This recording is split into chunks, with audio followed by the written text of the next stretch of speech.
What's up, Riley? What's up, Ben?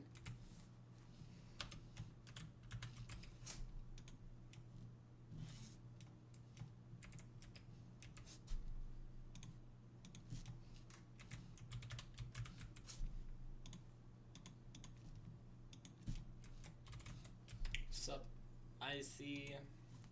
Got your name right this time. I know, crazy. I know.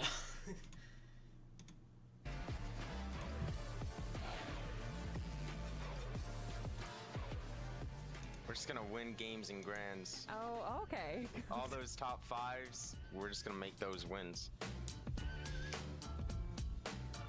Alright, chat. What's up, Fortnite fans? Kelly Link here, joined by Batman Booga. How you doing, man? I'm doing good, how are you? I'm good. I'm excited. Obviously, we have a lot of questions pertaining to Batman trios. Booga. How has it been for you so far? Honestly, I think it's a really good change because I think trios is just way more fun than duos. All the new trios and everything and like the snakening that happens is just like a lot more fun. You just recently had a change of your trios. Speak to me a little bit about that. Me and Yamzo, we were both like looking for teammates after LAN. That's okay. So then we picked up Clicks and we played our first tournament together and we got second. So yeah, we're gonna see how that goes. Me, Yamzo, and Clicks. Even though you guys have had a little bit less time kind of preparing, how do you feel like you're going to be going into Major 1 for this year? All the top trios split. There's not really any like Oh, that's top only two 4%. teams, top three teams, and I see a lot of potential with Clicks. So I think we'll get second. Clicks has historically had the 4th place curse. What are you guys doing to Yeah. prepare to break that curse finally? To break the 4th place curse, we're just gonna. What are we gonna do? We're just gonna win games and grands. Oh, okay. All those top fives, we're just gonna make those wins. As far as trios competitions go, we haven't really seen you in kind of the grand finals lobbies for trios. So what are your thoughts on that? There's like a lot of teams that have like never even played grands before. You guys and excited for trios this? that are Dude, popping I'm off. hyped. Like Shadow's team, I think they all have like 3 grands or something, and they're like a top 5 team. So yeah, I just think being like a veteran or like an old trios player, like doesn't really matter. Speaking of mixing things up, obviously the NA region has been mixed up once again. And you used to be an NA West player, but it looks like you're sticking to NA Central. Why is that? Who am I just think the entire like environment of like NA Central I don't is know just who more I'm fun. Like voting all my for. friends are Wait, here. there's a The vote? prize pools Dude, are no. better, and like yeah, I just think it's like more fun to be honest. What are your thoughts on I'm going Lex for. as I your mean, coach I for love this year? Clicks, Batman Bledex Booga, is actually like and, such a good yeah, coach. I'm not gonna lie. they're I've never like probably worked my with favorite someone trio, that honestly. actually like But changes I know, your life and like is I'm like pretty actually like sure- a mentor, making me I mean, I'd not love as, it if like, they a won. toxic person. love it if they so, win, but- yeah, it helps. I'm Well, like, Batman Booga, thank pretty you sure they're so gonna be much top for joining 5. me and answering my questions. For But everyone that's watching right Peterbot now that wants to know is more about going you, to find where you want probably win. online and where you stream, where can people find you? Yeah, you guys can find me at @manboo on like anything is, like Twitch, yes. YouTube, TikTok, Twitter. So yeah, just Batman Booga. Awesome, thank you so I'm gonna much. try, Batman Booga. I Crash can't wait to Out. watch you in Major 1. let's try. All right, thank you. Look at this prize pool, chat. Look at this prize pool. Like, bro.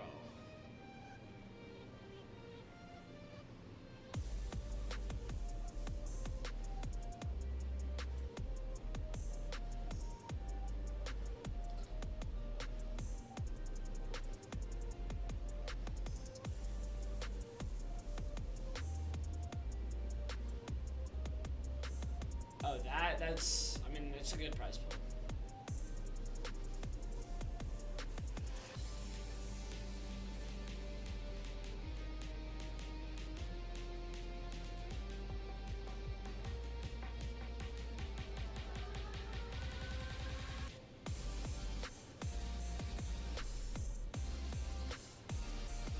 This is me right here, by the way, chat. This is me right here.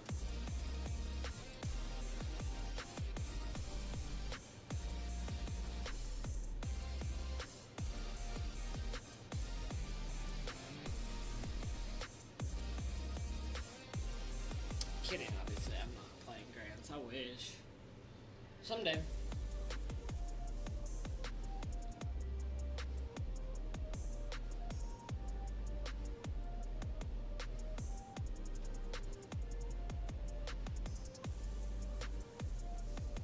Yo, nah. The Listen and Power trio, bro. They might do really good. Come on, I'm wanting Chimp Skills and Victor V to catch up, bro. They weren't doing great. And of course, in 33rd, got Noah plays. I know. Like, check this out.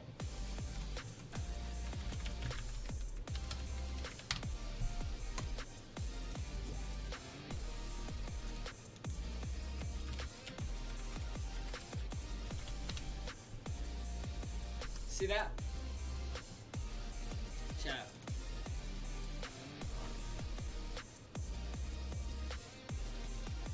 Okay, see this? See this person right here? That name? FNO, listen FN. See that? Two mutual friends. Dang. Yeah, two mutual friends.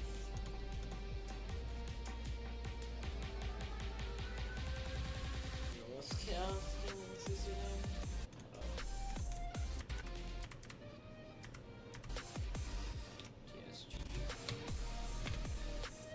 TSG.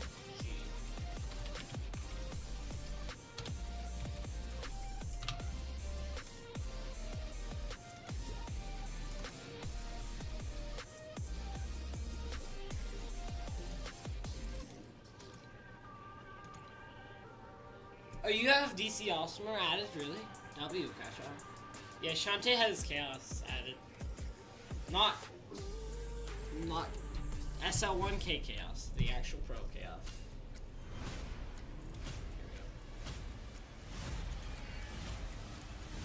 Let's go. Let's get it.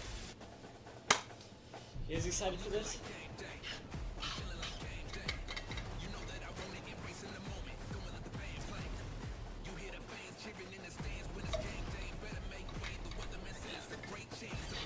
Well, DC Awesomer's trio. And Noah plays. Kill off, come on, you got this. W. Oh, this is. Oh, that looked like Peter Button's clutch from Chapter 5. Yeah, I know. I think he switched to keyboard and mouse, right? Or is he still controller?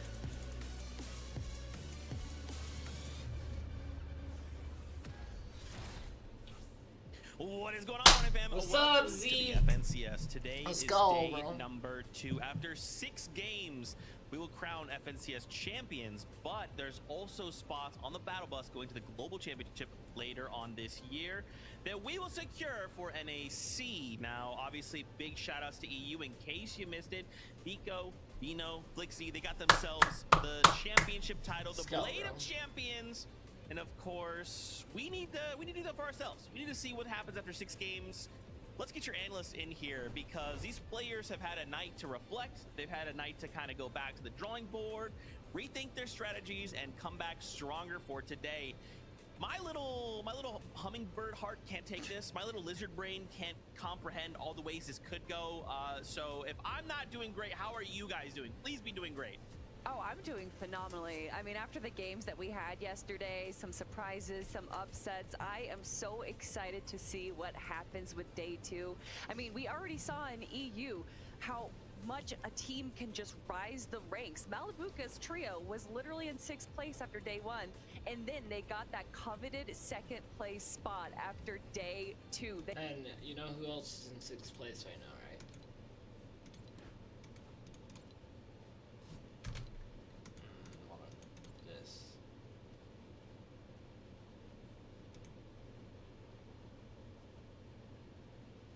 You know who else is in 6th place, right? Chat. Instead of getting 2nd like Malibuca did on EU, they just need to bring this all the way up to the top. Pollo, though, they're gonna do good. Ooh. I'm scared about this team, actually. They might win. It's gonna be one of these 2 teams that are gonna be probably winners.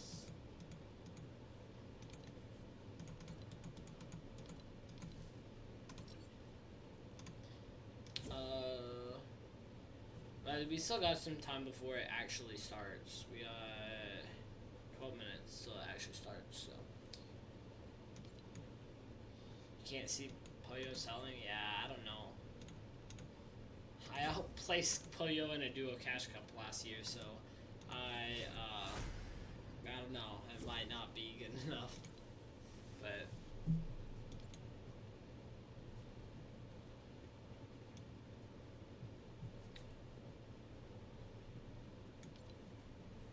Let's just go on here because this is good enough.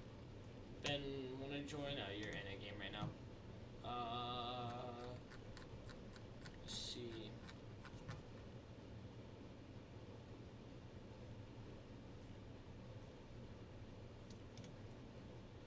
Wait, is Turbo playing with Wook? Wait, Turbo might be trioing with Wook, actually. Huh. Oh, that's true. How's it going? Here, we'll do Martaz Turbo fights. It's true. Did you see how Vico, Vino, and Flixie won?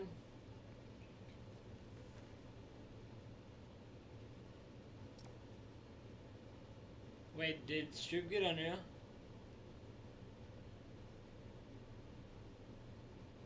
Stroop, did you get Unreal? Is that what you're saying? Nice. That's great. He knows how's it going, dude? Dude, I was rooting for Vico, bro. He's just the best on EU right now, I think. Like, I don't know how, like, I mean, he's really just the best.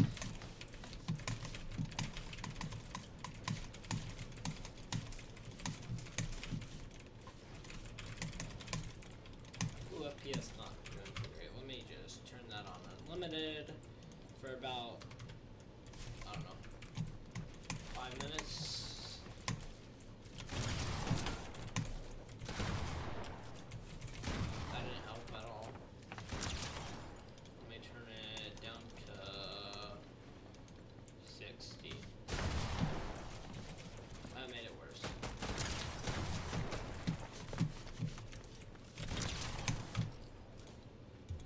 Did that on 60 FPS somehow. Okay.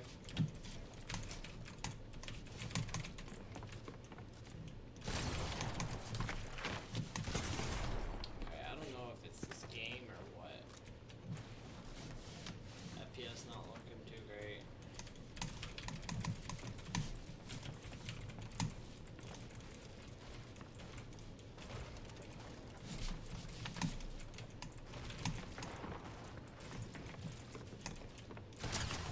Oh, Free Fire, what the?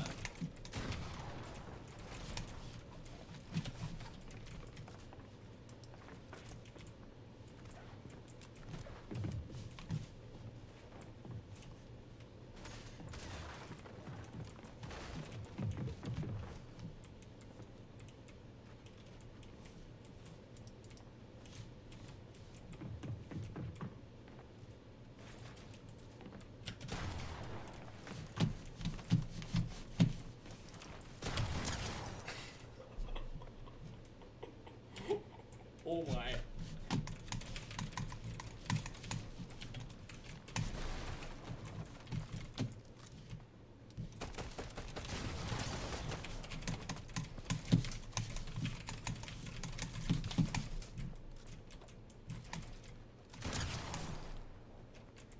I'm sorry. I'm actually sorry.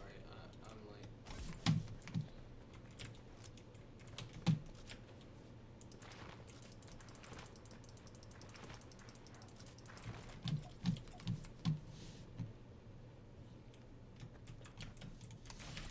So you're just leaving me now? Okay. That's not nice, no, sir. Barely been in stream.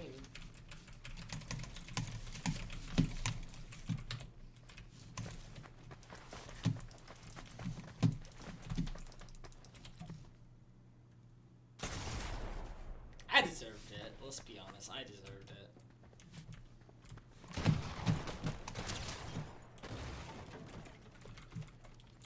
needed.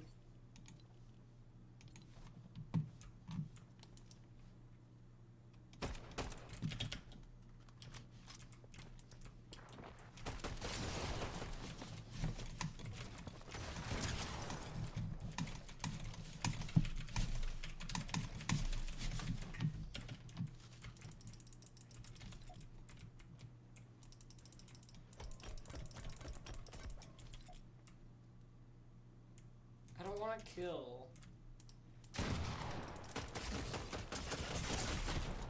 Oh, you're crazy. You're her. Oh my gosh.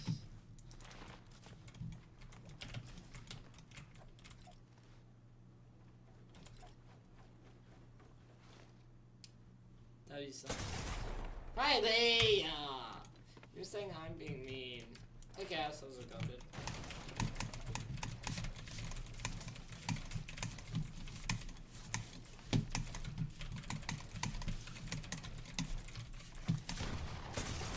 What the? Yo, Chaos. Okay, Chaos. By the way, I don't know if you would want it to or not, but are you, if you're streaming today, wait, are you streaming today? Does Chaos stream on Sundays? I forget. There's one day that he does, it's Fridays, and is it Mondays or Sundays? Not today? Okay. It's Sundays, okay. I was just saying, like, the next time, like, you stream during FNCS time, like, I don't know if you would want to, but you can watch FNCS on your live stream. Because it doesn't get you demonetized. I don't believe it's copyright. So, they make it where anyone can watch it, I'm pretty sure.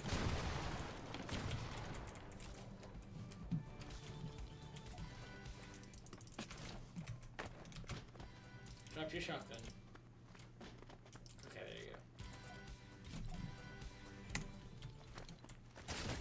go. Whoa, man! Max pump. Oh my god. You've gotta be kidding me, bro. You've gotta be kidding me, bro. Did they seriously just join us, man? Like, bro, that's so weird. You were not invited. Oh, they're teaming up. They're teaming as well. Or not, just get me. Bro, like, man, why are these guys? Yeah, how's it going, Chaos?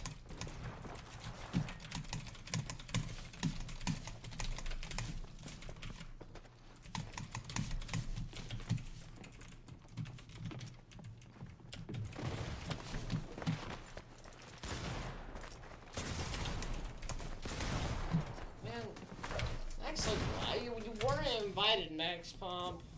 Max Pump isn't invited, man. Who the heck? Oh, it's Lyric. Oh, yeah. Like, bro. Yeah, they thought they could go back in there. Ben, where are you, Riley? Ben, we're teaming.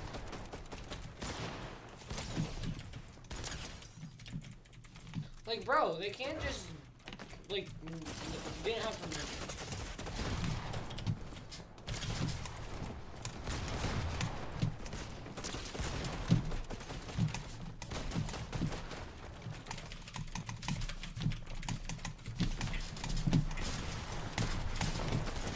Oh my gosh, Max just got crapped on. Oh wait, that's Ben. Okay, that's Ben. My bad. I didn't realize that was you. Bro, Max just got crapped on. I'm not even kidding. Oh my gosh, of course he actually have. Like, these, bro. Oh my gosh. These people.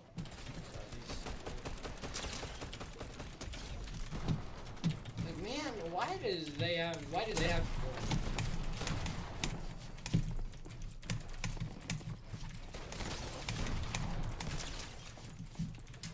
Max, get out of here.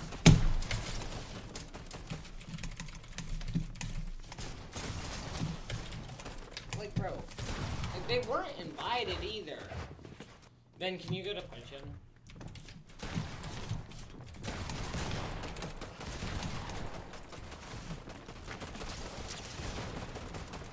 And, oh my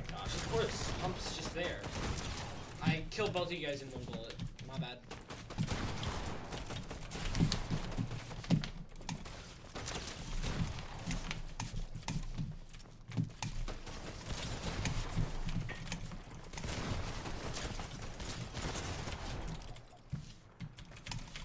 Didn't realize there was a game chat button.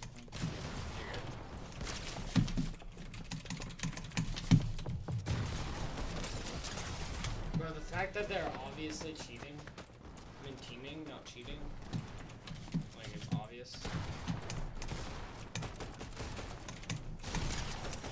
Like, can I not? And he's emoting on me all the time now, bro. Like, I accidentally emoted once. Like, and you're just gonna start. Because of accidentally emoting, they're gonna do that. Like, what the heck? Yeah, like, they're not even invited. Like, Nothing really weird. hey! I thought we were teaming! I don't know what skins are which. Wait, that's not. That was. Man, I'm getting teamed on. Like, these kids are weird, bro. Nah.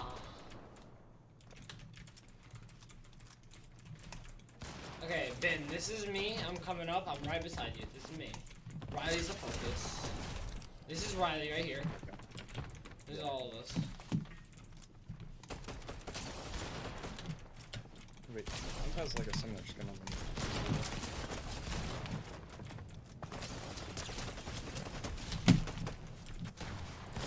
Or we just got-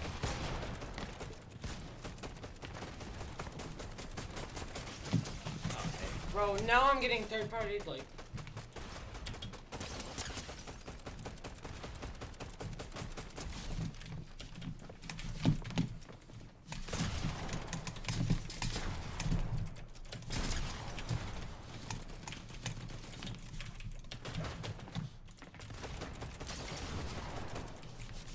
Gotta watch out for the third parties. There are gonna be some. Get out, Max! Like, don't jump in my face ever again, bro. Like, bro, this is annoying.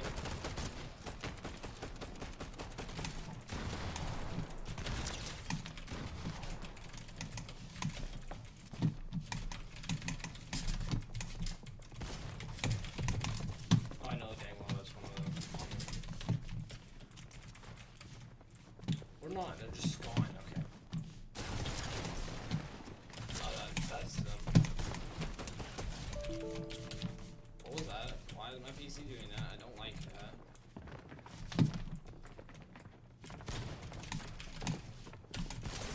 I'm just getting one pump? What? Like, out of nowhere, I just get one pump.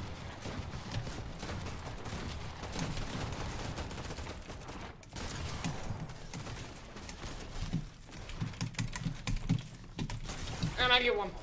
And you're emoting, bro? Like, why is this guy? Bro, you're not even invited. Like, man. Like, Riley, I get it. That's your best friend, but still. Like, he just joins when he's not invited.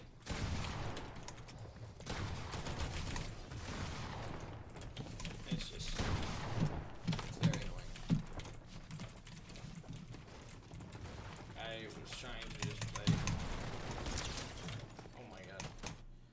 Alright, let's go.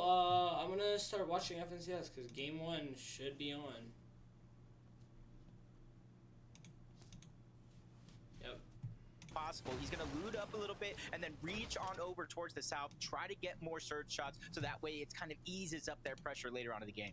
Those little tags do start to add up as we start looking towards that kickoff game surge. We all know that usually the start of the competition, things are a little more stacked than you would otherwise imagine. Yesterday was exactly a showcase of just that in game number 1. If this fight goes the distance, then I think it'll tell us everything we need to know about teams. Just try to get into their groove, right, to kind of kick things off here today. By the end of the day yesterday, DC Noah and Chaos were in full-on clash mode up against Oliver OG's team there.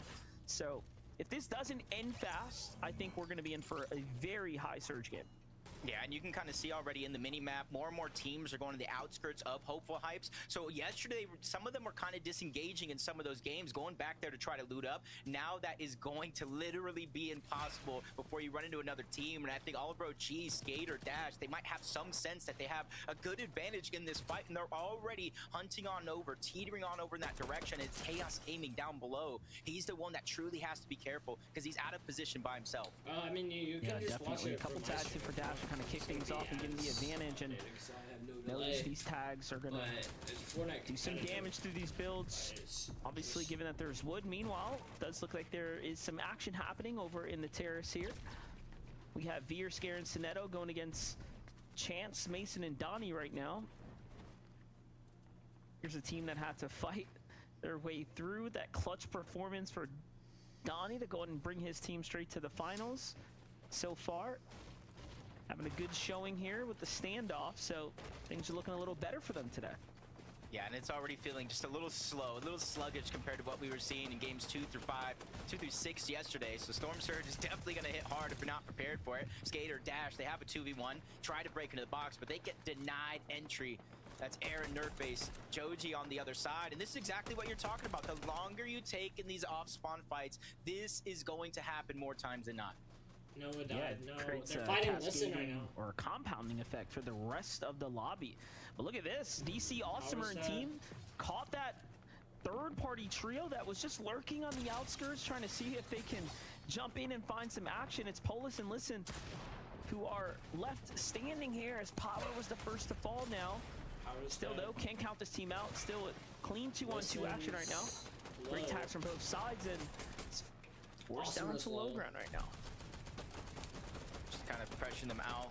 Got to imagine they must know contested over there at Hopeful Heights. The loot's got to be low, especially with one of their players down. But Power getting eliminated as well kind of makes this a little bit more of an even fight. So not going to get aggressive, I feel like, as they'd once hoped.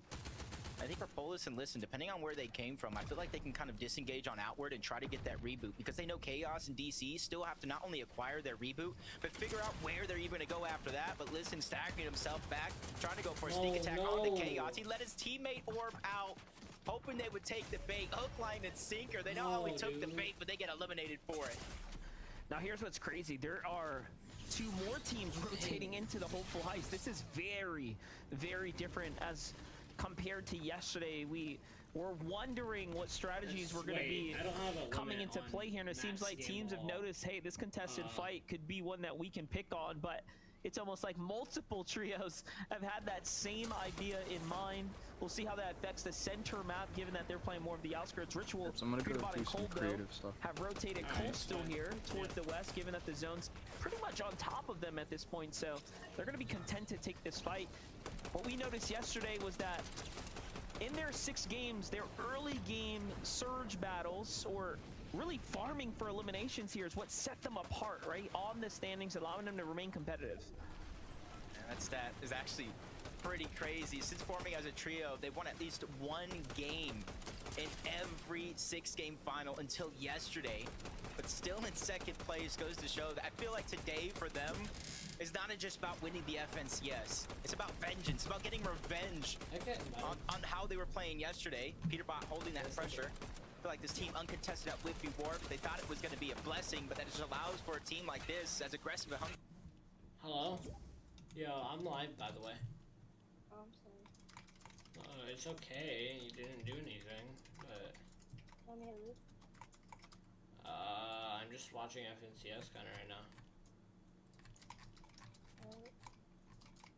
Who's in first? Poyo, Agers, and Cold, I think. No, no. Poyo, Acorn, and Agers. I should. Yeah.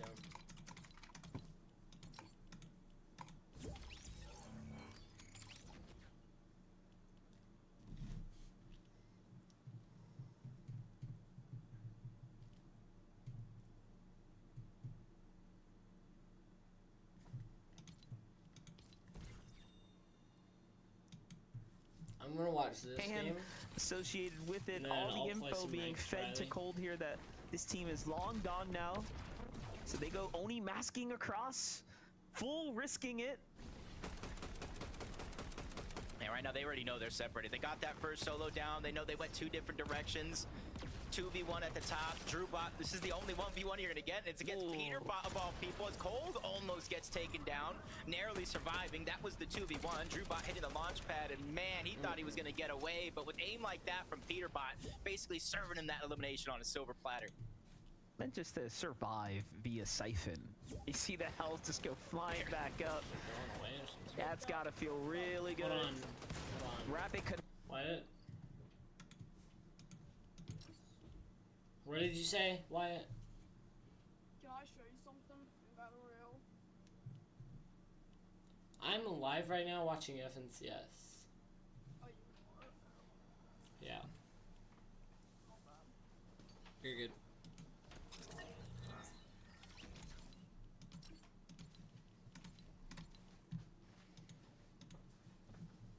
Rotation out. Now they land just north of Demon's Dojo, where Kanata, Rapid, and Bolts actually set their eyes on. And Kanata, Rapid, and Bolts, if they see you as a team that they look weak, they're immediately going to try to fight, especially since they have so much respect around their drop spot. There's not many teams that loot up, land, or even kind of let their presence known on this side of the map. This is almost a must-take fight for them, especially since it's so isolated. Oh, Bolt's got his eyes here on the prize right now. This team has to be careful. All that farming's giving away their exact position here. Things start to slow down now. Is that a pre-edit being made right now? They are ready for action. It's almost not every day you see a floor pre-edit just like that, but they really pull out all the stops to try to win this fight. But you got to give credit for Diego, Possessor, Ralphie down below. Really not giving up any inches, and that's something you got to make sure for against a team like this. A couple of shots, just scratches just like that. That just kind of builds the confidence on the other side, but they're getting forced down low, and you see their material count running low as well, and that's what we typically see in these prolonged exchanges, especially from a team that's moving towards the north. There's scraps up there, not a lot, but Ralphie gets caught off guard. There goes the shield, This is a good but fight. Rapid takes a big shot as well, forcing him to slowly but surely turtle back, try to get that HP back before they re-engage this. I was just gonna say, Nice. I like what I'm watching from Bolts. The pre-edits, the walls, the floors, everything. Hey, I think I've Absolutely been in ready a for game with action Diego here. before. Already now looking to collapse in and close this team here. Just 2 Like a left. tournament But match. I Rapid think I've played ends Diego up getting against Diego traded before. down there, and the finish is going to be remember successful hearing for Diego Possesses plays. Trio here. And now things are kind of set back for Kanata and Bolts here, where it was looking seemingly perfect for them for a moment ago. They grab the reboot card, and it seems like it's time to get out of here. No need to take the risk. They got the damage they were looking for, and back to the Demon's Dojo they go. Ooh, from one fight to the next. Probably Cold, Peterbot, Ritual going back to Flooded Frogs. We talked about the spare loot that they do leave behind. Another team might have noticed that, trying to go for scrap. That's not Liam and their trio. It's a fight, honestly, that we've been seeing throughout the course of the day yesterday. And for Nut, Liam, and Fredbot, they did almost a decent job for the most part, defending against the onslaught of Peterbot, Cold, and Ritual. At times, even taking down the likes of Peterbot, forcing them to disengage, go for the reboot, and think about a plan Go B. Muzz and Rise. One thing we're W. noticing is Peterbot and team not happy that Kanata's Fredbot not is doing great. hitting his drop, right? Remember, they I don't leave a think. I mean, ton of excess heals and loot. They're Potentially okay. I even think they're owning, like, you know, Void Mass there as well. So for them to just go ahead and double back, they are quite literally feeding off of the Flooded Frogs drop. So they're kind of They're double 7, dipping so there. it's okay. Very interesting. We'll see how that affects Peterbot's trio here. Muzz, Japko, and Rise, though, took some of the most damage yesterday. You saw that. They also dished it back out. Top 3 performance for Muzz, Rise, and Japko. What a turn of events for them. Victor V, Definitely had Keys, opportunity for Aviv, more as well. and Threats, Aviv, Booga. I'm hoping to Threats, see Aviv, more of this Booga, team I mean. today because how phenomenally they played And then on the Chimp. leaderboard, their statistical Victor V, kind of Skittles. upbringing on the yesterday's day. This is a team I feel like they can no longer be able to fly under the radar. This is a team you must have had to VOD review, the way they go to the slow side, and the way they're just comprised as a team. Bugha individually played with both Threats and Aviv throughout the duo competition. Threats has a long history with Bugha as well, and then you kind of mix Threats and Aviv. They have familiarity. This is a team, I know they kind of let go of Reet in this competition to kind of bring Aviv to the roster, but I think so far that move has proven to be the right one for them. A lot of our team changes throughout we've seen the offseason are proven to be fruitful for them. Yeah, most of the team swaps have worked, you know, relatively favorably, right, for the ones that initiated the call. So, you know, who better to know other than the leaders themselves of their groups? And honestly, intuition is all it takes sometimes. Take a look at this, though. Not looking great for Aoxy, Pikes, and JoJo here. Oh, no, Pollo. Pollo's. Acorn, Agers, and Pollo have eyes on this team, though. And I was gonna ask the question, how do you keep up with the pace of Peterbot's Cold and Ritual's elimination chains? But Agers, Pollo, and Acorn might just be able to keep that gap a little bit closer if they can secure these elims. Trying to see how consistent they're playing. Top 4 and 5 out of 6 games. That was As he gets nasty. another knock onto JoJo, just up and over. Oh, he And could have honestly, gotten I the had other a only feeling this was going to happen Unless- when we had that overhead view. They're trying to Oh, void we did it. out, and then you see Pollo and Agers moving in. They Outside knocked of one. zone, when they see voids like that, they're immediately going to go. They already know they have a knock onto one. They're still closing the distance. They actually might have went past. The revive came to fruition, but they finally heard it at the other end. That's going to be Pollo. That's going to be Acorn who hear that one. Call back for Agers. They have a 3v2. So this is a fight I feel like they're going to see to the end. I was gonna say, I think this works out because I'm pretty sure the Storm had dropped one of them, so now There they he get is. the elimination Wow. credit here.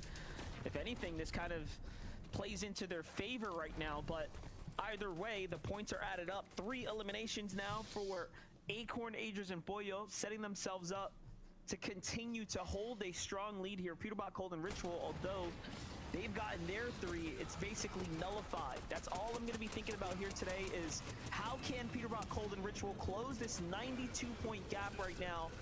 They will have to outperform them on the placement points currently. Peter's However, got height. that hasn't been the case for them, at least if you're only looking at the day 1 performances. W.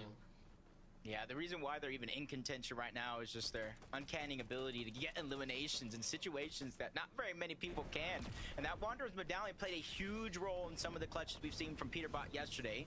But it's great to see Kanata and Bolts. They were able to get the reboot back onto Rapid. He's back into the game, just like we saw Peterbot, Cold, and Ritual do around their drop spot. Very, very similar here, just outside of Demon's Dojo. And you can see them dropping that medallion, and that's a perfect choice. You got to weigh the pros and cons of being marked on the map versus what that medallion actually gives you. And that's why you typically see that medallion kind of left on the side because of the give and take that it receives.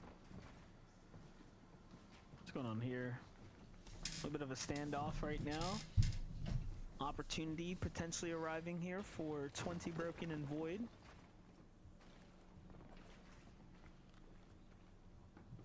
Oh, and another team kind of sliding on the outskirts here, thinking about jumping into this battle. Meanwhile, Bila, Quanti, and Edgy are very much in a full-on engagement here, just outside the Foxy Floodgate. This is up against Bucky, Savage, and Ocus. Okay, so it's a drop spot fight for sure. Just kind of one of those things that naturally happen. Bucky and his team land over towards Foxy. They set up all around it.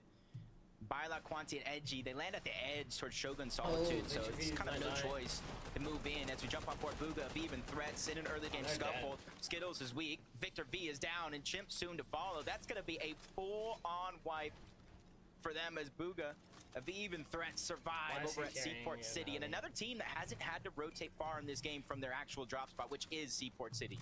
Yeah, that was a fight for Surge. You saw them holding this base here, but Now they have his a team was Surge down shot, a low, real kind of Surge playing the shot insides. for free. But it was just a matter of time. I mean, you present yourself as the only option, and all of a sudden now you're going against a team that has performed very well in the weekend here.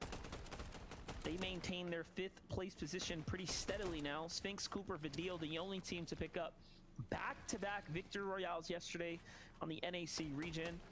Talk about a performance for this trio right here. And even that wasn't enough to keep them up inside the 1st place, given that they fell in that last game in 17. So pretty difficult end to the evening. However, they have shown themselves to be one of the greats here on the region right now. And honestly, one of the more decorated teams, given that Vidil made the travel here. Talk about commitment to play at the highest level of Fortnite. I'm like 80% sure, and 80 is a high margin. I'm like 80% sure there might be a team fishing from the island.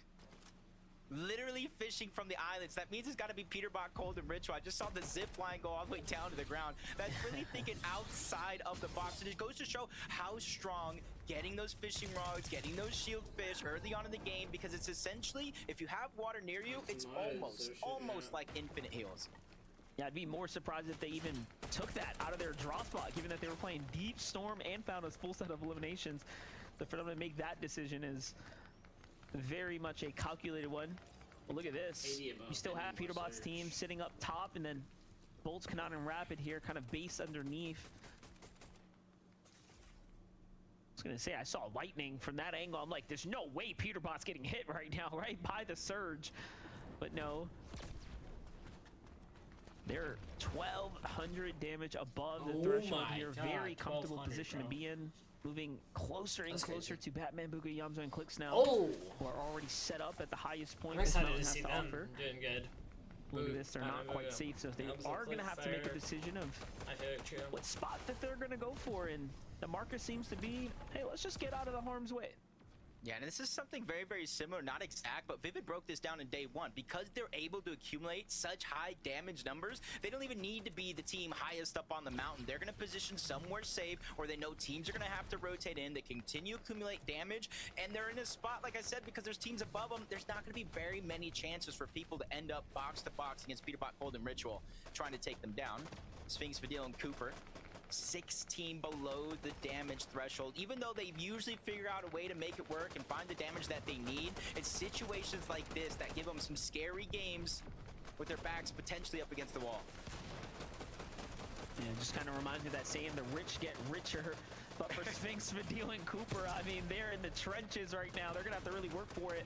Great tag here for Sphinx onto Degen. They could get the elimination. The down body damage will be even better if they can secure it here and now. This is going to be a close one. Somehow, though, someone seems to have found Degen, who is isolated there on the side. Yeah, no credits for Vidil, Cooper, and Sphinx there. However, Swampy gets knocked in this entire wild exchange here of teams looking inside. They're back into the action right now, but pressure's on now. They know where they stand, right, on the leaderboards for damage here so far. So I'm sure they are recognizing there's still danger looming. It's a good time to rotate now, given that the zone's already revealed itself. It's pulling further and further east-north. It's not going to be too bad to play off of for them.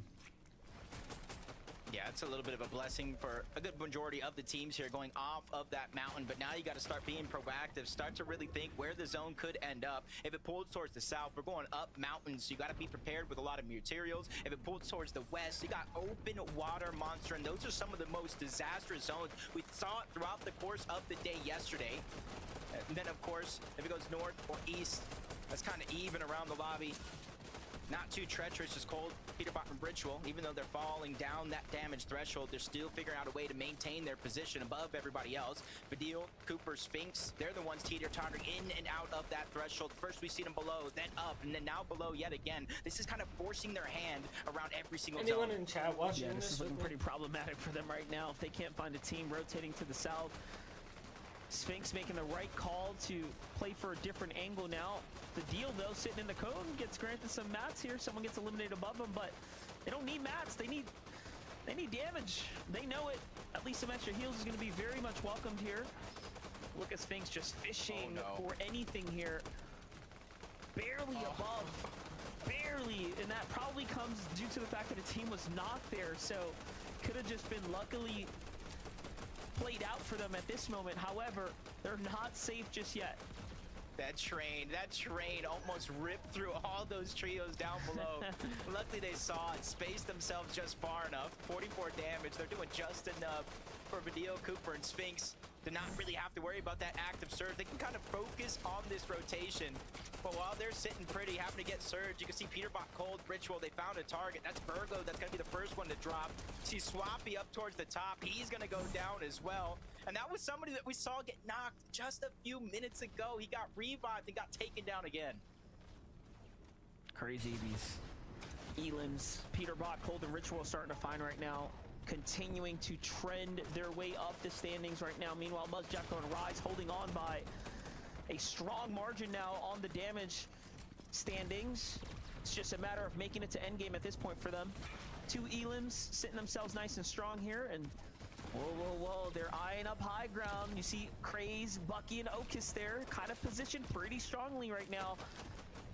It might be that they are the team that's going for the dub right now. Well, yo, Acorn and Agers, though, 7 eliminations. What has been going on here?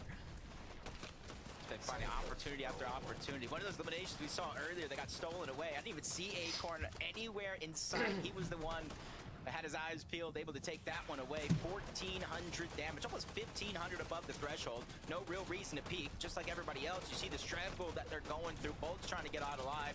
Reunite with his team. He spots out Foil for a quick second. A few damage, revenge shots before he has to reclose that build. Knowing that the zone's going over the bridge, up a little bit of that mountain. Not too terrible, right, but for those teams that rotate late, that's where they're going to have the troubles. Do notice Bolt Rapid and Kanata's heals are starting to be very much affected now, given the zone and the way things are playing out for them. After this game, which is almost over, I just didn't want pretty you going much. to Yep, the very next limited game. materials. This is a team that is desperate for a refresh right now. Up they go with the Void Oni Mask. Rapid hurt there on the trade. Kanata falls as well after teleporting in, and it's all up to Bolts here pretty much as everyone's split up now to play this one out individually here.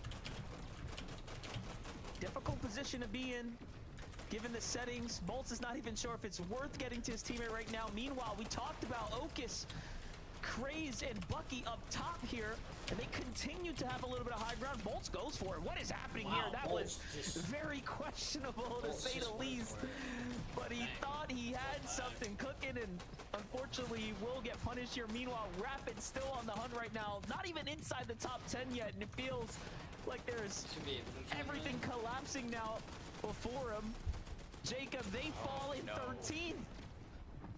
Not the start that they were hoping, but at least they're going and getting warm right now. Front of zone, Muzz, Rise, and Yapko, they're doing good. Ager's staying in the fight as well. Even with a sliver of HP onto Acorn, they're remaining confident and top of high ground. Focuses down Poyo. The trio gets split up. Ager's trying to go on a different angle, find a different path. He's trying to lead him to the promised land, but Acorn goes down as well. Ager's with a big elimination onto Bugha. He needs the Siphon. He gets it just in time, trying to stay alive. His 5th elimination of the game.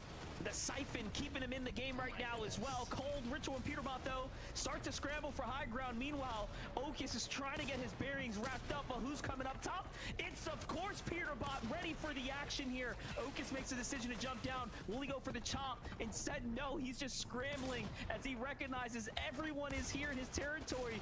No longer safe somehow, though. Still maintains a little bit of ground here, but he's out of Clix is alive, I just saw him. Looking good. Cold, Ritual, Peterbot finding every tag, and there goes the next one, and now Bucky as well. The entire team crumbling before the hands of Peterbot, Ritual, Cold, who are now playing. And Batman Bugha, they're all 3 alive. Somebody awaken the sleeping giant. We talk about the lack of getting into the top 3s. This is their time to shine. But Ager's down below, trying to get as many points as possible. First place still on the line as he scrambles to the back of the zone, getting tagged up along the way. Big flank on the wall, but Clix shuts him down. That's going to be the end of their run in 6th place.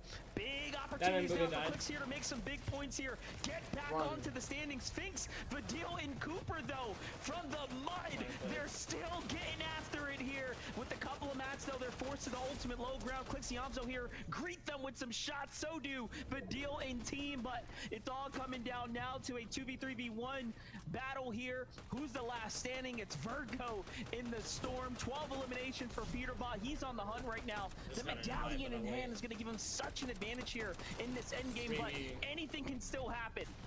Hey, Amso going up, trying to do anything to think outside of the box. Gets taken out. Peterbot gets tagged up, drop on Rob, Cold gets revenge. Down Yamzo, Clix by himself, 1v2 situation. Ritual is just on a sliver of HP. No full shields on the Cold either. If Clix to make this play quick and in a hurry, get the damage, he can finally figure out a way to come off clutch, but they're ready for the fight on the other side. They drop down. No, Clix almost had it. Disappointed because Cold and Ritual clutch up when it matters and win their first game of Major 1. Now we're talking. back in here, put the big boys on the menu, on the map, and give them what they deserve. And that's a victory royale in a hard-fought one as well. And also, credits to Clix, the way he was able to once again find himself in the end game, continuing the pace out of yesterday's performances. What a game one. The heavy hitters are out to play.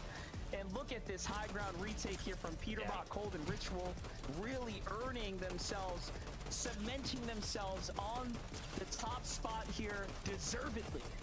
Yeah, and it's all about the timing of when you take high ground. Bucky, Oaks, and Craze had it 8th, 9th, 10th zone, but they wasted so many materials. Now the Kings have woken up. They've taken the game, but that goes to show that it is not over just yet. Zeke, Kelly, Vivid, what do you think of this resurgence? It's happening! Alarms! Go! Game 1, victory royale. So this is what we expected yesterday. And they said, Zeke, you wrote the script, dude. Remember game 1, day 2.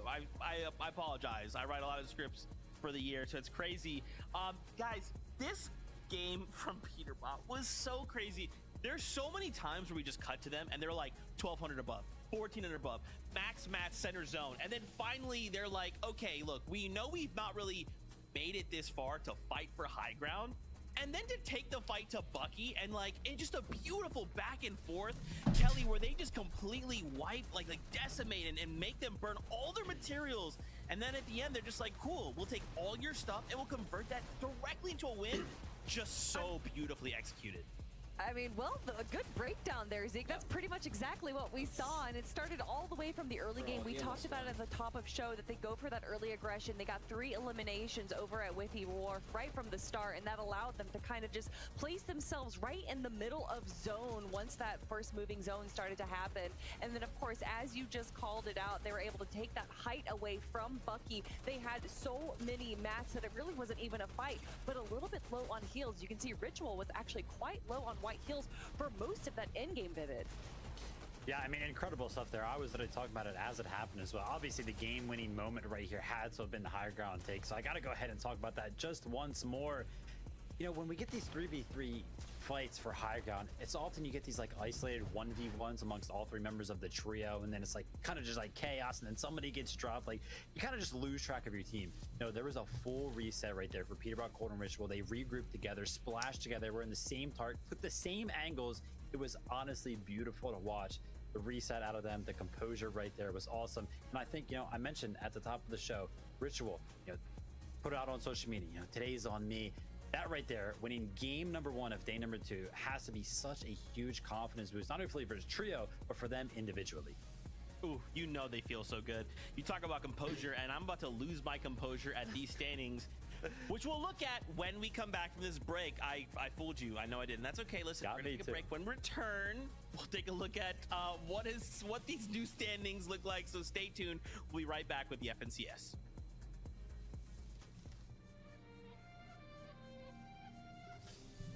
I mean, this is crazy how they're doing so well right now.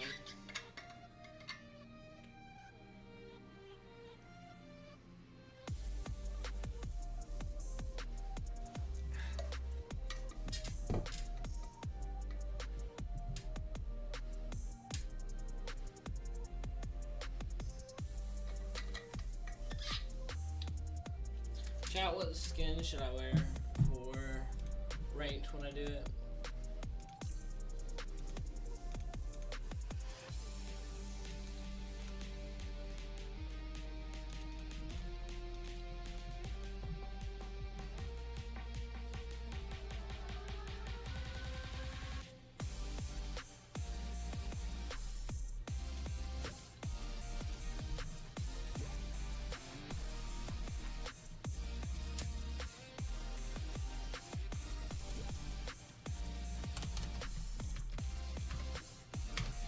Alrighty.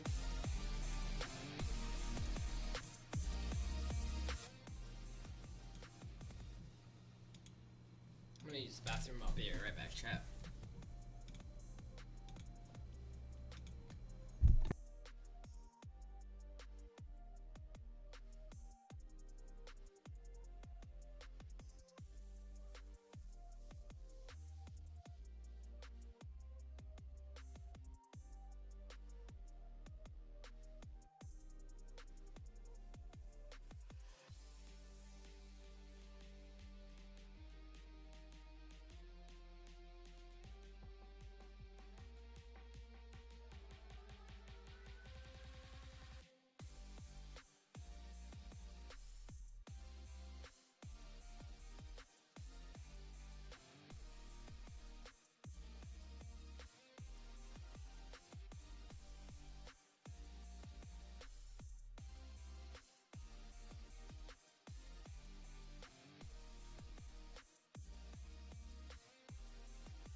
Alright, Chad, I'm back.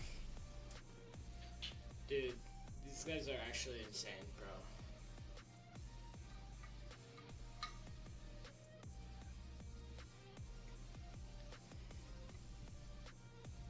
Alright, let's look at these standings.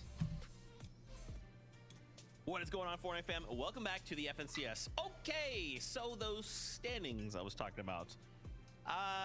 Yeah, we're gonna take a look at those, and we're gonna see. Remember before, this gap was a lot wider. Oh. But after that last victory, They just went up 2 suddenly spots. Ritual, Cold, and Peterbot Stop. are only 40 points behind Poyo.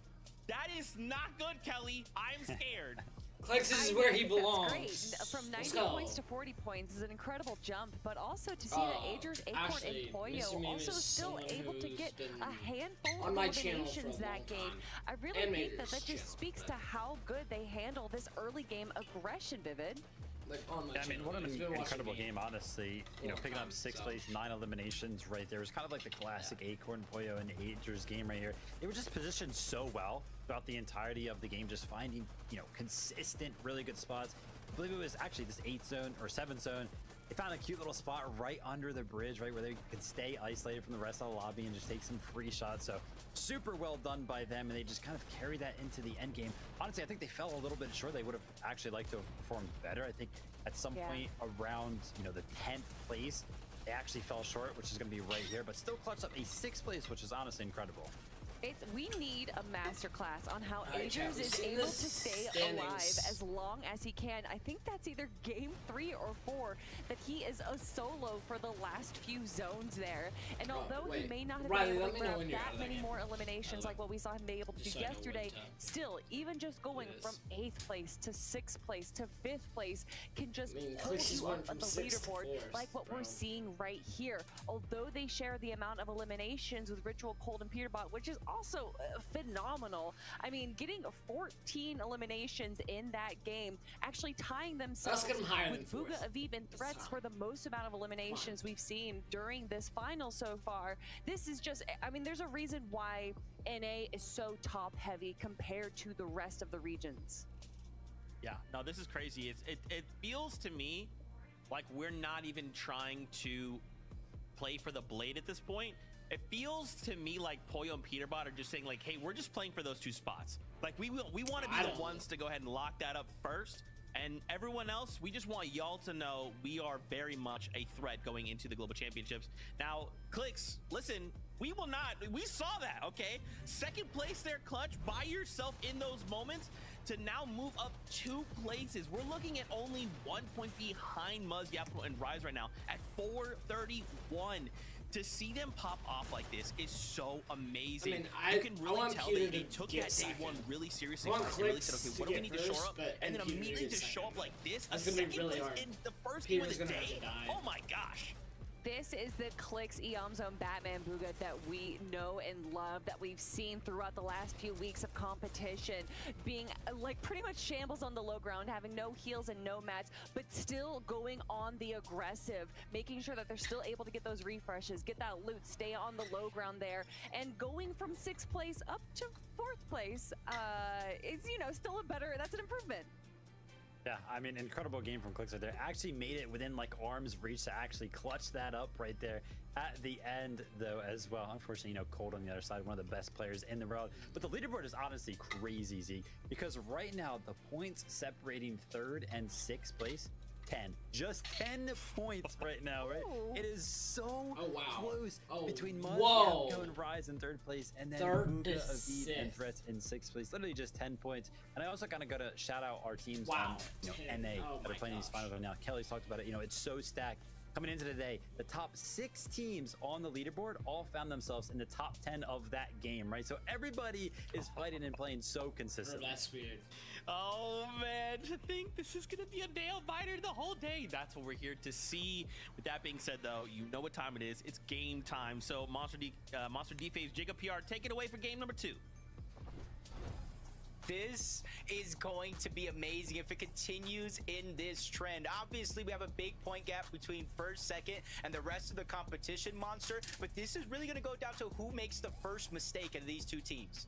Hey, it's not Acorn's team's fault. They set the bar so high, but third Riley, place is still a podium are you out finish, of and that it game is yet? a very close competition. Muzz, Rise, and Japco just, you know, ever so slightly holding on there. Not the greatest performance for them being inside the top 3. Now you have a point separating them, it seems like, from Clix's trio, who is very much flying up the standings right now. So I am excited to see even what they're going to do here now. This game number 8 sounds like it's ready.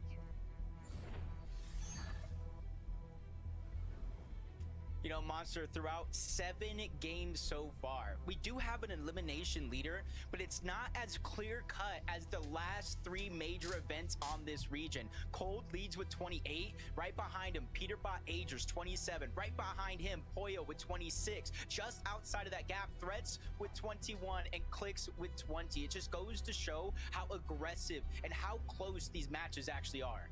Crazy. Clix throws himself up into that conversation. Last game, he had at least Whoa! 5 we saw in the highlight package. Whoa, really flexing how far he Chimp! comes. An Victor V individual and player, you Skittles. have to just give him so much credit and respect that Whoa. he deserves. Why And are you know they what? landing We're here? happy to see him continue to find himself What the heck? inside these top tier trios. You know, it's hard, even for the best, to find themselves a team that they mesh that's well with. weird.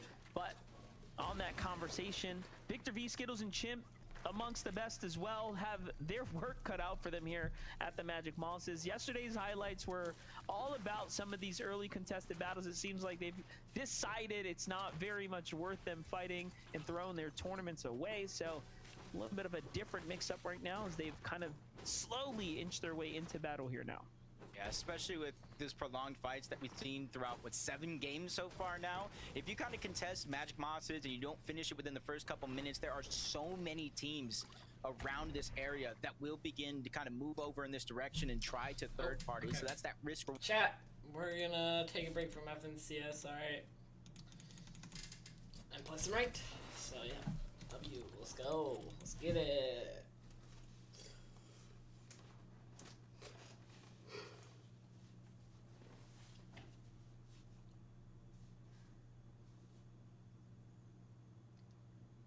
I'm just legit just not gonna join that map and see if it's only because that map is why they join. Like, this is kind of strange that they just join whenever it's on that map. Like the 2 times I've had it on that map the past days, you know. Excuse me. Max Pump and his friends. Yeah, I know you don't mind. It's just I was just trying to like warm up my builds and stuff, but then I'm just having to fight, and I wasn't wanting to really fight that much. But you know, it was good enough practice.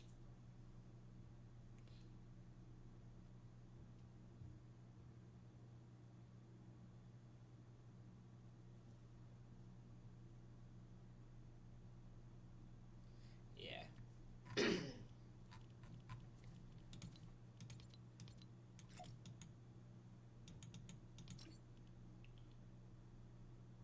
Wait, Stroop, were you saying you're Unreal and Reload or BR?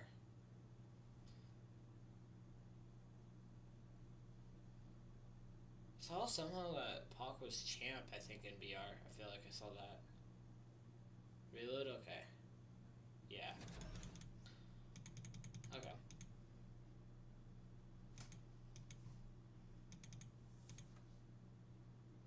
You're champ in BR? Nice. Yeah. And it doesn't matter that much. What the heck? My screen just... Oh, it's because of the lighting. I'm like, well, what the heck? My screen looks so dark right now, but it's because of the Fortnite lighting. Yo, I didn't... What is this lag?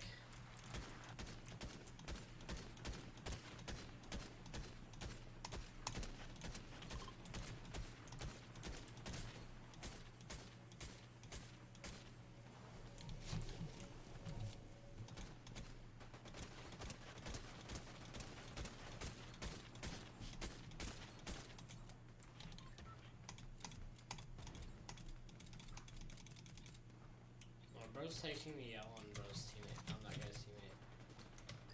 Oh no, looks like I didn't drop my crown. Yeah, Riley, we're gonna land there. I'm actually gonna land here like normal. But I'm not gonna shoot the boss yet until we're together.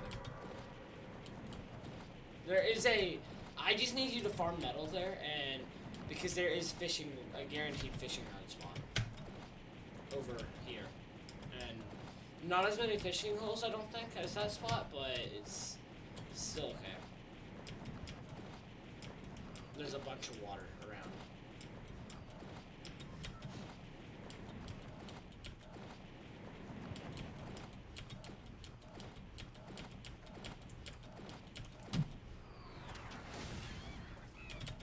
Look at that drop. Yo. Yeah, I understand. I mean, I don't mean this in a rude way, but... Oh, no, I said it. I don't mean this in a rude way, but you really have to play it a bunch to actually get good at it. Like, get good and be able to play it. So, I don't struggle that bad with it, but... Yeah, I see what you're talking about. I used to. A bunch. So, I know what you're talking about a lot, because I used to do the same. I hated it. But then, I just don't play Reload as much, because it's maybe more fun, but it's not sweaty enough. I mean, people just get Unreal in the first week of it coming out, and I'm like, I mean, good for you guys, definitely. Like, you're a good player, Shroob, so I know you could get Unreal in it, but like, there's other people getting Unreal in it who I'm like, they don't really deserve to get Unreal in it. You know what I mean? It's like, but it's just, I just accepted that Reload's easier. Like, when I would play it, yeah, you're good. You're a really good Shroob. You're a good player. I mean, I know EU's gonna be, well, I don't know if EU is sweatier Reload-wise, but your Reload games haven't been too sweaty. Like, I mean, I know Heal Off, that might sound like it's super sweaty, but you're able to force heal offs too, so if you have enough mats, you can force heal offs. So I have friends that get Unreal in it, and no offense to them, of course. I'm not gonna say names either, because that would make, I don't know, that's just weird. But I have friends who are not the greatest who are Unreal, but it's not like it's hard to, but like, no offense, but if you think getting Unreal and Reload is a super good accomplishment, you might just need to try to think, is it really super hard to do?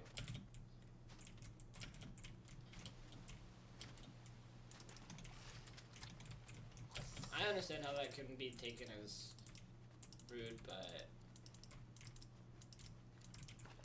I'm not meaning it as a rude way. I'm trying to get floppers.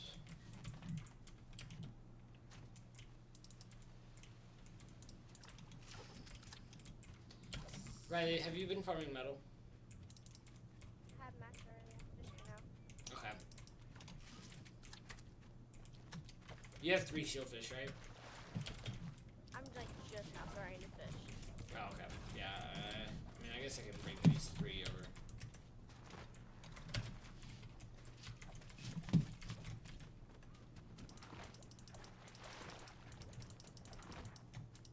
Yeah, I know what you mean. It's pretty cool. I just barely play Reload. I mean, yeah, it's fun and all that, but it's just, I'm at a place, at least where I am skill-wise right now, I'm needing to play sweatier games. That's right. Because I want to be a comp player, so if I'm going to be a comp player, I kind of have to, at the place where I am right now, before I can start having fun in those kind of games, I kind of got to torture myself in normal ranked and stuff. Whether I like it or not, I just gotta kind of do that. Because it really helps you get better. And if you're not getting better at something, but you're having fun, try to make it where you're not having fun. I know that sounds bad, but it's really good to get out of your comfort zone. I'm just saying. It's like, I mean, that's a really important thing.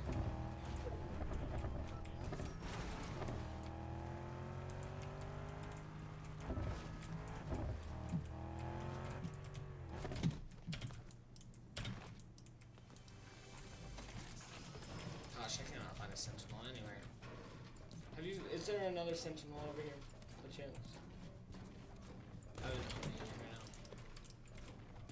Or I should say an only. Ha! That was funny when you called it an only.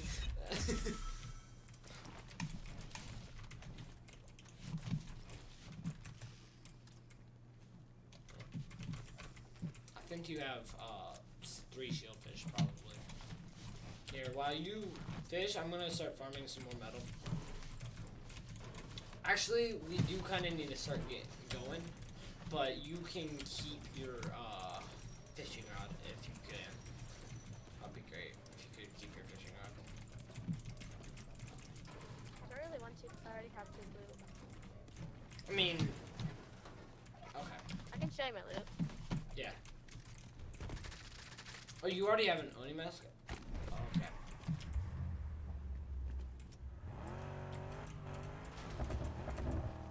We gotta go fight that boss, but I'm first gonna go over here.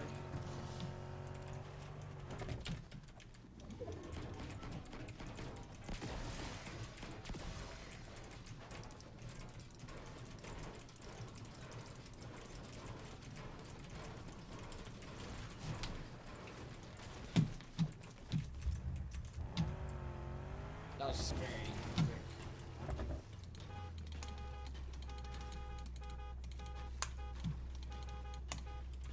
Right, we don't need to take too much storm, so. I'm just saying. I don't mean to rush you or anything, but I'm just saying, because we're trying to. Just need to find a sentinel. I don't think I'm not having one. I mean, it is what it is, what it is, what it is. I'm gonna get water boom. Fast.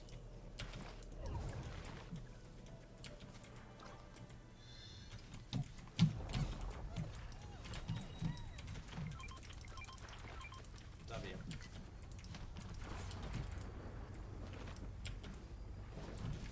Here, I'll get it in just a second.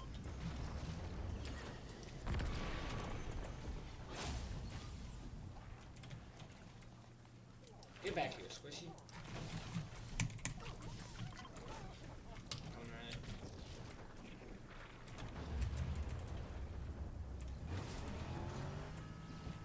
Just be careful. Okay, I'm gonna go get the Oni mask boss. You just stay right inside his zone.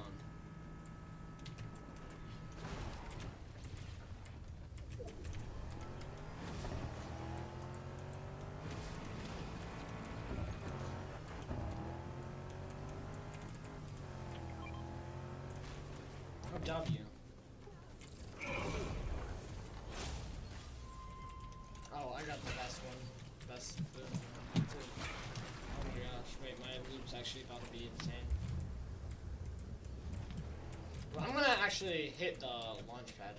It's gonna get me over there quicker. What the heck?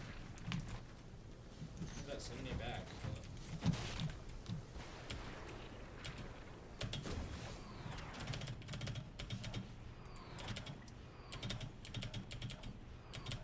I mean, she was 92, but sold 4.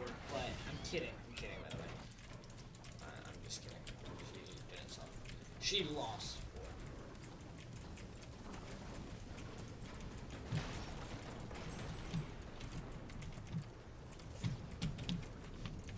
Is this actually looted, or I don't know if it was. Well, that's nice. By the way, where's that purple AR? Is it in a bush over there? Okay. in that building. Okay.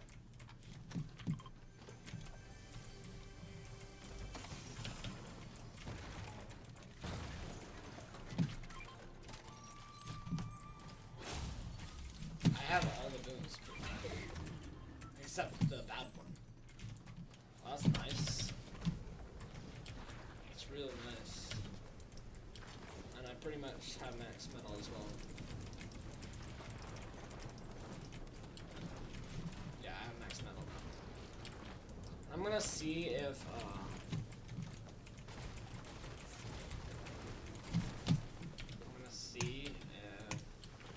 that was definitely looted. Never mind.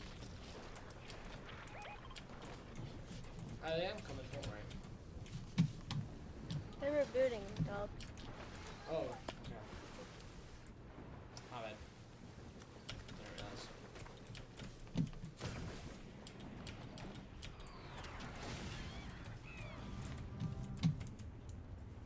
You have max metal still, right? Right, we really don't need a shoe.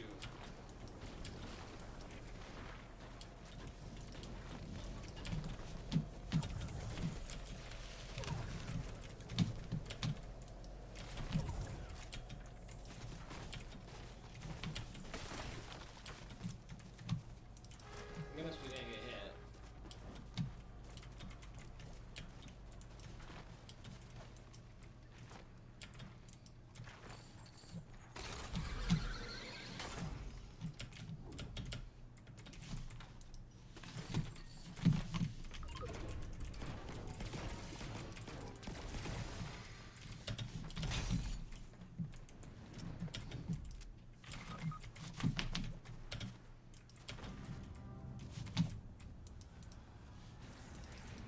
Alrighty. How'd that happen? I looked away for 1 second, and I thought I hit the zip line. I want to make sure of that next time.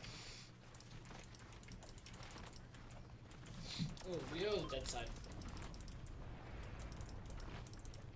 We gotta be very careful. Come here.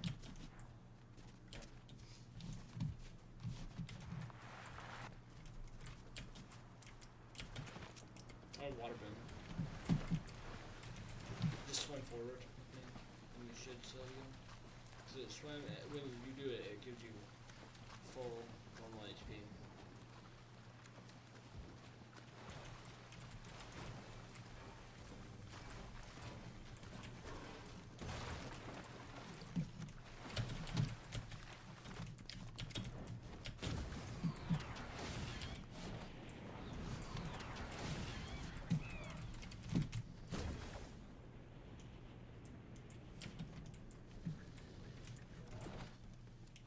How much AR ammo do you have, Ryder?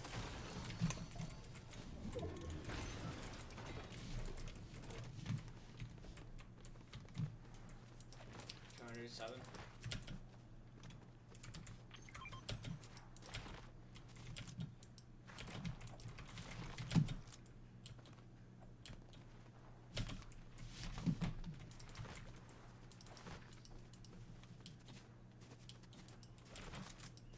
Wind boon.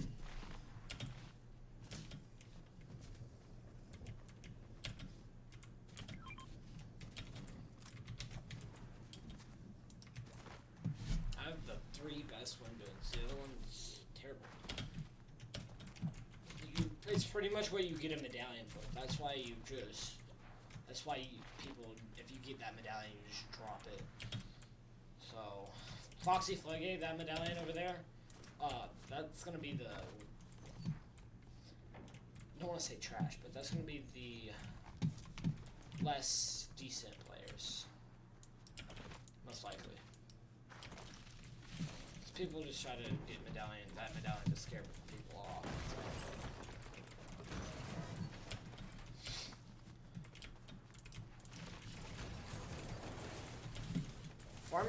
Farming ammo as well as normal is actually just like really good. Getting ammo. Riley. Crap, we went the wrong way.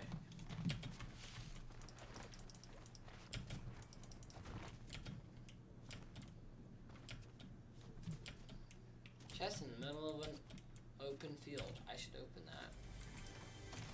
Yay! Don't know why I'm saying yay, but yay! We gotta go back the way we came from. Although we have to be a little careful, because if we're trying to get to dead side, that's where Medallion is, and going through Foxy Floodgate isn't necessarily going to be much of a dead side, but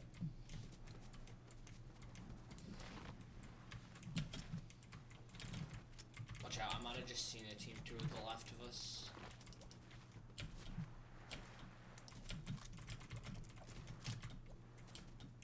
Vex Bolts is in our game, no way. I'm kidding. Bro, the fact that Vex Bolts actually killed Peter Bob, bro.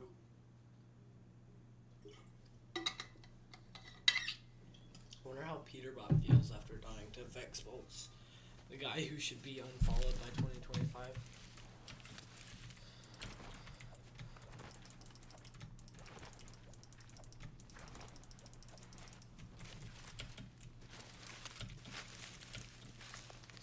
I see a car up there.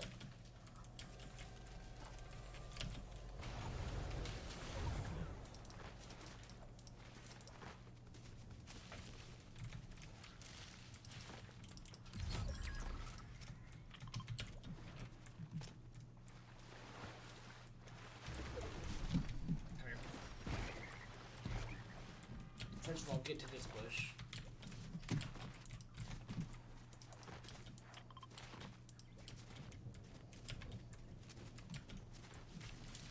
I have good angles.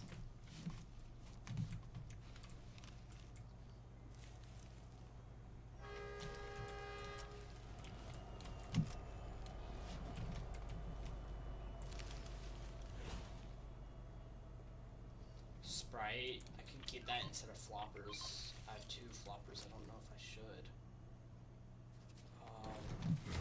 No. Okay, you already did it, it's fine. Here. Wait, I don't... Oh, you're doing that. Oh, Just you let me go carried. get it. He has a Yeah. pickaxe.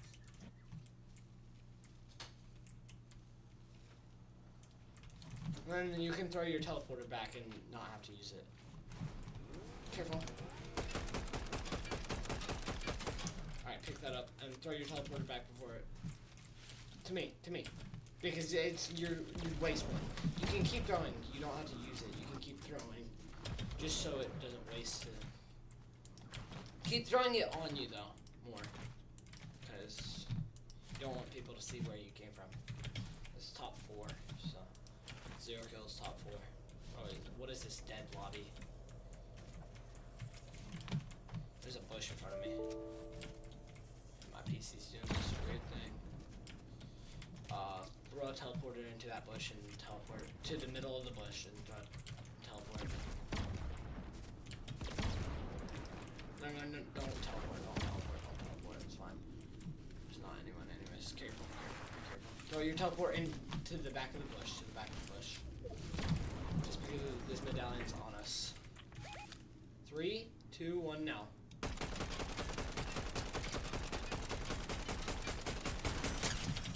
Cracked. Wait, push that. Hold on, that's a solo.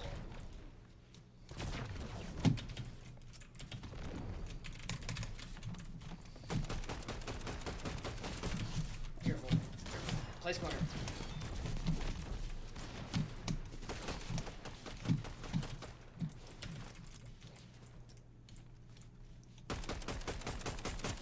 Already white.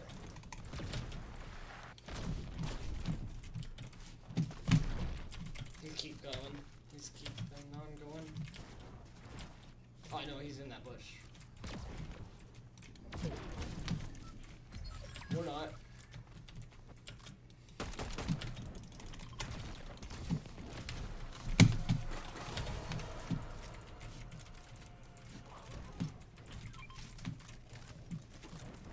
I'll carry that. Okay, so. Bombing. 5 cracks.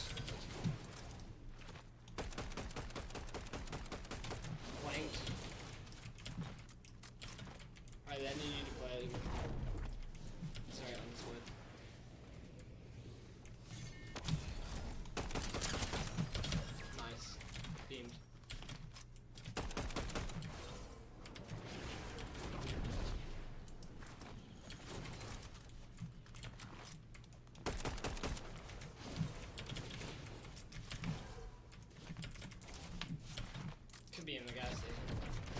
Yeah, let's go to this bush up here.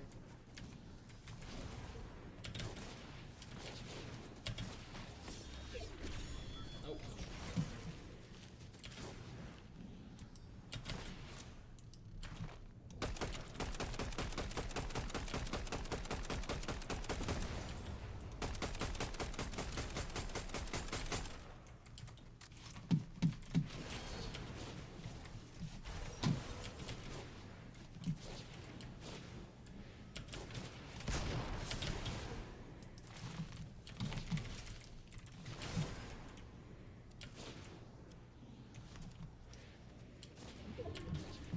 Careful, Riley. I need you giving comms if you see him.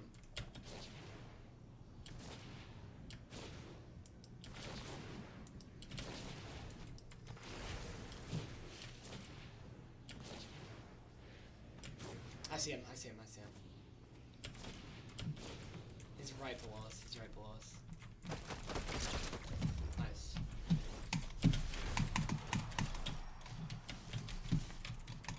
I have a crown win from that. Yeah. Fix you up last second.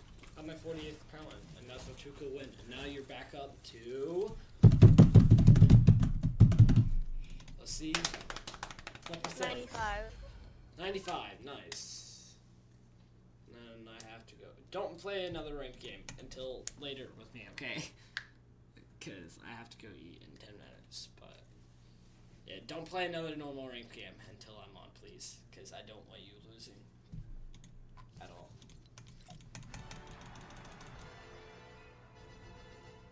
$40 crown wins. W's. Let's go. 27 W's. Let's go. I remember I was just at 27 recently, but then I've been getting crowns easily. All right. Anyways, I'm not gonna end stream. No, I'm gonna just be playing FNCS on my stream. You can stay in here, Riley, if you want, but if you don't want to, you can leave. Because I'm just gonna be sitting in the lobby watching FNCS. But.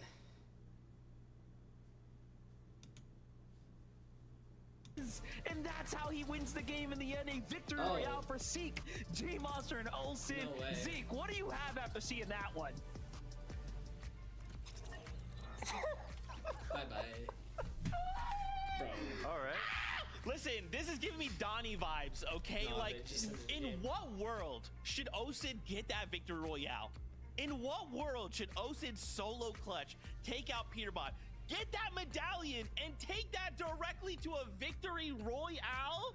This world, that's what world, what is going on? That endgame was absolutely wild. I for sure thought that it was going to be Kanata's trio that absolutely controlled that endgame, and it kind of was. But honestly, we have to give credit to Peterbot. How is he able to do it time and time again? Get Elam after Elam, Vivid. Someone has to stop him. Yeah, I mean, Peterbot always like put on a that. little bit of a clinic there. A lot of our trios doing very, very well in that game.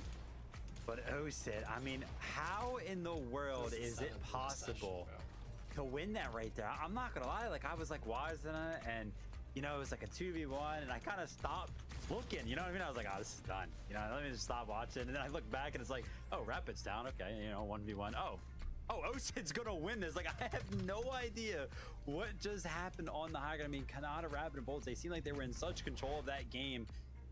Allowed way too much time for Osid to kind of find, you know, regain on the higher ground right there, steal it from them. Osid with an incredible clutch. The single fish, the coin, being able to just drop off radar, run into zone, and you're like, where is he? What does he have heals? Unbelievable stuff. So many things, little interactions here and there are changing the FNCS moment to moment. We will break that down so much more when we return after this short break, so don't go anywhere. There's a lot to talk about.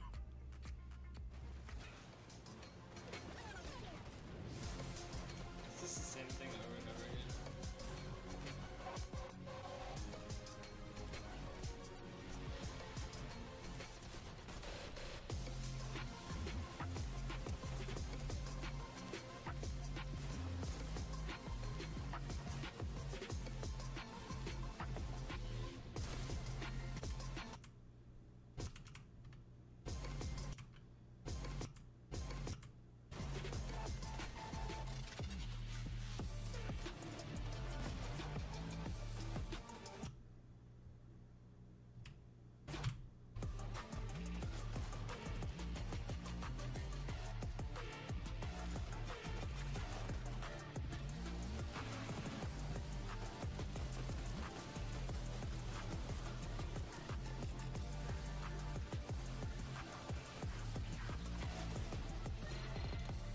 Let's check.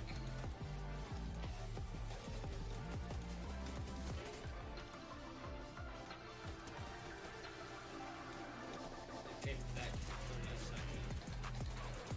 Listen and power are right behind them.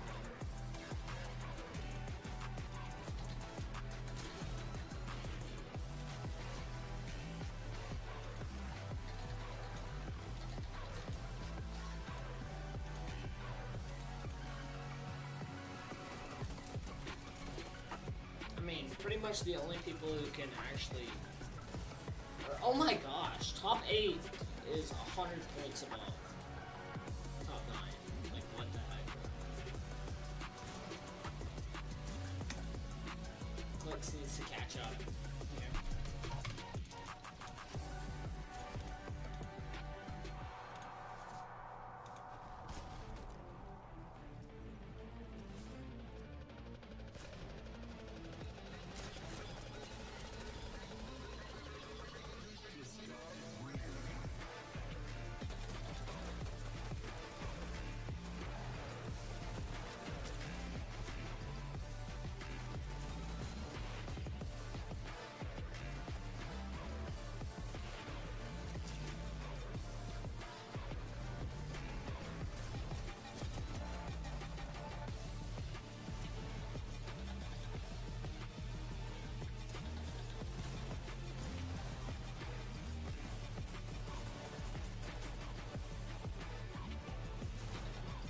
That's a brain.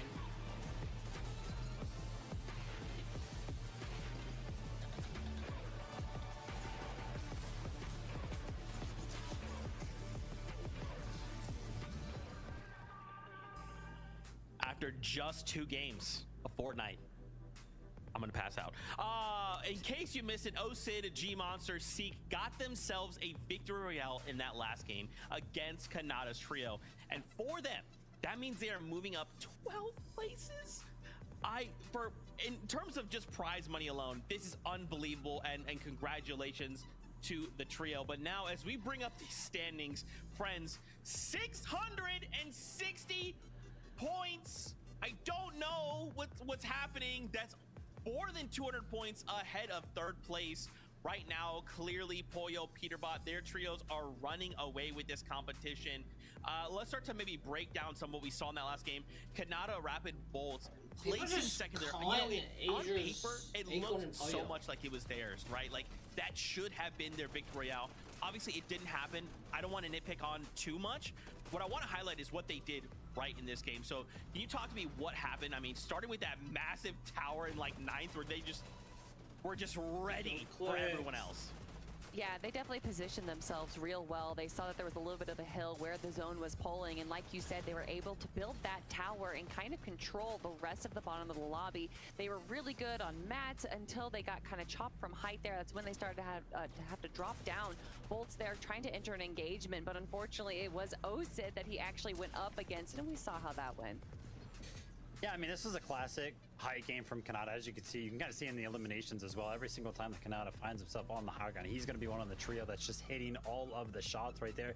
But it's kind of a strange one right there out of the bullets, right? Usually you kind of send a person down to start engaging some of those fights to look for the elimination points, because you're like, oh, listen, we're going to win the game anyway.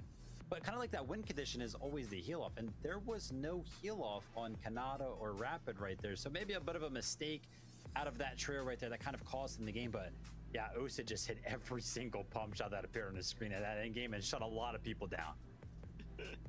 That's crazy. Right before we came back, Jacob PR whispered in my ear, OSID eliminated Peterbot and then absorbed his power, which almost made me break, Jacob. Almost had me. As we turn attention back to the standings, obviously right now still in first place, Agers, Acorn, and Pollo. Ritual, Colt, and Peterbot as well. I mean, we saw that moment out of Peterbot, right? A solo in 10th zone. And that's a tough spot to be in. And yet, by the end, he still manages to find a total of 9 elims for the trio, right? Like, they are still putting up so many numbers, even in situations they should not be. There was a moment where Agers, Pollo, and I'm gonna go Acorn eat were all in a dinner box and together stuff, and faced so- off against Peterbot, and they all ran away. Peterbot I gets like a will one shot, and they all let just you turn guys around know and that, go, like, nope. I'll get They back know here. that Should be skin. They back know soon. who it is. Should They be did back not even want by to 6:30. attempt to face him, and So, you can understand y'all why leave this after on? seeing that. Time and time again, he's go able ahead to and go start on to the Rift putting, Island. He's able to get the medallion. He's X. able to be invisible and just kind of terrorize the bottom part of the map. I mean, Peterbot just doing Peterbot things at the end there, but we got to go ahead and highlight, right? Cole and Ritual going down again. They're kind of in these layers where all the chaos happens in trios, and we talked about it the first week of FNCS. We're playing trios now, and some of these plays that can happen from some of these trios happen so fast, just like how Curdly's team kind of just jumped right in on Cold and Ritual, immediately got those eliminations. So much chaos down there. I mean, and even through all that chaos, right? One thing still rings true. Agers, Acorn, and Pollo on top right now. Third place, 7 elims in that last game. Guys, I don't know what it is, but this, they just can't be stopped, right? They can't be tripped up. They only had one game yesterday, but they had a 13th with 1 elim. But ever since then, I mean, most of their games have been within that top 6. I mean, can we stop this freight train? I mean, yeah, besides the 13th place game that they had yesterday and a 6th place game, which was their second worst performance, they have been in the top 4 every single time. And honestly, I mean, there's just so much to say about them, and we already have so many times. Agers and Pollo, just absolutely incredible fraggers.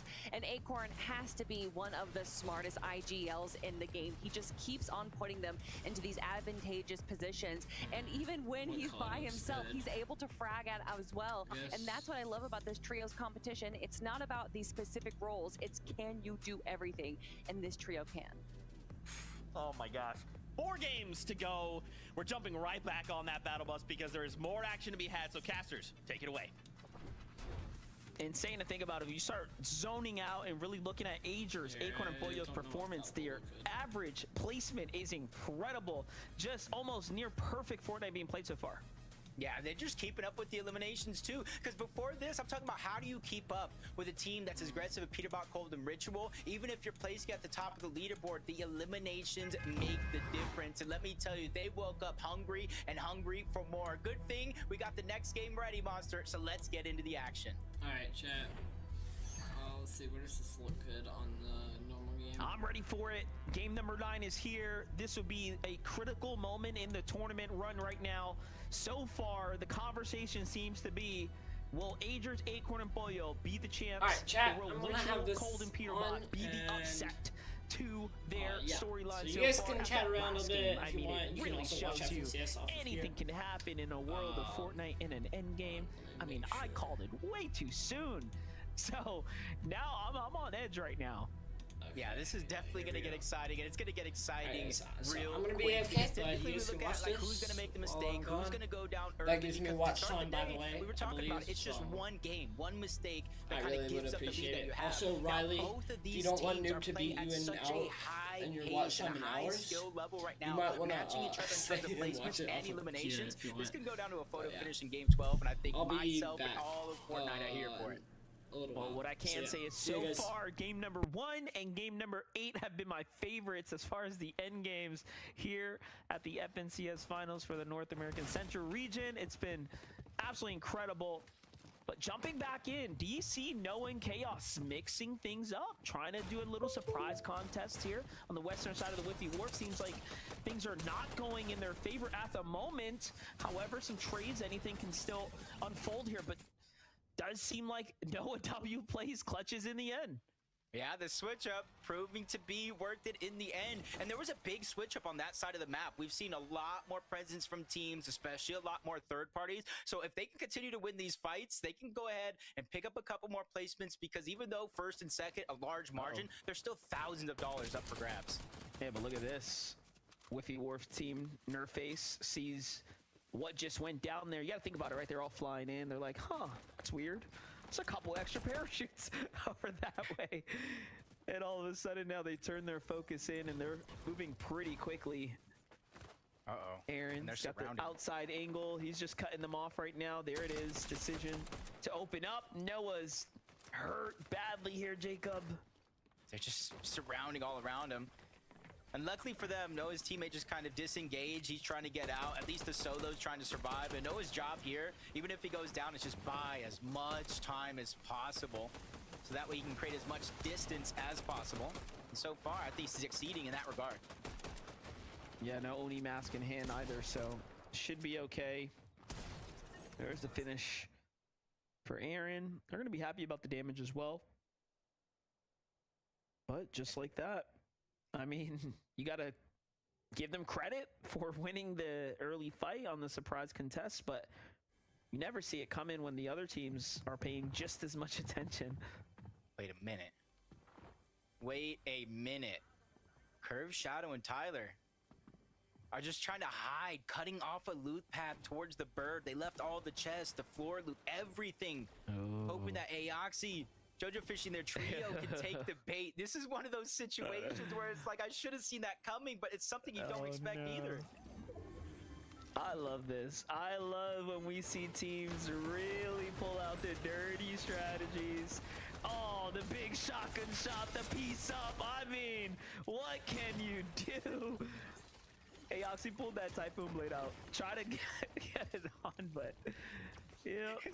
His only hope, the shotgun could only hit one person. He's like, you know what? Let me at least make the effort. Do something. Try to Typhoon Blade. Ooh. Okay, so now they're just jumping on the team on the outskirts yet again. Rapid, Kanata bolts, Demons Dojo, and this is something that team that lands there needs to start to really think about how they're going to get their loot and move out quick, because this is so isolated on this side of the map. Almost every single game, Rapid, Kanata, and Bolts have the option to do this, whether they get the eliminations or just put pressure to get their Storm Surge. It's their choice, especially if the zone isn't too far away from their actual POI. It's the second time they've kept playing this outside as well, right? Just looking for that action here. Last time they did get into a bit of a skirmish, but all in all, time to double back. Let's jump in with Peterbot. What a performance last round for Peterbot, man. Really putting up the numbers. It's one thing to do it, you know, online from the comfort of your home and your usual setup, but we have seen him perform in person. We've seen it firsthand. This global championship that just passed, I mean, exceptional work from him and Boyo. So there's nothing they can't do, right? And then they're fighting for the medallion every game. If they're trying to really have that advantage over the lobby, clearly it goes a long way in the hands of someone like Peterbot. And you're kind of like noticing where Peterbot from Flooded Frogs all the way to the west, relatively clear. There's not too many teams that land on this side. You go to the right though, Creon, Tony, they already lost Zeus. There's two more trios fighting just on the outskirts. They're using that as a distraction to try to disengage. Hopefully they have the reboot card, because then this in turn would be a free reboot, getting their teammate Zeus back into the game. And it just goes to show how one team on that side of the map, you can throw Acorn, Agers, and Poyo on the other side, really dictate the pace. Yeah. Our previous game winners now under pressure here from Skittles, Victor, and Chimp. So on the highlight reel, Osid's key elimination onto Peterbot, getting that medallion, really set him up for success there. Is there a team behind Skittles? What just happened there? Oh, he must have shot his own ramp. I was like, what's going on? Just trying to put pressure. Since they don't necessarily take that Magic Mosses fight right out of the gate, because that contested fight's just a little bit too risky. We saw both teams kind of win and lose that spawn fight off out of the gates yesterday, so I like this different approach. It's just all a matter of those teams around them rotate towards the south, give them the opportunity. Right now for G Money, Osid, and Seek, both teams looking to kind of stay around this location, just kind of looting up the scraps. You see at least half of their material missing as well. So they got to start thinking, where am I going to get the metal? Where am I going to get the rest of that brick? So on the feed there, Peterbot find DC Awesomer, who was rotating up the outskirts, so just falling right into Peterbot's hands. And we're highlighting how dynamic they've been for their team to go ahead and go back to playing the west side, right? It just continues to play into their favor right now. Every single game, a little bit different. Shout out to Visuals with the camera on right here. We love to see our competitors really participate and give us that behind the scenes look here. It's definitely a nice little treat, and this is what you need to do right here. Get your farm on, get these fish going, really build up the reserves. And usually when they have the surge, they're definitely in the game. As we look at about how they got that elimination onto DC. DC, we know he was left by himself, and that's just the sad thing. Peterbot, Ritual, and Cold rotated all the way towards Whiffy. But remember early on in the game, so that Whiffy team pushed south to go ahead and try to get that Noah Plays elimination. So inevitably, Peterbot going for the chase, they end up finding DC trying to backtrack and get those reboot cards. And that's where that first of 2 eliminations was able to get picked up. And as soon as they do, you see them rotating all the way back towards the east. It's almost like a copy and paste for the most part of their game plan early on. That's right. Everything's starting to piece together. I want to see what is it about Acorn, Agers, and Cold's or Boyer's early game there that is allowing them to find success with the surge, because clearly we've seen of emphasis on how Peterbot really forces almost the engagements at times, right, in the kind of their early game. Like who's opening up, who's the one kind of getting that first shield cracking shot. So right now, I know they at least got good damage onto Sails. Batman Booga did, because he was trying to void orb away, but as they all kind of reunite in that same structure over across, it's a little bit too risky for Clix, Batman Booga, and Yamzo, considering how consistent they've been playing so far today. Oof, they're going to just continue to follow each other. The zone moves over, so they haven't really had to move far from their POI. So just like one of the games that we've seen early on today, I want to see them do exactly what Yamzo is doing. You know, players are going to rotate to your zone, set up, try to get that damage early, and maybe send one person down below to fish. This is exactly what I wanted to see. What is this team doing right now to find their activity, to remain so consistent? Boyo, Agers, and Acorn seemingly have found themselves just ahead of the rest right now, and Boyo's playing a huge Storm Surge tower here. They seemingly have just split up, just full control of almost the center area here. Foxy Floodgate's still in sight as well, so they've got full visuals here on any teams rotating up, even outside of the Night Shift Forest. And you see how spread out they are. They're covering as much ground as possible. Let to know exactly where so many other teams are. It's Vidil, Cooper, Sphinx. They typically do stay in and around Mass Meadows for quite some time. That's how they're usually getting surged on the whole eastern side of the map. But that's Olaf, Maxi, Smiley that are slowly but surely moving in towards Max. And that's a team that we saw kind of struggling for surge, fighting on the outskirts, a little bit more south from Max Meadows. Now they move north. They're still trying to take that same approach in order to get their surge, but they got to be careful. It's against Sphinx, Vidil, and Cooper. We saw how massive Vidil went in that last game. Yeah, definitely. Literally staying alive, somehow finding the refresh, picking up 2 eliminations. I mean, he was doing it all. Really putting up the numbers for this trio here. Let me just take a look at this leaderboard. Where did that even put them after such a great performance from him? Just kept them in third. Tied, by the way, 474. As Aviv, Booga, and Threats rocket their way up as well with a near mirror performance. So, yeah, just all around, it was a critical game for them. Curve, Tyler, and Shadow, though, what just happened here? Picking up already their 3rd elimination in the game. Keep eyes on them there, as they're just being the disruptors of the lobby here. But Sphinx, Vidil, and Cooper have a long way to go before they get outside the zone, and there seems to be a lot of teams enjoying their time in the storm here. Yeah, this is kind of one of those things when you look at a team just like this, they have about like 3,000 storm damage taken. So it's not necessarily the worst, but they're doing this so that they can rotate with a lot of these teams towards the outside, knowing they can't necessarily box up and play safe. And that's how they're accumulating their surge, especially on these northern pools. And it's kind of working out for the most part. They've only taken 17 storage hits throughout these 9 games so far. Not bad at all. Zeus, Tony, and Creo, though. Eyes on Chimp, Skittles, and Victor V right here on the outside of the zone. Things seem to be coming back towards the Flooded Frogs right now.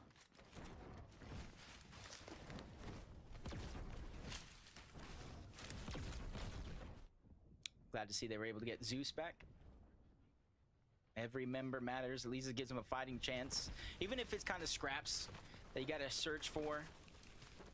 You can kind of worry about that later. Bugha getting a knock onto Curly in the feed.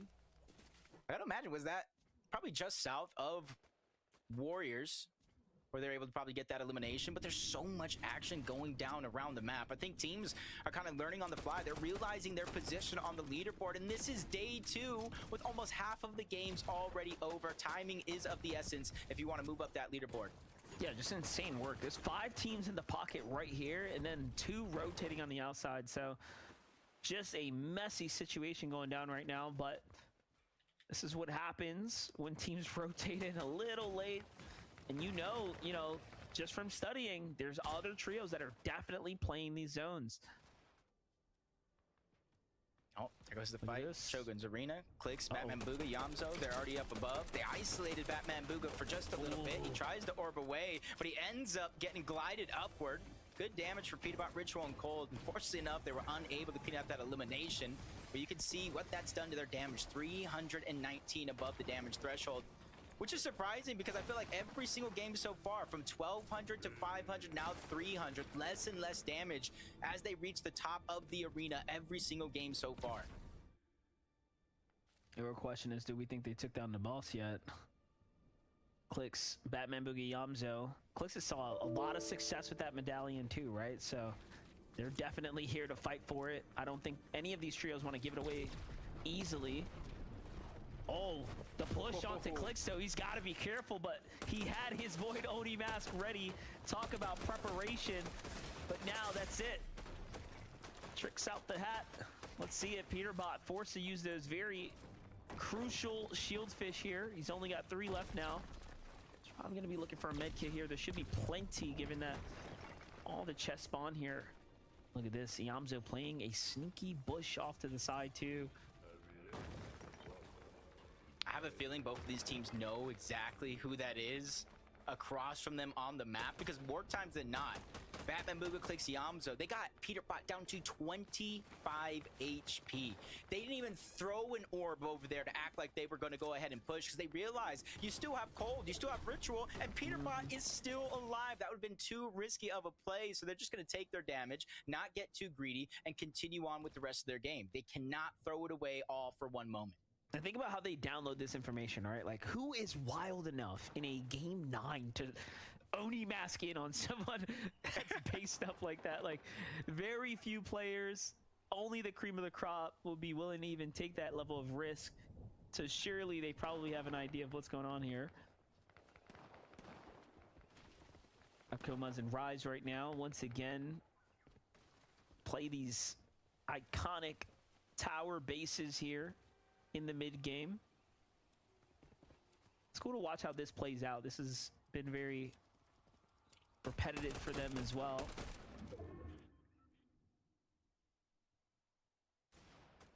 Yeah, they usually like to hold out teams just like this, gosh. and it's fully breaking out now. Fight. We're really getting Only it. 55 above the damage threshold. Like I said, every single game so far, it almost feels like there's surge less and less. Those opportunities aren't there, and that goes to shift of the lobby. Teams aren't wanting to be their Storm Surge anymore. They've had enough. They're rotating away. They're not giving them that chance. But Cold, the awareness over 9,000 right now. Sees Nut, Liam, and Fred moving up. He gets a little bit more damage, trying to alleviate the pressure of Storm Surge, but it's still not going to be enough because 91, 83, instantly falling down that slope. No, no, no. Fred, Liam, get out of here. You're ruining the 3v3. We almost had a huge fight. I was so ready for it. The more likely this fight is to discontinue if Peterbot, Ritual, and Cold get the damage. And now with the boss being threatened here, they have to make this decision to actually try to secure this or possibly even give it up. Look, their material counts are halfway right now. Nut, Liam, and Fred jump into the mix, into the boxes. Do they realize that there are 6 players here? I'm not sure just yet, but surely they have to know now. Clix seems to be super damaged on the other side of this entire exchange right now. What a fight that's breaking on here. Seems like things are just going to get more and more interesting as the boss starts to charge up. The destructive explosion, there it is. Look at the awareness, though, from Cold and Ritual. And Peterbot, they immediately disengage. You know what? You guys want the high ground, take it. We don't want it, but we're seeing why. Yes, exactly. 191 or 99 below the damage threshold. This is not a situation you want to out heal. You want to be proactive, get the damage, but they're hoping everybody below them makes mistakes and go down. Well, the clock is ticking. They have plenty of heals. Into the box they go. Yamzo's waiting to catch him. No, Clix is there as well. You can just see the silhouettes. The shotguns are ready for war right now. Liam, Fred, Nutho failed the attempt to break in the first time. And Batman Booga's there with a huge shot. Wonderfully played there for them. That's going to give them the damage they need and the refresh to keep them in the game. And you know, you really have to think about it. Cold and his team were counting on potentially refreshing up off of Clix, Batman Booga, and Yamzo here. And now that's almost spoiled. So hopefully they use this distraction to secure the boss. Look at what's going on, though, in the distance. The damage has been done. Ritual does have to pause down and heal for a second here, but Peterbot and Cold are jumping right back into the mix now. I think that they know that they need this elimination here. Yeah, but Peterbot just gets tagged up. That's going to slow him down just a little bit from helping the rest of the team. You see Shield missing from Ritual as well. All that fighting for just 48.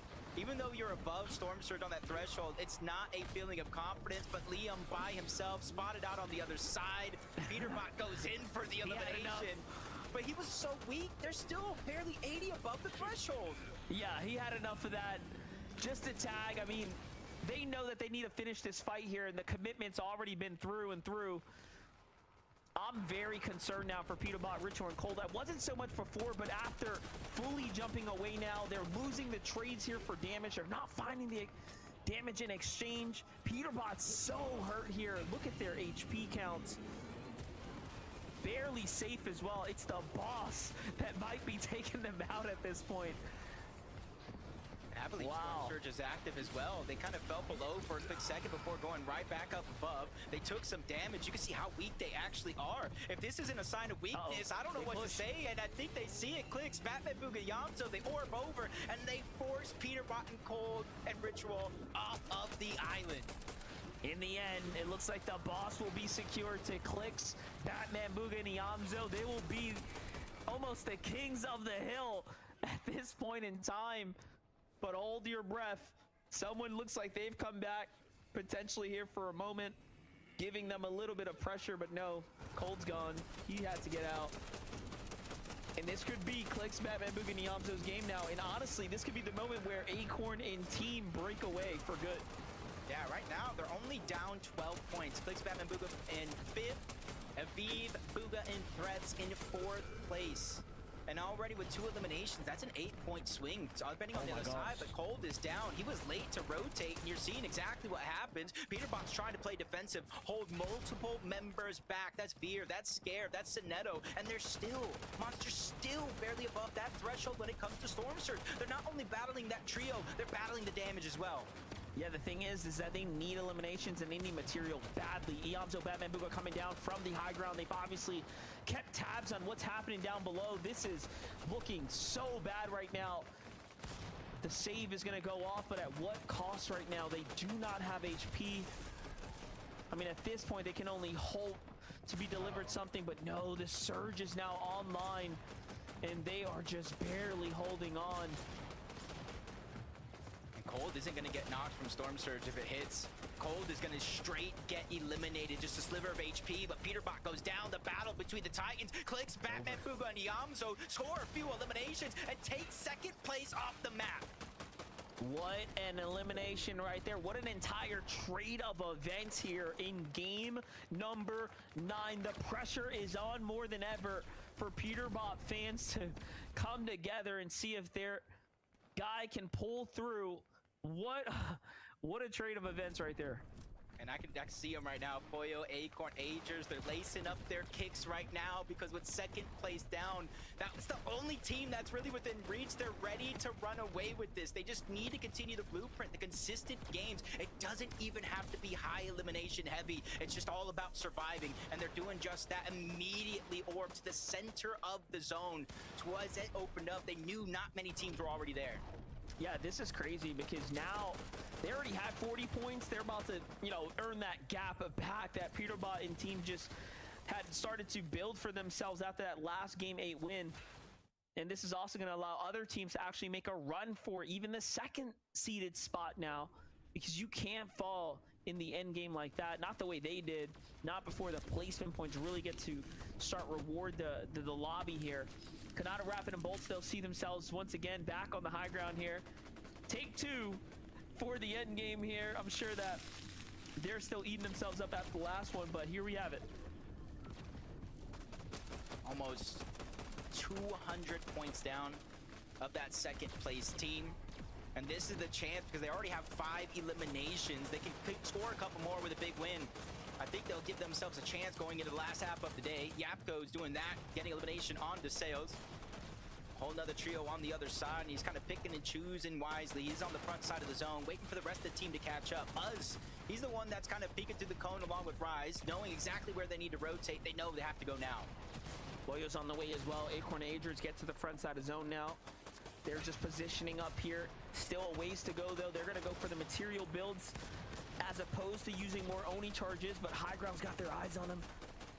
Gotta turn up. Bugha, Threats, and Aviv are tackling High Ground right now. Kanata comes down, though. He sees that things might be getting broken out, and yes, it actually all does get chopped here to fall.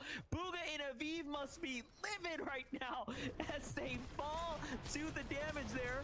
And now Bolts, Rapid, Kanata take advantage of this. They go for High Ground, but another team has got their eyes up there as well, as potentially Clicks and Boyo's team as well.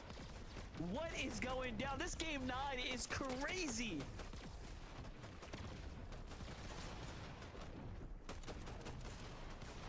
Keep your eyes on everything happening here. Boyo, Acorn, and Agers could be looking to take things away right now. And if they do, it will be a 1 for the books here. Another elimination right now falls there. Take a look. Rapid falls as well. And now we're inside the top 10. Agers, Acorn, Boyo need the refresh here, though, as they run out of materials. But no!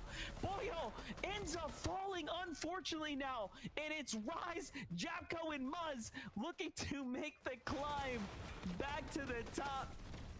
You just couldn't write this story yourself.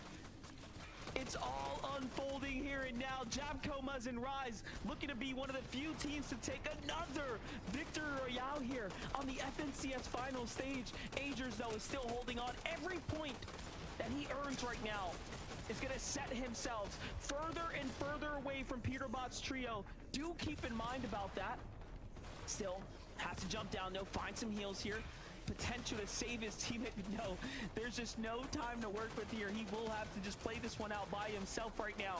And luckily, those knocks are giving him to scan for information here on the rest of the lobby. Take a moment to pay attention, really allow this to kind of settle in here. Meanwhile, Clicks is still alive. That medallion in hand, 28 HP, though. It's not looking good. Where's the Yamzo? Where's his teammate? They're both split up. Opportunity, though. Clicks has a chance to go clutch. He has the medallion of Peterbot-esque performance, and it comes down to this, but he gets knocked. The Yamzo's now the last one surviving. Agers feeling that same pain, but he scoops up the medallion just in the nick of time.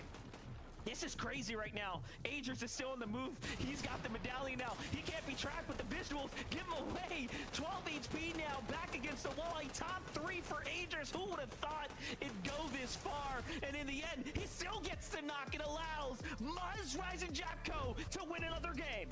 They stayed on top. They made sure they didn't take part in any of that mess on the low ground, forcing solo after solo, duo after duo to clash down below so they can smooth sail across that finish line and take that first place in this game. What a game number 9 that was. A roller coaster of emotions going through not only us here on the commentary booth, but also the community as Peterbot's team falls early. Acorn's team runs away with it. Agers finding the critical impact eliminations in the end to keep them up in top 3. And then Muzz, Rise, and Japco. My gosh, we love to see them win, and they do it in a spectacular fashion here for game number 9. I mean, Zeke, I need your expert analysis and the rest of the team here at this point. I've got it. I'm going to break it down. You ready? I passed out. Man, yeah, Muzz, Yapko, Rise. What's crazy about this trio, man, is it's just like every time it looks like someone else is gonna have height, they're just waiting. It's like they have that perfect timer. And this is actually something Kelly talked about last year, where it's like everyone fights for high ground, but it's like that 11th zone, which is when they took it, that's so like the perfect time, right, Kelly? Like that's the time to strike. I mean, we've definitely seen success, even as close as yesterday, to teams going around Zone 8, Zone 9, building up this early height and being able to control it, especially when Zone does pull over their old builds. But you just can't do that, especially with TPs right now, especially with just how aggressive our top 8 teams are being. Everyone wants high ground. High ground wins games. We say it time and time again. And Muzz, Yapko, and Rise have just been playing so patiently. That really is the key to their success right now, is that they're not going for these high elimination games. In fact, out of the top 5, they have the lowest amount of eliminations out of anyone. But they don't need those eliminations if they're able to make these end games over and over again. You know, this game was honestly crazy, right? Game number 9, because every single high ground situation throughout pretty much all of the games that happened so far, it's usually just a team kind of gets it at first move zone, right? 9th, 10th zone, whatever, and then they kind of have it for the rest of the game. Maybe there's like one fight that kind of happens for it. But there was like, what, 5 teams kind of thrown in the mix for the high ground that game, right? Like all of a sudden the gears started to turn for a lot of these teams. They're like, no, I want high ground.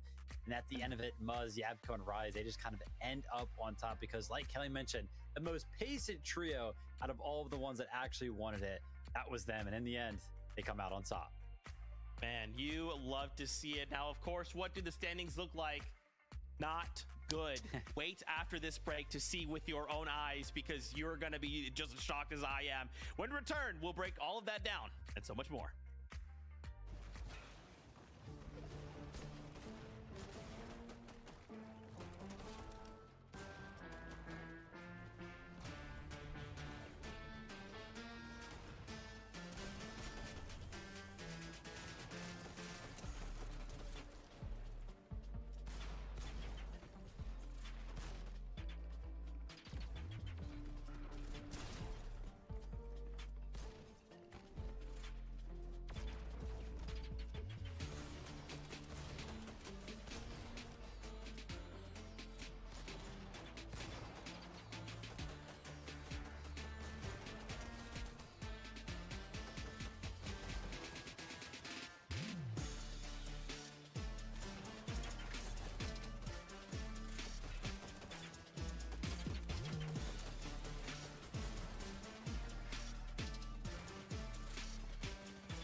Welcome back. So, are you ready to see the standings? Are you ready to see what transpired this last game? Because I'm going to tell you right now, you're not. You're not ready to see what has happened in this last game. Agers, Acorn, and Pollo are now almost 100 points ahead of Ritual, Cold, and Peterbot, all off the back of Agers' solo clutch. You know, guys, I don't know what it is about this season in particular, but it feels like just across the board, there's so many more solo clutches that have been happening. And it's not just like, oh, you know, like I made like top 25 or I made top 15. Like, no. He made 3rd place and walked away with 6 elims. Yeah, if you look at all of the solo clutches, half of them are Agers. I actually looked back on my notes from yesterday and today, and Agers got a solo clutch in Game 2, Game 3, Game 4, Game 5, Game 7, and Game 9 now. It is absolutely insane. I don't know what he had for breakfast today, but please let me know so that I can have some myself. He is absolutely carrying his team. And I say carrying, but he's also playing with Pollo and Acorn, who are playing out of their minds as well. But just when it comes down to these rough situations, Agers is able to come out and survive time and time again. And honestly, you know, coming into the weekend, I expected Video, Cooper, and Sphinx to kind of be the team that was going to be finding eliminations throughout the moving zones, right? Keeping that momentum-based play style up that I kept kind of coining. But it seems like, you know, Acorn, Agers, and Pollo have almost taken on that identity. They keep playing in the middle of the, you know, the end game right there. They're just finding eliminations. They're box fighting so well together that they're getting very, very far into these games. And then, I mean, Agers just putting on incredible performances, just establishing a lead on the leaderboard for them right now. I don't know. It's close. We still got 3 more games left, but it might be all done and dusted. I don't know. I don't know. All right, Fortnite's taught me a lot. All right, we gotta wait to see what the last 3 games hold for us. But what happened, right? Why did this lead develop? Well, remind ourselves back in that fight over Rift Island, right? Peterbot's up there, he's chilling, and you're thinking, okay, here we go again. But what happens, right? Clix Yamzo, Batman Booga, they look to take this fight, and then what ends up happening, they get left in a shambles situation where Storm Surge is now their problem. It is enough to just completely dismantle them. To think this all happened because Clix Yamzo and Batman Booga decided to take this fight to Rift Island. And then on top of that, Kelly, I mean, Fredbot, Liam, and Nut joining in on the action as well. It got out of control way too quick. Oh, and we actually get to watch that right now. We can actually see that Peterbot, Cold, and Ritual, I believe they were there first, but Clix probably noticed how much success Peterbot was having with that medallion. So he says, I want it for myself. Cold's trio, with their aggression, they know that they could probably have this 3v3 and win, but it was actually Clix, Batman, Booga, and Yamzo that were kind of able to hold them off. And then, as you say it, Liam's trio jumps up as well. They are below Storm Surge. They need to go on the aggression. And so they think by kind of third-partying this fight happening, they might be able to get some tags that they need. Speaking of tags being needed, this might be the first time, Vivid, that we've seen Peterbot so close to Storm Surge. Yeah, I mean, even dropping below it, right? They were taking some damage from it a little bit throughout that game. Definitely did not get the fights that they were looking for in the early game. But I mean, we have to shout out Clix, Batman, Booga, and Yamzo, right? They were kind of in the same situation there. They were up on that island. They had the third party kind of come in. They were taking shots. The boss was flying around up there. They got 4th place, 8 eliminations that game, right? They still made it out and did very, very well that game, which honestly, I feel like has kind of been the story for that trio, you know, Clix, Batman, Booga, and Yamzo. It's like almost every single game that we tune into, there's like something that looks like it's going wrong, but it just doesn't matter. They still clutch up. They find a game plan. They recover in some way, shape, or form, and that's why they're towards the top of the leaderboard right now. And to think, right, like in that moment where they fight for the island, Peterbot goes on the aggressive, right? He goes to try and port on Clix, and then immediately his whole trio claps back onto Peterbot, and now he's sent recoiling. Like, there is so much fight in all of these trios, right? And even if we're looking at, okay, like, yeah, Pollo, 732 points, like, we're not aiming for first, there's still a ton of prize money on the line, right? So even just a single change in placement means so much to all of these trios. And I think we have 3 more games. I don't even know. I may not make it, okay? All right? If I don't make it, just make a little statue of Frog for me and my favorite POI. You know the one. But that being said, though, we are getting dangerously close here. These trios, it is now or never. With 3 games left to go, we need to pull out all the stops. So we're going to send it back over to our casters. Monster D-Face, Jacob PR, take it away. Take me away, please. Zeke, don't worry. I'll put you on the back. We will cross that finish line no matter what happens at the end of the day. But Monster, 3 games left. That puts a lot of pressure, not only on Peterbot, Cold, and Ritual, but every team down below them that wants to have that fighting opportunity. Yeah, it does. I was looking at the standings and just trying to see who today is performing the best. You got to give credit to Noxyverger and Curly, who have had a tremendous day 2 performance so far. If the multiplier, it only makes you wonder, if the multiplier was at play, we would have a much different standing. However, it's just down to consistency. So let's see it for game number 10.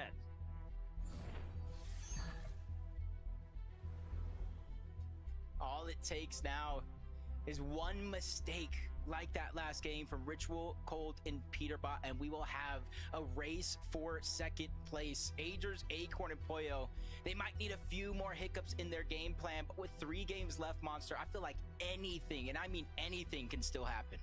Yeah, Agers, Acorn, and Boyer are playing comparatively the same as Ritual, Cold, and Peterbot, because today they've earned 220 points, and Ritual's team has earned 216 points. So they're very much neck and neck as far as like how their games are going on average. However, Ritual, Cold, and Peterbot obviously needed to make up for the deficit, the 90-point gap that separates them, and now it's just like a huge setback for them, right? It almost puts them back to game number 7, right, where we kind of began the day here today. So these next 3 can go either way, but we can't see a mistake come out of them.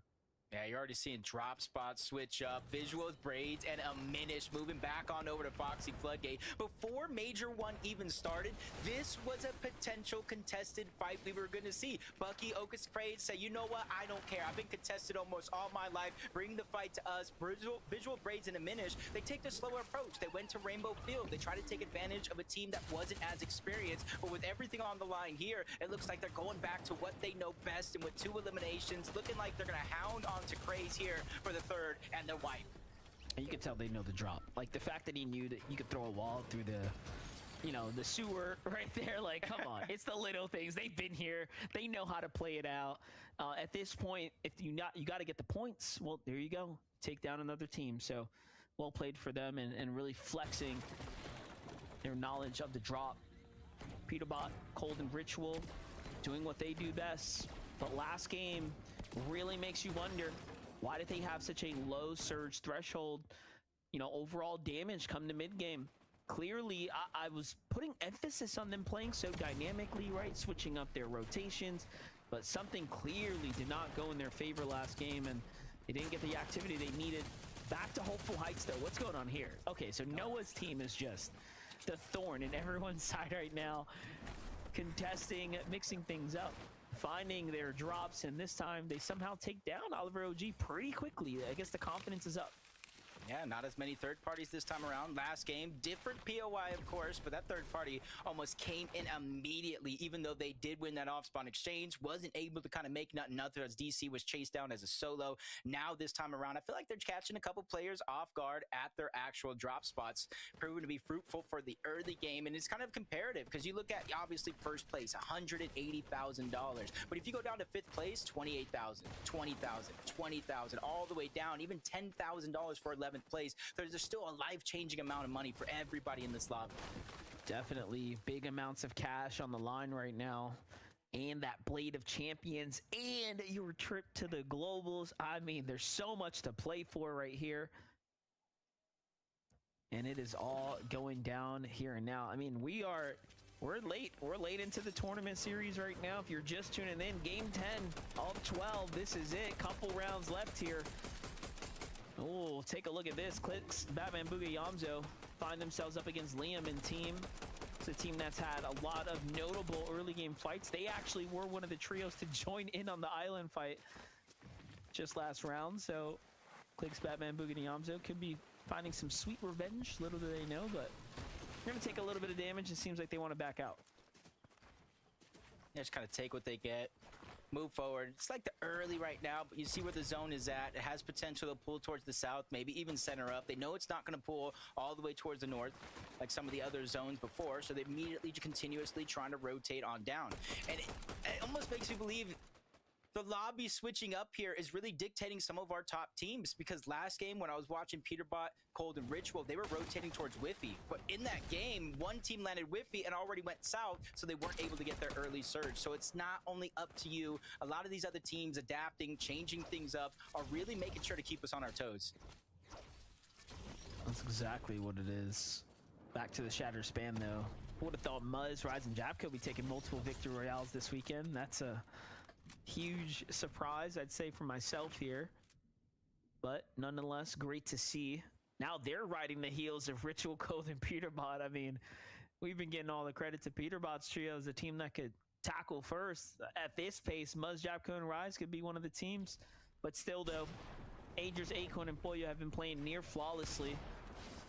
The way they're dropped also maps out. I mean, we saw a glimpse of it. They split those triple towers. They got widespread of the center of the general area, and they haven't had the same issues for Surge. Not like Peterbot, Cold, and Ritual, who have to do almost the riskiest of options. Go find Yo, a full chat, fight, what's up? right? They're not playing those Surge bases. How's it going, They're not chat? getting to zone early. They're taking fights in the storm. Yeah, and I kind of feel for Nut, Liam, and Fredbot, and this is how Alright. they got that first elimination. Is just either clicks, You don't Yalto, know when Batman, you're gonna get Booga, on, or yeah. Peterbot, Ritual, and You're Cold. good. Those have been the two primary teams that not only been fighting, but rotating My for draw. the majority Yep, that's of my this draw. entire tournament. And that's saying something, because that's a lot of pressure that you're going to have to go up against. But who's Brutal winning? Boxcars Let's see. contested most of this Chat. time. Even though it's not exactly the two teams, it's OSID, G-Money, and Seek that are down there rotating for Magic Monsters, just trying to get as much metal, just trying to get some Storm Surge. This is why the full fight is breaking down, but Tony up above, trying to grab the tops. They're He's doing a getting- good job they're now, doing pressuring better, them from above better. while his teammates are pressuring down below. OCG Monster Seek doing an excellent job playing defensively here, but Zeus takes a little bit of a shot right there, and they're forced to back on out. Okay. And this could be a bit of a major setback here for Seek, OCD, and G Monster, whom I still stand How's it going, Ray? to say have had the craziest clutch of the weekend so far. Definitely an exciting one from OCD's side.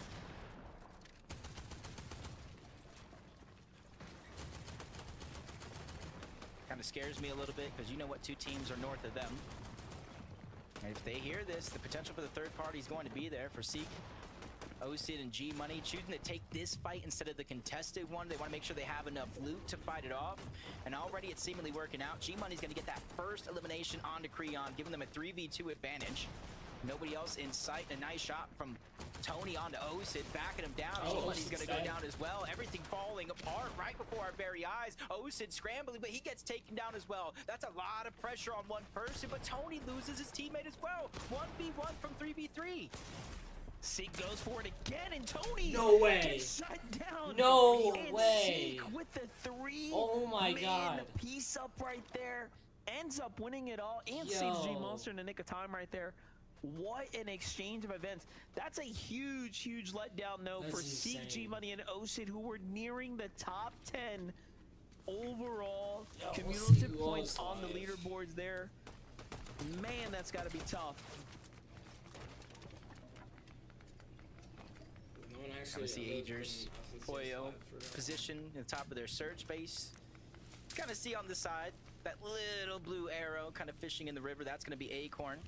Making sure that all this damage that they do take on top of the tower can easily be replenished by any sort of shield fish if they can grab them. Down below, you see a lot of other teams positioned high up trying to do the same thing, but if they don't have that little bit of water, they're the ones that are going to be feeling most of the pain. Bolts, Rapid, Kanata finally rotating south from Demon's Dojo. They have a lot of time and space to take as much time as they need, but this time around, they're just trying to beat the zone on the other end. See how it's going to play out, though. Onimask starting to come out, so they have their escape plan here. Have to be careful. Team behind the mountain, but Cole Peterbot's here. looking for the opening shot here. Chat, let's check item shop. Shot from behind and doesn't even flinch. That's how dedicated he was to hopefully getting the ambush right there, but Is what it is. W. To say, who is that? That was Oreo and his trio on top of the That's Rockstars crazy. mountain. It's almost like revenge, because last game we saw Peterbot take down Oreo when he had the elevation on top of the island. Just a little bit of revenge. They have all that space over the mountain. They can continue to spread out. They know exactly where this team below them is rotating. terrible. There's only one way into that Sucks, tunnel, bro. and only one good way Shop out. sucks. Whatever. So they can kind of mirror them all across the top of that mountain.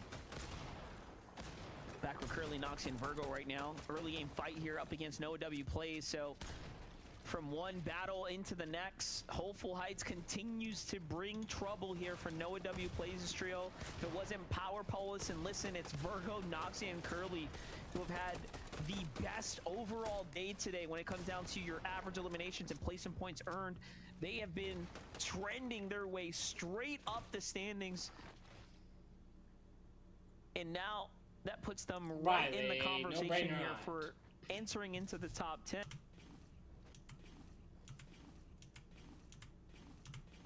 As they're in 7th right now, right behind Vidil, Cooper, and Sphinx.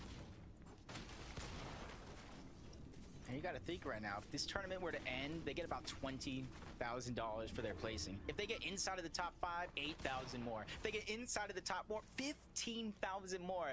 And even more after that for every placing above.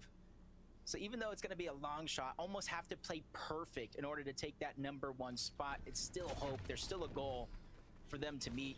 And everywhere across the map, Spooga, Threats, Aviv, trying to replicate that success from yesterday. Kind of flying under the radar, holding their spot toward the top side of the leaderboard, and finishing strong in Game 6 with a huge victory royale, being able to build that confidence and momentum going into today, day 2. Yeah, I mean, I'm really thinking about that top 2 though, right? Seats to the globals. This is the time to do it. Mason, Chance, and Donnie already in the fight here, so they join into the Hopeful Heights battle going down right now. This little skirmish here. Mason's gonna go in and secure himself the finish for Donnie. And then Virgo, Curly, Noxy thinking about re-engaging back in. They're like, wait a second, we just left this. What's going on here now? Another team's fighting already? So many teams even changing up their drops. Mason, Whoa, Donnie, whoa. they're going in along with Chance. Okay. Typhoon Blade's going crazy. They haven't really achieved any big damage, but this is a team. Last game, we saw them at the north side of the map with Noah, Chaos, and DC. Now they're at the south side of the map. They're just trying to do what they can to take advantage. Just like Noxy, Curly, and Virgo, they realize they're the third party. And this is their opportunity to just try to sneak up on any one of these teams, try to catch somebody out of position.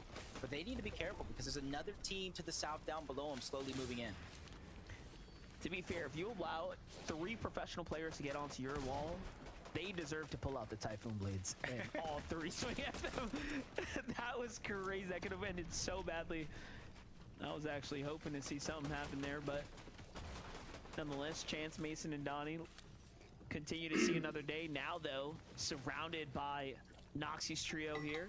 They're looking in, continuing to kind of search for the action, search for the opportunity. Hi, Ashley. I'm back, by the way. Now. Doesn't even look like Noxy, Virgo, and Curly are on the same page right now, scattered around. Potentially looking for Noah, even though he's not a solo overall in this game. He's a solo in the position of Hopeful Heights. His teammate far away from him on those turtles, just trying to stay alive. If you go down, I got you. And Noah's like, no. If you go down, I got you. It's kind of the hope for the situation that they're in. And we got a new team on top of the island trying to claim that medallion. Kanata, Rapid, and Bolt. And we know the damage they can do in a lobby like this if they're able to possess that medallion. Yeah, this is a big pickup right now for Kanata, Rapid, and Bolts here. I mean, they're in 8th place right now. They had a 2nd place game just a couple rounds ago. So far today, almost finding their chances to kind of break away here. winning, I However, believe, just Polio coming up short. is still But they remain in the conversation. Clicks, Batman, Booga, and Yamzo back on over to them. As they've now exited their way from the storm line into either 9 kind of or this 8:30, foxy right? floodgate area at the moment. Storm Surge gonna activate. Not too many worries from Batman Booga and his trio. 649 above the damage threshold. Still finding opportunities for more. And since they know they're at the edge of zone, the edge that's pulling down towards the south, they kind of give themselves options. Wait at the edge, find a lot of these teams that are slow to rotate in, or just quickly find their position. Very, very similar to Peterbot, Cold, and Ritual, not wasting any time on the edge this time around. They got the fight they were looking for in the early game, and they got the flexibility to rotate, and that's exactly what they did. Now they're looking to hit some tags here onto Bugha, Aviv, and Threats, who have a pretty sizable base set up here at the Seaport City, but we've seen them maintain this position time and time again. At the zones here, this is the way they play it out. They build a huge base. The only time we've actually seen them abandon that is when they had to full collapse on a trio that was invading their area, which just so happened to be Chimp, Skittles, and Victor V. No easy pickup, but they ended up sweeping the floor with them really quickly.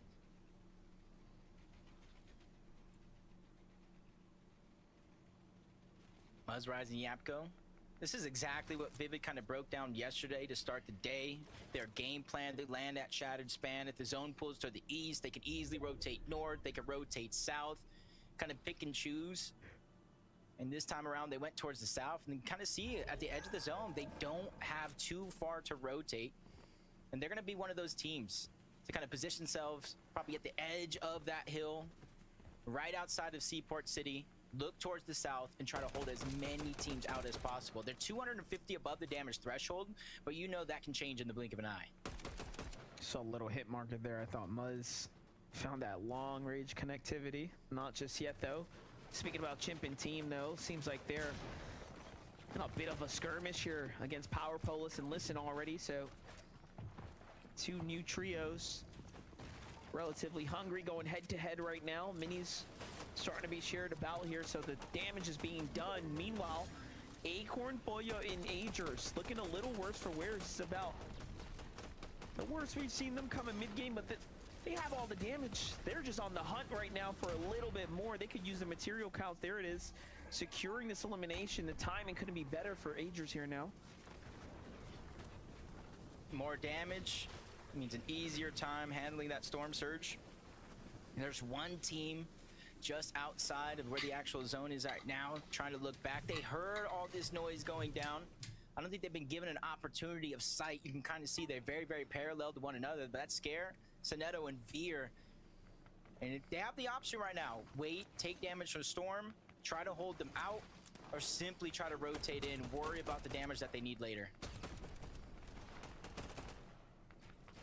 In order for Ritual, Cold, and Peterbot to have the space that they need to just jump up with a single game, it's going to take Agers, Acorn, and Boyo to play terribly and for have something go really wrong. If that doesn't happen, I mean, this is going to be a close race all the way to the top here. Sphinx, Vidil, and Cooper, though, standing strong so far. 499 points earned over the 2 days of competition. They've also been one of the few teams to secure those Victor Royales. Their strat so far has been relatively, I would say, consistent. We haven't seen them have too much troubles just yet.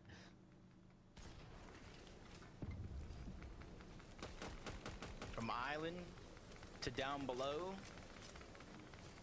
they have a lot of different resources here at their disposal. They just need to figure out how they're going to rotate to zone, but on the other side, Muzzrise, Yapko, not only down below the threshold, Storm Surge is active every couple of seconds. That'll be 25 damage, and they're stuck kind of in Seaport City. There's not really too many players they can fight, and the only ones they can actually pounce on is Peterbot, Cold, and Ritual right down below, and I feel like that's going to be their only option as soon as they realize they're there. Yeah, I was just going to say, think about who they get to choose from. Like, Bugha's team's already gone. Now it's up to Peterbot's team to fight this one off, and the Storm Surge is doing the damage. They're already gone. Muzzrise and Japko might have been too late to the punch. You can see there's a lot of empty inventory slots. They don't have a ton of heals. They're now going into the reserves. 156. Not only Peterbot, Cold, and Ritual rotating around, but the majority of the players on that side of the zone. They got to start getting desperate, but it works. Yapko finds that big elimination onto one. Not enough damage. Still looking for more. That's Skittles. That's Victor V right down below him as well, along with Chimp. And it's all or nothing right now for Muzz. In a 2-tick zone without any heals. It comes down to this moment, and it's Storm Surge that takes him down. Yapko, even though he gets some damage, it's Storm itself that takes him down, leaving Rise to abandon the play and try to finish this one out as a solo, but no! Rise goes down as well. Storm Surge taking down another one of our premier teams. What a situation to unfold here, Jacob. I mean, it just doesn't get worse than this for them. It was looking so good until it wasn't, and now the podium starts to open up and space is being made. Can Klismap moving the option take advantage of this is the question at this point. Wait a minute. I mean, it's all up to everyone else now. 559. Started this game roughly like 13 points down. Klis can get to third now. Which is Muzz, Yapko, and Rise. If they stay alive long points enough. haven't even been given yet, and they find even more eliminations. That's their 8th one. Now I feel like they've only need overtaken 20 them more on the leaderboard. placement Down points. 13 to start the game. 4 eliminations. That's 16 points. Depending on how many Yapko, Muzz, and Rise were able to grab before they went down. I don't know how many Hold has kills been they have, dropped. Peterbot. Ritual, now it's just Peterbot. I believe Ritual just went down, fully eliminated, and they're quickly on the offensive. That's Pikes, that's Aoxy, that's Jojo Fishy on the other side, and this could be a big confidence-boosting win for them. Definitely love to see it right now. Peterbot has to pick up cold here. Can they bounce back? Man, disaster happening everywhere right now. So unfortunate for everyone that's a fan of Peterbot. Was hoping for them to go ahead and take the lead, and just like that, Jacob, looks like everything is crumbling. But if you're Agers, if you're Acorn, if you're Pollo, you're so excited about how this is all played out so far. Now you kind of see him right now, 75, a couple of good shots, 107. Storm Surge is going to be a worry for them as this game does continue. Rapids down. We saw him take a damage a few moments ago, but they full boxed up, the double revive. That's going to take no trouble to get them back up as a trio. And immediately you see them going for work, hunting, trying to figure out who is nearby that they can try to take on. I'm just watching, paying close attention to that damage threshold right now that's starting to lurk and creep up on everyone in our competition right here. 95 above, pressure looming, full trio in front of them. Can Peterbot and Cold do it once again here? Can they continue to find their opportunities to claw back into it? Of course they can. You can't count them out. They're still extremely dangerous. Smiley definitely put a smile on my face, I'll tell you that much. They didn't even see it for that moment, but Peterbot's reactions are just way too quick to let that one fly. You see the top of the mountain, Clicks, Batman, Bugha, Yamso, one of them, Curve, Tyler, Shadow, another team, quick to rotate, trying to grab that positioning. They know there's more of that mountain to open up. Both teams have their eyes on that prize, but down below, Agers, Pollo, Acorn trying to go through unnoticed. And this is what they've been doing. They haven't been necessarily taking high ground early on. They're not putting themselves in a position to get contested on the congested side of the zone. It's just pure brain power coming out of Acorn. Like what I'm watching right now from Agers, Pollo, and Acorn, though. Still moving, getting high ground, positioning themselves perfectly, and although they don't have the most damage, they have still managed to secure themselves a decent position here overall. Meanwhile, 32 below now, and there still is a fair amount of players that will have to fall here. Peterbot, Cold will have to get active. They're on the low ground as well. Focus starts to come in from the lobby. They know that they need to get out, and they got to get out quick. Peterbot goes first. More pressure coming in, though, as they get tracked through other teams. A little bit of mats here, though, he gets to play with. Anything better than nothing, considering the situation that they're in. Storm Surge still going to activate at least one more time, but Pollo, Acorn, Agers, elimination was found throughout the past couple of seconds. That was Pollo and Agers who got credit for that one, tearing them apart. And you can see they desperately needed those resources. 14 material on the Pollo. You know high ground might not be possible for them this game. Definitely not right now. But look at this. Threats going in. Greeting for the loot. Saw the wall was open there and decides to double back now. Bugha, if even Threats could use the pickup here. Diego skates out to the side. Might be Cease Blake, and Jack will pick up the Elim there. Meanwhile, Cold and Peterbot still in the game here. Saw for a brief moment there, though. Eyeing up Agers on the other side of the wall. Sphinx, Fadil, and Cooper just to the right side here. Peterbot goes in onto Bugha, but no. Uncharacteristically misses the shot that he needed to keep him up.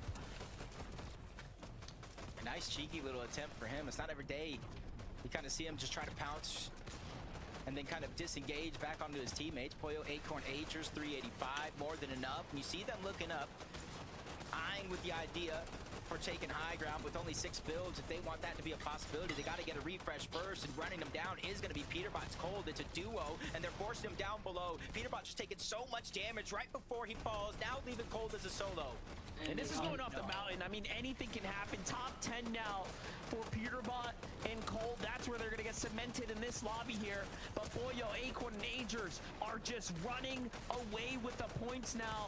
And the more that they earn here, this is where they really get to solidify their lead here, making it near impossible for the rest to catch up if they can't be stopped now. Acorn does fall here. There's a little crack in the armor, but Boyo follows up. He's trying to secure the points here. He gets one. Can he get the second? The Siphon starts to keep him in the game here. Being targeted down below, Clix, Batman, Bugha, and Yamzo, that's the team. And you got to remember, second place out, third place gone early on, and that's Clix, Batman, Bugha's chance to rise up that leaderboard and take a shot at second place. Agers, first place, still alive, trying to hang on to what he can. 8 builds left with the Typhoon Blade. He's making it look easy, gliding his way to the front side of the zone, giving himself a fighting chance to get into the top 5 and even more after that, but he runs into trouble. Badil on the other side, we know the solo masterclass that he has. He takes down Blake, but he gets taken down. That Sphinx. Agers gets the elimination, the Siphon, and the little bit of materials that he needs most. Agers goes down. But Jojo gets him right afterwards, and Aoxy and Jojo. Clix Yamzo, come on! A little bit of time to work. Clix with Batman, Bugha, and Yamzo, please. Badil and Cooper are the only ones alive. Aoxy caught out of position though, and this is a new opportunity, a new chance for someone to potentially win this game here. 4th place was still alive. 6th place still alive. This is a game that is definitely going to send crates down that leaderboard, and they target upward. Cooper's going to go down. Oh wait, they win this. They win this. I think they win this. Rapid gets taken down. Curve is on high ground. He's trying to survive unnoticed as what I think is a solo, because everybody is scared of this trio down below. Bolts is trying to survive. Everybody's just trying to move back. They know that it's just dangerous to drop down low. This is great for Clix, Yamzo, Batman, Bugha, the only strong team alive, the full team. Curve has no white heals. Curve is just here, Badil's gonna fall, and now the math is starting to make sense for Yamzo, Clix, and Batman, Bugha. And remember, with every drop, with every elim they get that scan to go off too, so they have the information. I think they recognize what's happening. They're gonna hear the battle taking place up top, and this should be theirs. Curve gets chopped out. It's a 3-man fire show here. Yamzo, Clix, and Batman, Bugha are getting to work, and they're looking to add their way up to a potential top 3 now. Big game, they just got to go through Bolts. He does have that medallion, does have the potential to make a play. He is an FNCS champion, and down he goes. He's trying to go on the offensive. Out of bounds. Let's go, bro! The numbers speak for themselves. A big win for Clix, Batman, Bugha, and Yamzo, and they set their eyes at the top of the leaderboard. This is huge. Nicely done. This is freaking huge, Give bro. them their flowers. They Oh get my a god. dub again here on the big stage, and that's the best they've done so far. Bro. From 5th place now, they will surely be up in a top 3 conversation here, given that all that close competition is starting to come falling down. That was a game for the books for them, and you know what? A pivotal moment here in the tournament standings. I think we have a fight for who's going to be going to Global Championship here, and I can't wait to see how it's going to go down. Take a look, though, from the other side. It was just easy street at this point. Yeah, Bolt did what he could. Orbs tried to drop his way down, but 3v1, too much to overcome. And that is match number 10 done and dusted. Monster, there's only 2 games left, and 3 people I trust to break down the action. Zeke, Kelly. For real! Me too, right? Clix is my favorite, bro. He's been my favorite. Clix fans, rise Ever up since once I started again, a victory royale for your boy. Hi, Shay. How's it Clix, Yamzo, Batman, Bugha, for the first trio to zone in 8. We saw them use those masks to teleport ahead of time. They saw the moment we get that circle, we're going for it. And look at this. We get a victory royale out of this game. You know, Clix is going I want crazy. Clix to you know, do good, too. Yamzo He needs is his stoic. first win You know Batman Booga's lighting up right now. I mean, man, to do this in game 10 with 2 more games to go, there's so much momentum behind him right now. I really feel like that momentum started on the island in game number 9, where they were able to hold off Peterbot's trio and kind of bully them off of Rift Island, and to see them now finally get their victory royale after getting second, third, and fourth place. This is what we have been waiting for. I can only imagine how Clix's channel is popping off right now. You'll love to see it, Vivid. Yeah, I mean, incredible stuff, right? But what a weird game, because I feel like all of the 9 games before this, we've seen trios alive, right? All of the big name trios. There's been a solo clutch here and there, but that game right there, it was like there were no fully kitted, fully healthy trios kind of alive in that end game, of course, except for Clix, Batman Booga, and Diamzo right there, surviving on the low ground, finding the eliminations, just staying up as a trio. That's what won the game for them. Congratulations. Question is though, Viv, this guy is it qualified to the World Cup, closing that gap to second place? But now he's a commentator. I'll tell you the answer after this short break. Don't you go anywhere. Be right back. All right, we're gonna just gnaw it, and we're gonna see. Or actually, no, we're not. We're not gonna do that. We're gonna actually see.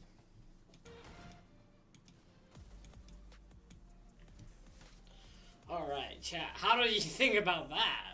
That win was amazing.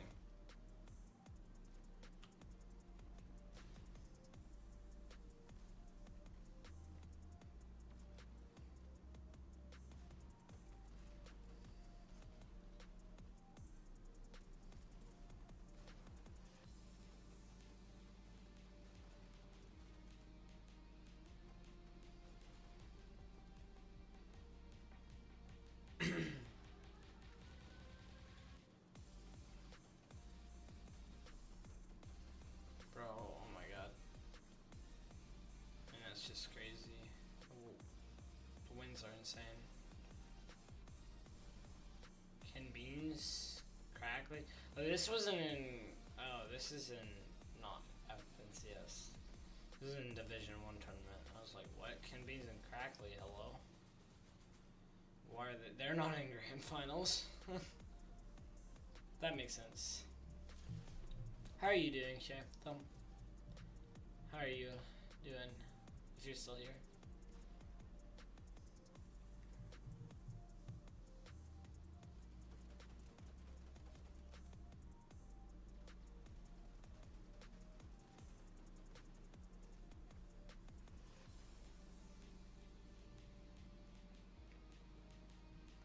This is one of the craziest FNCSs I've ever watched, bro.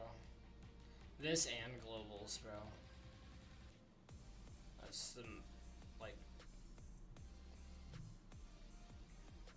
I mean, I'm watching the world records, and like, I watched Peterbot make world record. That was with like what, 1,000 and 180 points or something like that, or no, not 180, but like 1,018 points or something. It was something weird.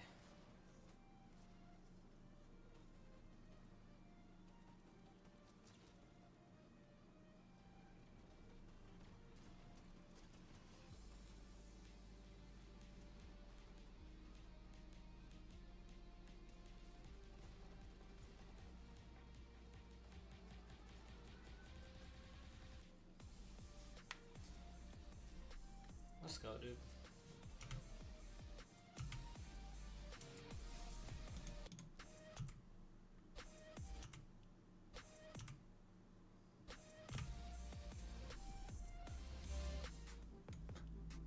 Welcome back to the FNCS.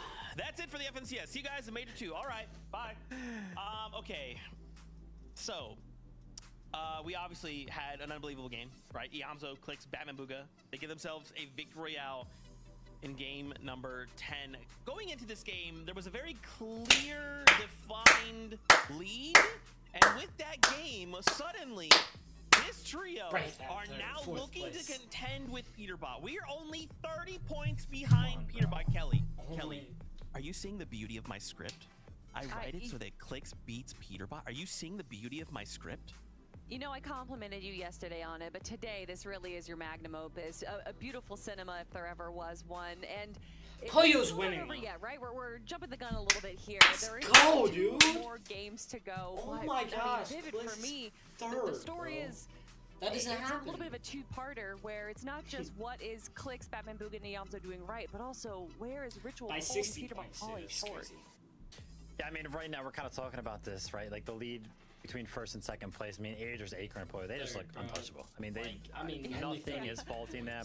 They were low on mats that game. They did not go down at all. I think it was like 7th or 6th zone, where it was like Poyo like, automatically this wins rotate this looks pretty much. nearly impossible. And then like a zone later, I you don't tune even back know with how them, it's it's like, yeah, possible they're to still the catch same up mats and just they're just points. fishing. Like everything's completely fine.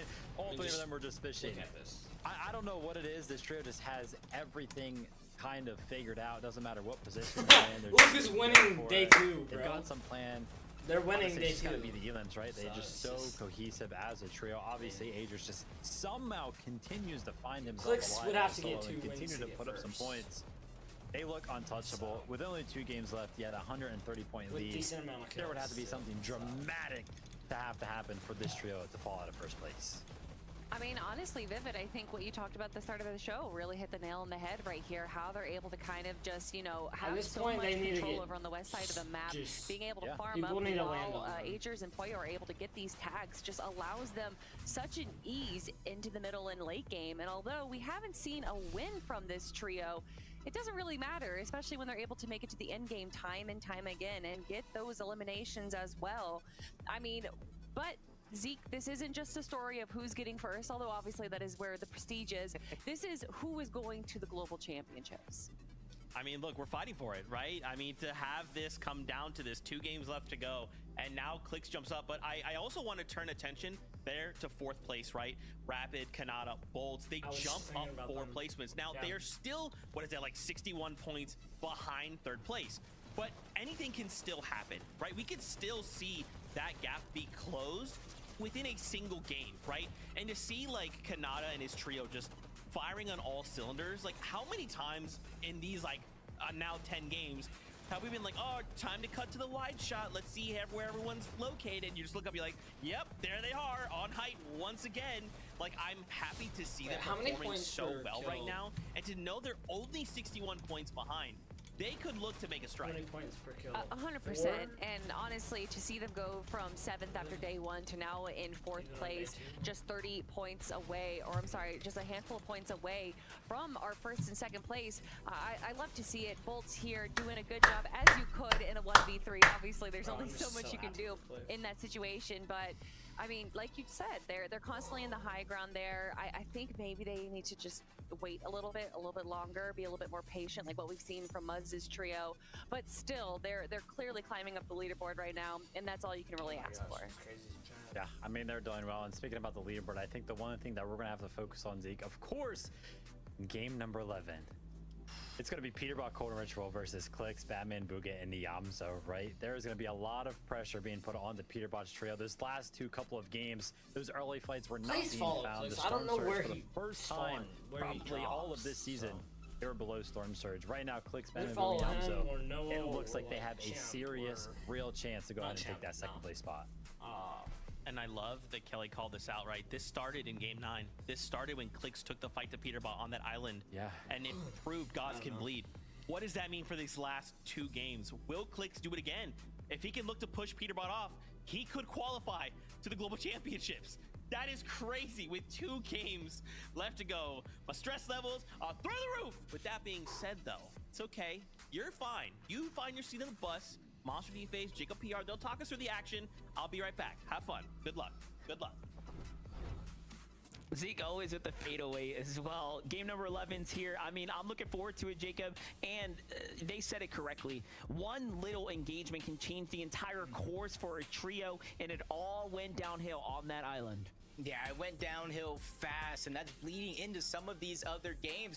Zeke's saying he can't take it. My heart can't handle this either, but there's only 2 more games left. This is where it comes down to playing as perfect as possible, and a lot of that comes with this next opportunity because the battle bus is ready, Monster. Let's get into it.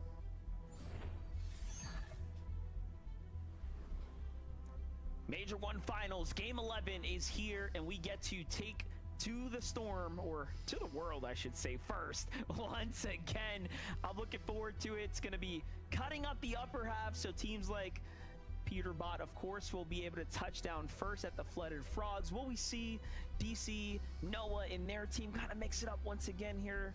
All of these conversations will start to play out here shortly as we jump in, but we do have to ask that question. What will Cold, Ritual, and Peterbot do? How are they going to adjust their gameplay? What can they adjust in order to kind of complete the strategy and get back on the right side of the damage in the early game?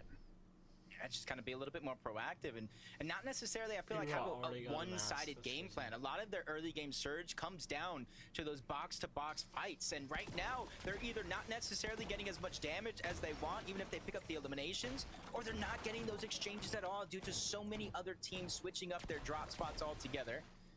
But Pollo, Agers, Acorn, business as usual. The clear split, but the new fight that we saw the end of the last game, and we see the end again. Visuals, Braids, and Diminish have come out in the second half of the day looking for revenge.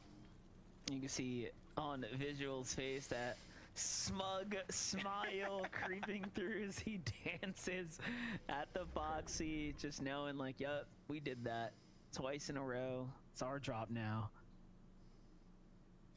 Gotta be feeling good. It almost makes you wonder, like, if he would have stuck to his original game plan landing over here. It's a good spot, Foxy Floodgates, a lot of material resources and positioning center of the map as we move on over to Hopeful Heights, something that we've seen for at least maybe 10 of these games so far, because I know some of these people switched up their drop. The Skater with a flank onto Chaos. He's trying to get out, but Dash is there on the other side as well, and he gets taken down. Great move by Chaos Gaming, causing that amount of chaos in such a tight situation and able to come out with a knock. Yeah, I think this is definitely the story of this trio right here, right? They've kind of mixed things up. They recognize, like, hey, if we could beat a team at a different drop, we could beat the team at our drop. Let's just play a little bit faster, and that's kind of what Noah's team has seemed to do, and it has been working out well so far.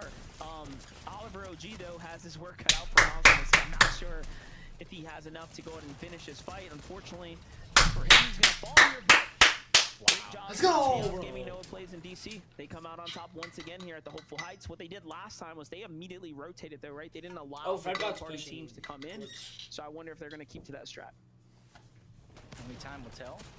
But Mason, Chance, and Donnie switching up their drop spots yet again. 3 straight games this time around. Going towards the south portion of the map, over towards the Bird, contesting Aoxy Pikes and Jojo Fishy. Neither team really getting an elimination. That's going to force out, kind of disengage. Kind of return back to looting, grabbing your resources, materials, but there's so many early game scuffles going down. They realize with only 2 games left, there's only so much time, only so many points on the map to really make up any bit of deficit. Aaron's down, Joji's following, Drewbot, Clixie, and Prez are making good work early on. This is good for them. I would say bad for others in the area that have been depending on kind of rotating in and finding these battles ongoing, or those weekend players in the field like Peterbot and team have been doing when they've gone to the west side. So we'll see how these little things start to affect the overall scheme of things. For Yamzo, Batman, Booga, and Clix, though, the Lost Lake, it's already yielded them a pretty decent loadout, but they have to get to the action here as well. Yeah, you see them all the way going towards the western side of the map.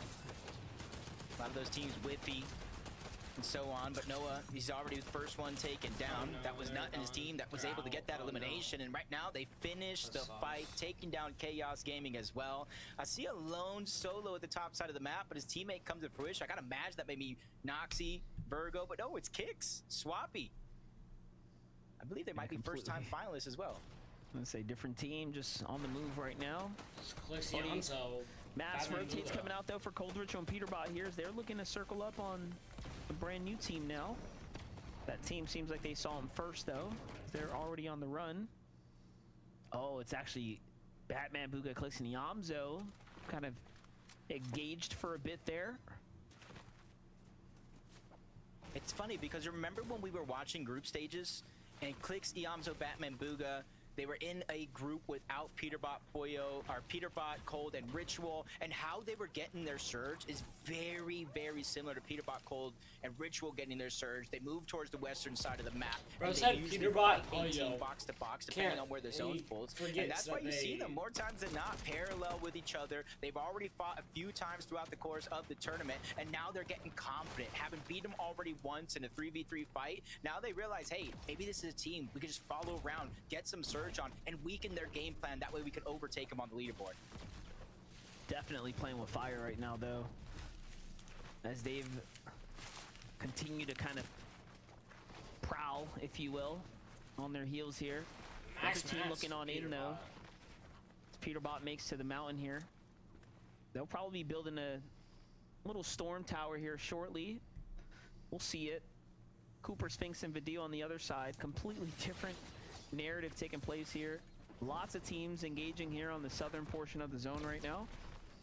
They seem like they've had their fair share of the action, though, so off they go.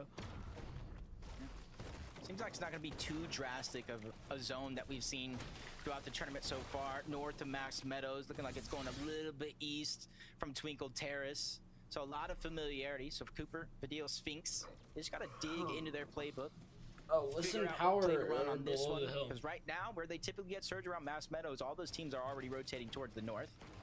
From Demon's Dojo, though, Kanata, Rapid, Bolts, quick to rotate to the Brutal Boxcars Mountain. This is one of those mountains to where you can kind of spread up, 2 people on one tower, 1 person across the map, cover more ground, because then you get the whole western side of the map, and you get the whole eastern side of the map as possibilities for Storm Surge. Yeah, definitely. All this canvas to work with here clearly has been working very well for Kanata, Rapid, and Bolts right now. What fight is this? Liam and team continuing to remain active in their early game. Oh, this time against Curly, Noxie, and Virgo. One of our more consistent day 2 teams so far. Have their work cut out for them right now. There's another team lurking nearby, just on the outside as well. That was Muzz, Rise, and Yapko, all the way from Shattered Span.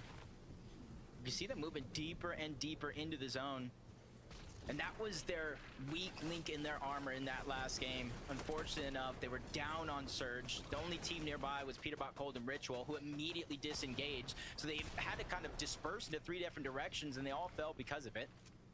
It's Cold, Ritual, Peterbot, back to what they do best, trying to fight for Surge. They end up so far on the west side, just left the Night Ships Forest. That's where Aoxy, Jojo Fishy, and Pikes usually end up. And right now, it looks like the full trio's there, ready to take on the likes of Peterbot, Cold, and Ritual. Let's not forget what we last saw as well, is Acorn's team positions just to the east here as well, normally in those 3 widespread towers. So this is definitely on the riskier side for engagements after they rotate out here. Will be super important on what they decide to do, but for the sake of taking down this team, I mean, surely they have the advantage right now. They definitely have the health lead as well. Doing what they do best, already playing different angles. Have the bit of the high ground here too, trying to bait the edit. Second place versus 19th place, okay. I like them taking a little bit more of a slower approach. Just trying to take for piece control like we were saying. A lot of their fights have ended just one shot really making the difference. Peterbot, Ritual, Cold, some taking too much damage. Possibly going down, kind of forced to disengage. And now they realize with only 2 games left, they can no longer make those sorts of mistakes. You have to be as close to perfect as possible, even while spread around like this. Peterbot goes down. The mistake has been made. Cold getting pounced on. He's getting forced down below. Him and Ritual need to figure out a way to survive because their second place is on the line. Could it just be tilt? What can it be that's kind of holding them back right now? I mean, we've seen so much near perfect play from Peterbot specifically with his clutches, with how far he's taken this team, but just seems like things are not looking too great for them right now. So they're gonna have to be forced to retreat now back to the safe zone, back to their drop most likely, to go ahead and play for the pickup. We've seen this before. And this is just a setback, right? If nothing else. And this is how he was able to get it. Just kind of pushes in. Peterbot just a little distracted on Aoxy's teammate. So he makes that smart play to go in on the side, catch him off guard, get the elimination, force the whole team back. It may not be the worst thing in the world considering where they're rotating to. The zone is pulling in that direction as Yapko gets the elimination. onto Smiley. Maxi follows. Their teammates just kind of left up alive, but he's just nowhere in sight. He's got to do what he got to do to stay alive. He can come back to this spot on the map, grab the reboot cards later, give them a chance. But their chance is really highly dependent on where the zone continues to pull. This is it. Talking game number 11 of the 12. Last chances now for teams to make it or break it. Pollo, Aegis, and Acorn found themselves in a not where we expected them to. Actually, I thought they'd be on that west side, maybe a little bit more north, but instead they're kind of sweeping around into the activity right now towards the south here. That's a sign of no surge most likely, so they're looking to see if they can get active as well here. Peterbot's already been picked up. Wow, they already got him. They already got him rebooted. Wow. They're doing what we know they're gonna do. They're gonna try to rotate north back towards Flooded Frogs. They know where all that loot is still left on the ground. Try to pick it back up before they rotate towards the zone. And if they continue to rotate towards the north and make their way in that side, in theory, there would be less teams than if they rotate towards the south, try to get them good position. But on the other side, from looking good, looking clean, to now in a scuffle, Pollo, Aegis, Acorn, they find that first elimination onto Swappy. Kix and Kuza are the only two possible left on that trio, and it looks like they're not necessarily running away just yet. Literally just called it. They needed to come down here for a fight. They definitely found one, and look at that. They have fully scared off the duo, what was left of them at least. They backed off. Kix and Crook don't want anything to do with Pollo, Acorn, and Aegis. They saw the feed. They saw who took him down. They end up dipping out. It's gonna be in-game kind of soon. You know they're taking now damage. The real question is, Jacob, was it enough damage? That's kind of where I was going with that, is that stat. They have not taken a single tick of surge throughout 10 games so far. And there's been moments where we have seen them barely above that damage threshold. So I think, Mosh, you called that play literally minutes before it happened, on the hunt for Storm Surge. You got to give Acorn all the credit in the world for making that adjustment to go south instead of east, find the eliminations, and this is why they're so far in first place. Take a look at how that plays out for Yamzo. Quick two-tap right there. But as we jump in, Acorn somehow seemingly collapsed upon now by Curve. Tyler's here as well. Something must have gone wrong when they were rotating across here out of the zone. And all of a sudden now forced to splash, but they've got plenty of gas in the tank here to go and go the distance right now. Surely Tyler's team has to recognize that, and the fact that they didn't. The cards have turned quickly here. And think about this, Jacob. The points are just racking up now for Aegis, Pollo, and Acorn's lead. It's just massive right now. The way Pollo is playing is absolutely insane. It doesn't even look like he can be stopped at this stage in the game. Is immediately going in, getting that elimination, backing up his teammate. But on the other side of the map, the top two teams just going elimination for elimination. Peterbot, Cold, and Ritual have a deficit to overcome, but with shots like that, you see them landing, helping their surge game. But that team, they're not going down. They're going to be able to disengage. That's Chance, Donnie, and Mason. And they immediately put the work back onto them, landing some shots just south of Flooded Frogs. This is where it is going to start to get congested on this eastern side. Here they go. Cold, Ritual, Peterbot back in the mix right now. Already looking a little bit better here. Ooh, nice little find there onto Sinetto in the highlights. Okay, give them the points that they need. And a little bit of much needed damage. But their focus, they can never stop looking back in the zone. They find another trio in here. It seems like they want to take this battle. 27 teams left only. Peterbot's already up, fighting it by himself. Essentially in a 1v3 situation, waiting for the rest of the team to catch up. He gets dropped down to 76 HP, shield gone just like that. With a moment to breathe, Mini's gonna come out. Possibly the Water Sprite as well, depending on what other resources the teammates have. That's Nerface. That's Aaron and Joji right above. And this isn't a team you want to rotate parallel next, especially with how their games have been going down on Surge. As they continue to put the pressure down on Aaron, him trying to reunite with Nerface, Joji as well. And this is where it's going to begin to start getting scary for these teams. Yeah, I mean, clearly Code, Ritual, and Peterbot playing with desperation, I feel like. Really looking to pick up the points here, pick up the pace, and not find themselves in the same situation as the last two rounds where they needed damage.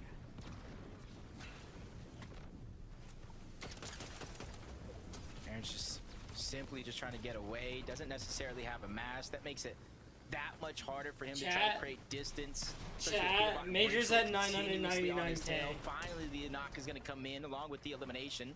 That one's going to get cleaned up. And it doubles because they were rotating already in the direction of zone as they get the knock onto Joji as well. So that's Aaron and Joji down and out. So literally leaving Nerdface by himself in game 11 to have a clutch opportunity. Yeah, look at the finds here too. Find some extra shields to take for the road here. So this is a huge recovery opportunity for them. They get the mats that they most definitely needed. Deal Sphinx and Cooper now though on the move amongst the chaos of the other teams as well here. Plenty of trios on the move here in the southwestern portion of this map here, just outside the Magic Mosses. Bugha threats in Aviv.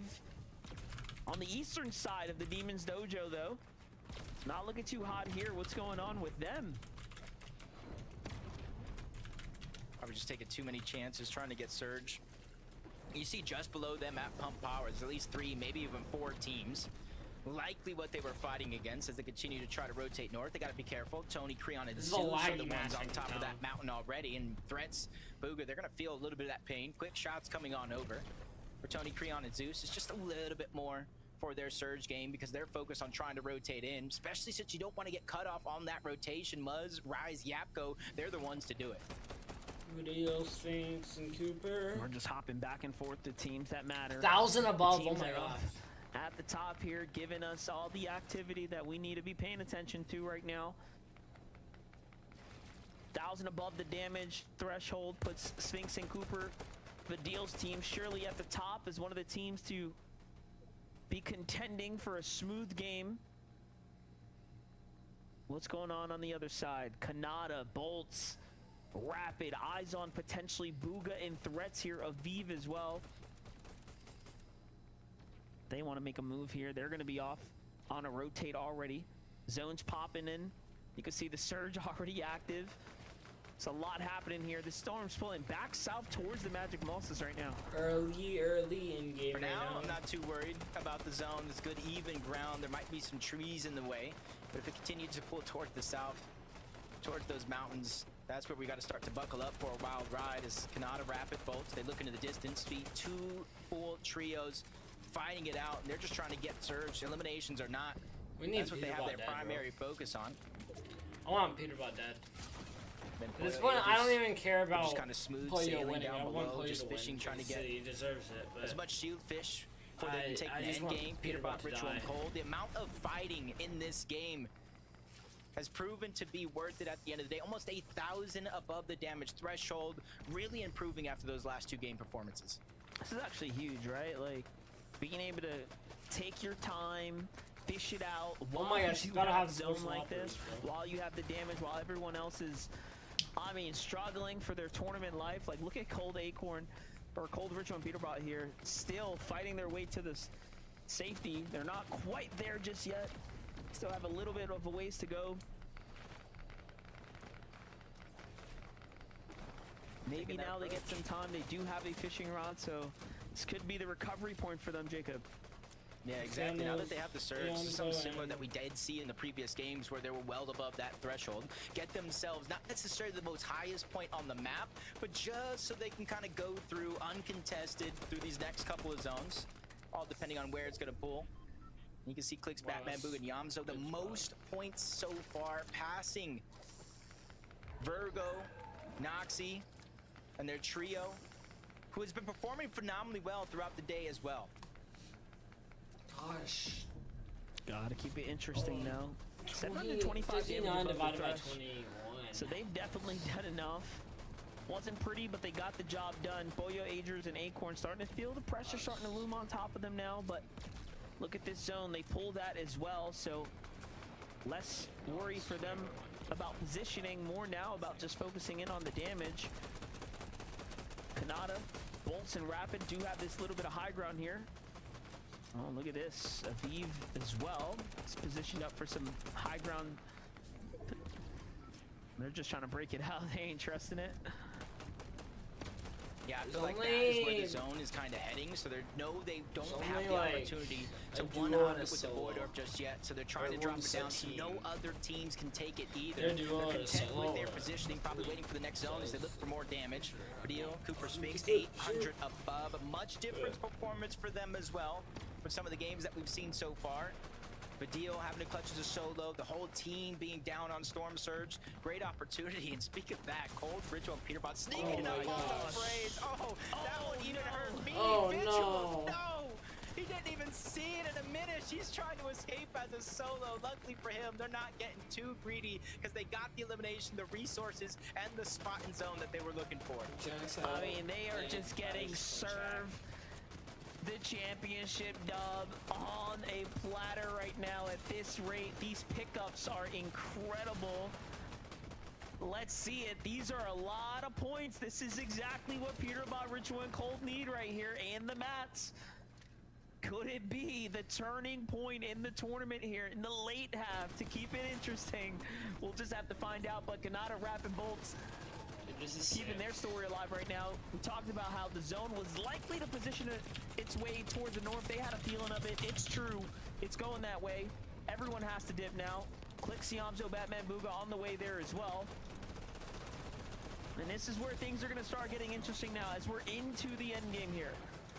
Clicks is so quick at setting up those pre-edits for the team. Even though they didn't get the elimination, you can see the damage onto JoJo Fishy, so he's feeling the pain. Donnie Chance also trying to move into the mix, but they don't know how hard it's going to be to try to steal away any of that loot. On the other side, they were the closest team to the zone, and they're quickly moving to make it known. They get to the front side, not quite in just yet, but they're using this opportunity to look back, try to punish any of these teams that are slow to rotate their way into zone. Yeah, I like what I'm seeing here from Aegis, Acorn, and Boyo as well. But they are only 60 above, so they are feeling the pressure right now. A couple more players have to fall here before things kind of settle down, and these eliminations are going to be critical to their damage and their success here in the lobby. Let's see it though. The teams end up moving out. Now they're going to be going to the lates to rotate here, and look at this. The lobby has eyes on them. Booga threats Aviv, not making it easy for their move just yet. And if anybody's going to have a chance, a long shot at taking that first place, they need to go down now as placement points just getting in. 8th zone, Booga, Aviv, threats. They're going to be the ones on the high ground, but judging by the materials, this could get a little difficult for them to hold, especially if they get contested by any of these teams. Hungry down below, 6 eliminations so far. Cold and his trio looking for more opportunities to round down below. Recore all feeling that damage, and they're immediately going on the chase. The resources, the elimination points, the only way they can catch up is through this, and they're making sure to take any advantage of this opportunity. Bro, oh my That's God. exactly what I'm saying.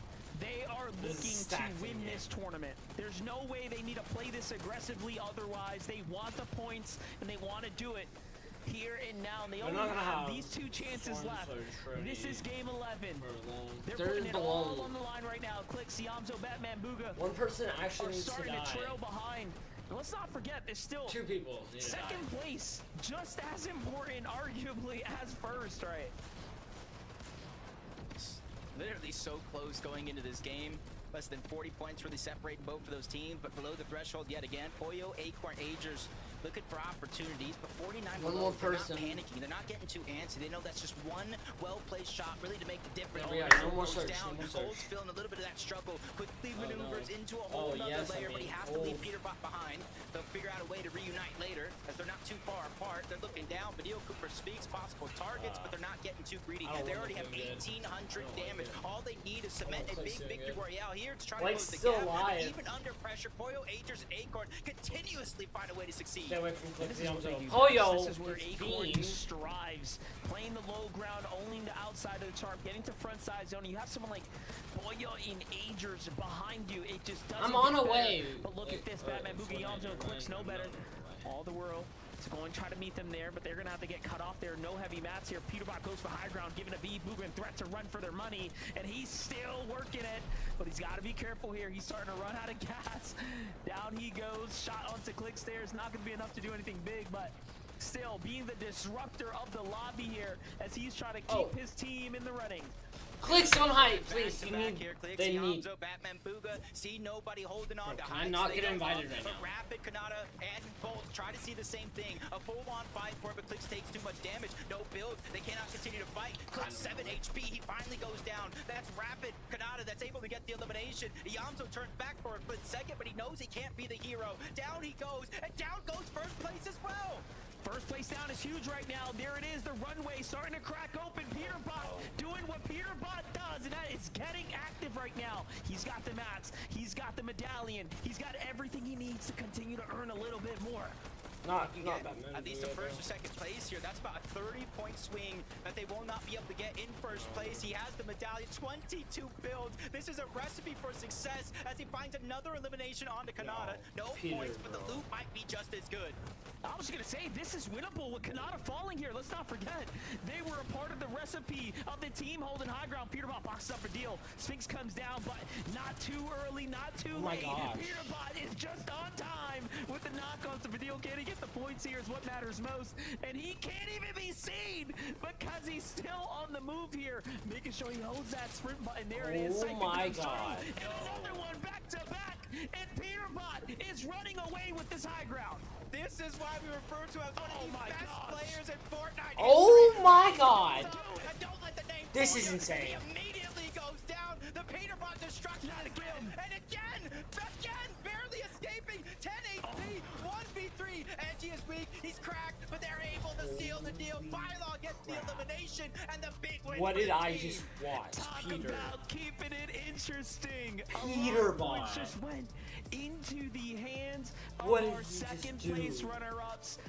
What a game that was. I can't believe what we're watching right now. Peterbot, Cold, and Ritual really fighting for it all. I mean, at this rate, who won the game? I missed it. I wasn't even. My eyes were blinded by the lights here, Jacob. That was just incredible. That was Quanti, that was Bylon, Edgy. Both of them all three of them were weak. That was a perfect opportunity Oh my for Peterbot to do Peterbot things, but you can see they wanted that win. They went through everybody down below. This was his only opportunity, but 3v1, 4 eliminations. Quanti, Edgy, and Bylon win match 11, but there's only one game left. And I gotta throw it to our analyst because Monster, I need to catch my breath.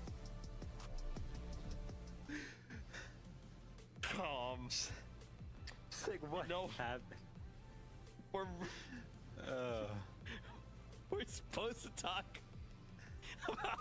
about Quanti here, Bylon Edgy, and the victory at moment. But I can't because Peterbot ruined it again. Doing Peterbot things. We're gonna hold on Peterbot. Okay, we'll talk about him after this short break because we have to celebrate this trio. Quanti, Byla, Edgy getting themselves a victory royale.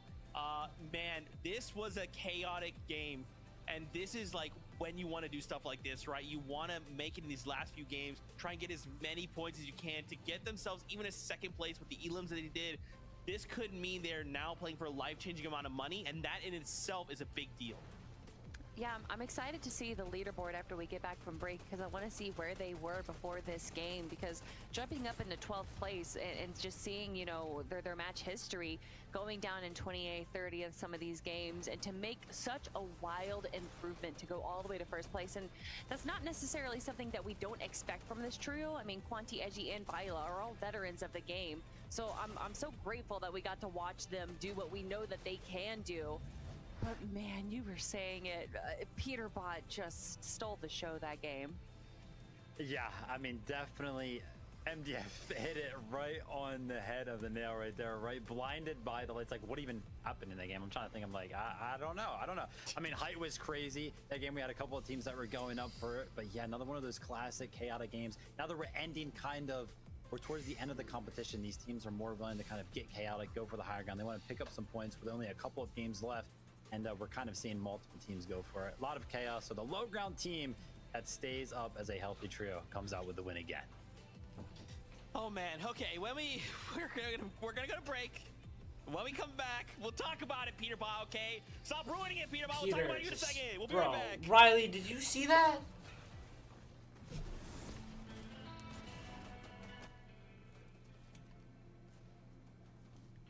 Riley, did you see what just happened? Like, I don't even know. Okay, well, you'll see. Just look. Right now, a couple more clinical momentum for Blue for them to You'll see what just happened. Just give it a minute. It just doesn't get enough press. Being the disruptor of the lobby here, there's not going to be enough to do anything big. Okay, yeah, right here. Just watch this. Well, because they're on break right now, so just watch. Still being the disruptor of the lobby here as he's trying to keep his team in the running. And looking for it back-to-back here. Clicks, Watch what Yamzo, Peterbot Batman, does. Booga. See nobody holding on to heights, so they go up. But Rapid, Kanata, and Bolt try to see the same thing. A full-on fight for it, but Clicks takes too much damage. No build. They cannot continue to fight. Clicks 7 HP. He finally goes down. That's Rapid, Kanata that's able to get the elimination. Yamzo turns back for a split second, but he knows he can't be the hero. Down he goes, and down goes first place as well. First place down is huge right now. There it is, the runway starting to crack watch open. this. Peterbot doing what Peterbot does, and that is getting active right now. He's got the mats, he's got the medallion, he's got everything he needs to continue to earn a little bit more. He can get at least a first or second place here. That's about a 30-point swing that they will not be able to get in first place. He has the medallion, 22 builds. This is a recipe for success as he finds another elimination onto Kanata. No points, but the loot might be just as good. I was gonna say, this is winnable with Kanata falling here. Let's not forget, they were a part of the recipe of the team holding high ground. Peterbot boxes up a deal. Sphinx comes down, but not too early, not too late. Peterbot is just on time with the knock-on. Fadil can't get the points here is what matters most, and he can't even be seen because he's still on the move here, making sure he holds that sprint button. There it is. Siphon comes through, and another one back-to-back, and Peterbot is running away with this high ground. This is why we refer to as one of the best players in Fortnite history. Rise goes up, and don't let the name fool you, because he immediately goes down. The Peterbot destruction is real, and again, barely escaping. 10 HP, 1v3. Edgy is weak, he's cracked, but they're able to seal the deal. Bylaw gets the elimination, and the big win for the team. Like, what did he just do? Keeping it interesting. He's insane, dude. It was perfect.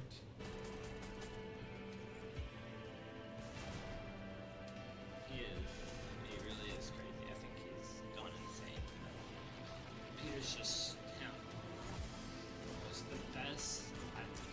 That was one of the most insane solo clutches I've ever seen. Yeah, here we are again. Peterbot doing what Peterbot does. We just gotta roll this footage. Oh my god. Like, what do I say? What do we say here, man? I mean, honestly, when I saw that it was game 11 and it was a Peterbot solo, I started having flashbacks to global championships. I started getting sweaty. What Peterbot can do when given all the right tools is just remarkable, Vivid. There is no stopping him, especially with the medallion in his hand. He is a force to be reckoned with. Yeah, I mean, hours ago, Resub hit the socials, right? He was like, name a better duo. And Peterbot and the medallion. I mean, it just proves it I can time see and if I time can, again. But what you is know, happening later, with this trio? I mean, Peterbot, insane. Solo performances have been nuts. Keeping them in the competition right now. They were so healthy going into this end game. Like 100+ builds on each of them in the moving zones. This should have been an easy win. Where are they faltering? It makes me want to kind of like freak out that we have to watch Peterbot solo clutch up when they were such a healthy trio. But yeah, I mean, Peterbot just putting on a clinic. I mean, this FNCS finals for him alone has just been a highlight montage. They have been second place the entire day, and that lead has grown and shrunk, and now it is just 60 points that separate Agers, Acorn, Poyo, and Ritual, Cold, and Peterbot. Okay, we'll what see it, Riley. a story. This is the last that has game, by the way, developed so through these 2 come out days if of you can. competition. Try to come back before this game I is got over. something for you. I'm gonna throw some numbers your way, All right. okay? Yeah, hit me. Okay, going into game number 11, okay, the difference between first and second place was 127 points, right?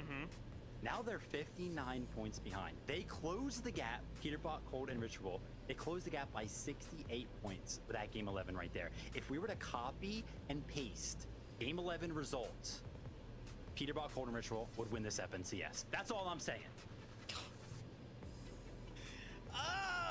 You know, Yeah. it's like, I mean, look, Peterbot's amazing, okay? Like, if you, for whatever reason, thought he wasn't, that gameplay, that stat, I mean, he's just unbelievable. But the story still is we're fighting for first, right? Pollo right now is still in first. Now, that last game didn't go super well for them, right? Like, they placed 8th with 3 eliminations, which is only the second game they've had outside of the top 6. But for whatever reason, that last game, it didn't quite work out, which is kind of weird considering, like, you know, at one point Acorn goes down to Tyler and then they turn it on Tyler, and at one point you know they're just fishing in 6th, but didn't have a ton of Elin. So like something didn't quite click that game, Kelly. I don't think it's as detrimental as we think. Although, yes, that was their second worst game of the entire competition. It still was 8th place with a handful of eliminations. Yeah. They still played Fair. the strategy that we have seen them play time and time again. You could just only hope that Agers can solo clutch so many times before, you know, he starts getting tired and can't do it anymore. But no, there's so much that can happen in this final game. Vivid, I cannot wait to see what happens in game 12. I'd be a little nervous, honestly, if I was Acorn, Pollo, and Asia. I mean, I know I kind of closed the door after game 9, game 10, when it was like 130 points. I was like, oh yeah, I mean, it's over. But that last game, it's got me believing again. It's really got me believing in the comeback again.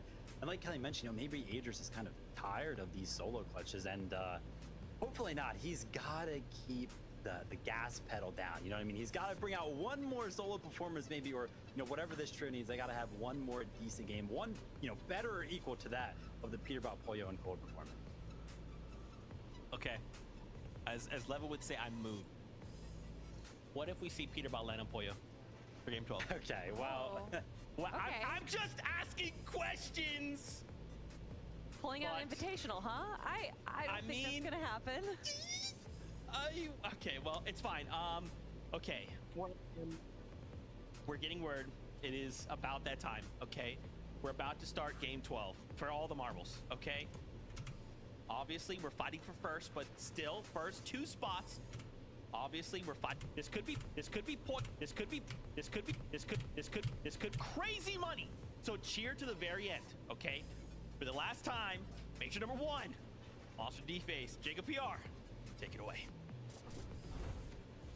This is literally absolute cinema, Monster. Who would have ever thought this would be that close? One fight, one mistake turning the tides of not only who gets first and second, but the possibility of who goes to the global championship overall. Yeah, and it really just shows you, I mean, we keep talking about Agers gets tired of clutching, but Peterbot is the one clutching too. Here we go, game 12 is ready. It all comes down to this. The last and final game from Major 1. And I was hoping that it would not be a runaway train with how well Peterbot, Cold, and Ritual have been playing all season long, not dropping a singular divisional cup final throughout the course of the season. And where it matters most, they're finally being tested. Yeah, this is insane. I mean, we really have a two-way race for a finals win right here, right now. I mean, clearly Peterbot, Cold, and Ritual from the early instances of the game recognized that they needed much more eliminations, and they played like they needed it. What is this? And even now, look at this. Oh my What's going God. on here, Power, Polis, and Listen have somewhat decided that they're going to try something different this game. This could be a blessing for Peterbot, Cold, and Ritual. That's all I'm saying. This is their drop. They know how it is. Now imagine dropping at your drop, spawning in with Storm Surge. The number one thing that's been ailing them throughout this tournament. Frees up They're a lot saying of it like flexibility, but they're if gonna they can obviously it, Power, win. Polis, Listen on the other side, What if starting to split the Power drop, and Listen forcing could- Ritual to actually land in the POI, something he hasn't done this entire tournament so far because they've been uncontested. We talk about knowing the drop. They just immediately went for those shield kegs, and now look, they're shielded, they're looted, and they're kind of ready to fight. So they're already on the hunt here, trying to see if they can find opportunity. Cold and Ritual working as a two-man, kind of sweeping around the outskirts here. What is going to go down here? This is a crazy potential turn of events here if this doesn't go in their way. Talk about the turnaround on the line. Peterbot already taking some early damage. They weren't able to go into that cave and get a lot of those barrels and kind of the big part of the loot over towards Flooded Frogs. Cold just trying to hunker down. See if somebody that runs past this position that he can catch off guard, especially with Peterbot taking damage. It doesn't look like Eddie wants to make any quick moves, but in the feed, Minish is able to get 2, even with Okus getting 1. Fight over at Foxy Floodgate. Still going the way of Visual, Braids, and a Minish. But this one's just slowing down so much. Yeah, well, great reason, right? They have everything riding on the line. I mean, everything to lose. Much more to gain now with that nice knock right there and the full finish. There's a Siphon starting to come in. Cole goes for the blind peek before even potentially popping the shields there. That was a 600 IQ. They saw his teammate go in there knowing the only way out is with the orb, and they immediately pounced, taking him down. That was perfect by them. That's knowing your drop spot down to the T. Ritual gets the second one. That's Polus going down. Now Power basically trapped. He's trapped. There's one way in this side of the map. The only other way out is through the porta potty, and already they know exactly where that's at. Another team coming in, though, from Magic Mosses. They got to be careful. Yeah, I was going to say, the only way they can get him, though, is if Power literally over peaks. So I think they're recognizing it's going to be a bit of a standoff. Not too concerned about it just yet. Sure, the vault there has excellent loot. However, we already know there is so much more abundancy to go around on the outskirts. So they're just going to play their game right now. Take the 2 eliminations, count them as a dub, count them as free points. Likely, I wouldn't even be surprised they let him reboot him and just do it again, to be honest. That wouldn't be the worst situation to kind of have happen here, but you kind of said it yourself. Why did they have the FNCS music playing just now? Over the drop spot. Okay. No love lost just yet. They have plenty of loot to go after. Oyo Ager's Acorn.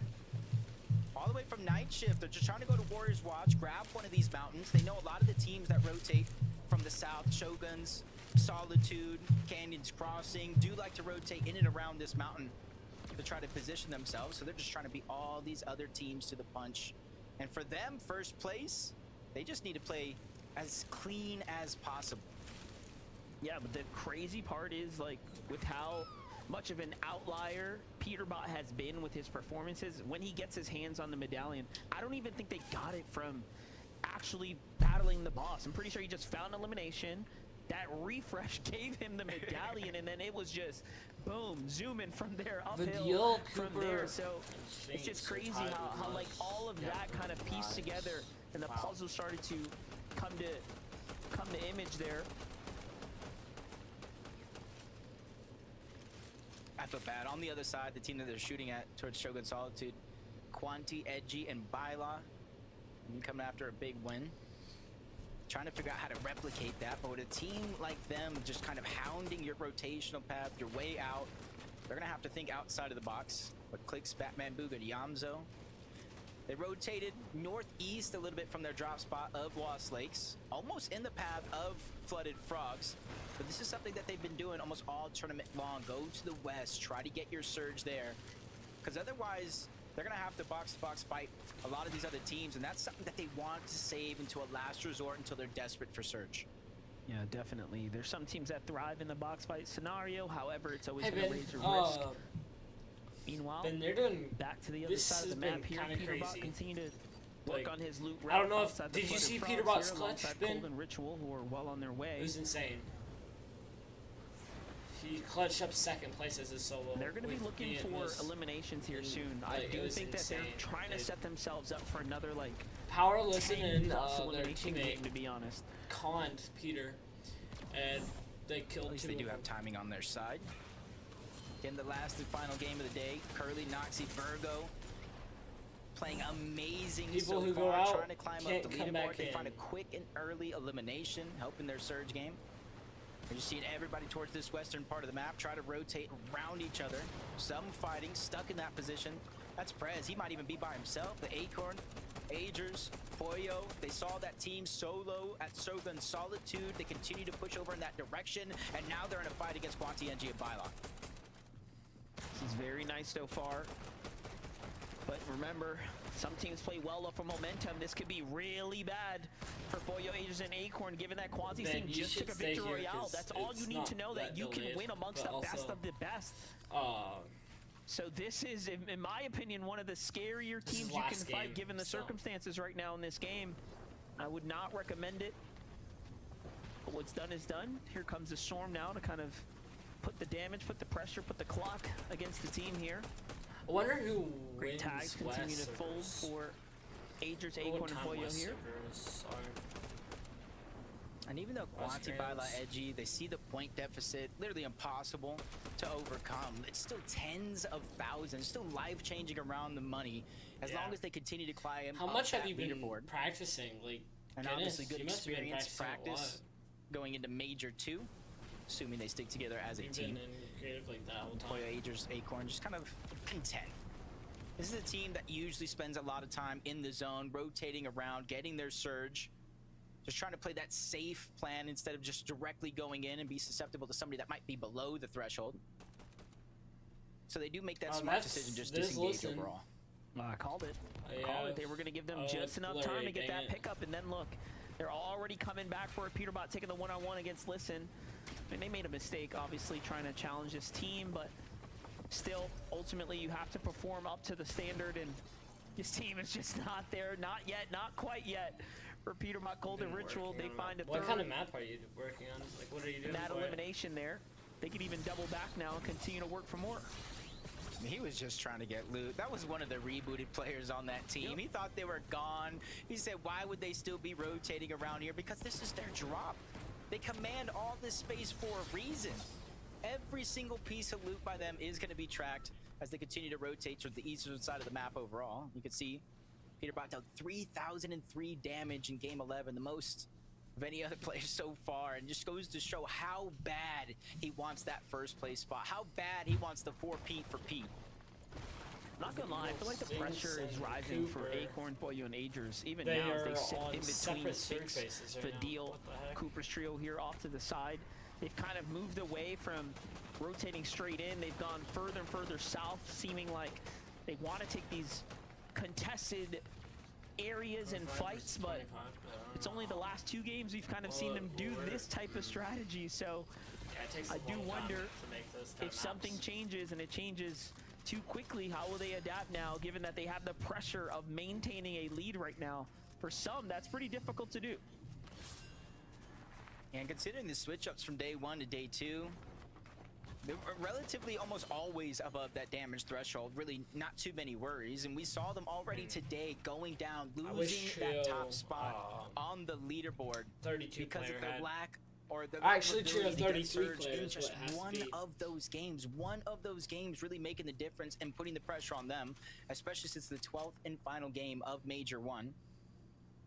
Sphinx, Fadil, Cooper, kind of business as usual for them, spread apart. The duo is going to be positioned right below by that late one like fishing, one in the tower, and then Sphinx, the IGL of the squad, kind of positioned inside of the zone, looking back though with the rest of the team. Definitely got eyes on Clixie, Amjo, and Batman Booga right now. They just took down Polis from that trio that looked to surprise contest Peterbot. So all the teams up here, Ian, pretty good right now. You can see that's going to give Iamzo its first elimination. You saw in the zone there, Power. Did he just pick his teammate up again? It seems like it. They might go down as a team that was eliminated the most in any single FNCS at this point in a single game with the reboots that keep coming out here. What is Clixie, Amjo, and Batman Booga thinking? They just want to get to the zone, play it slow, play it steady.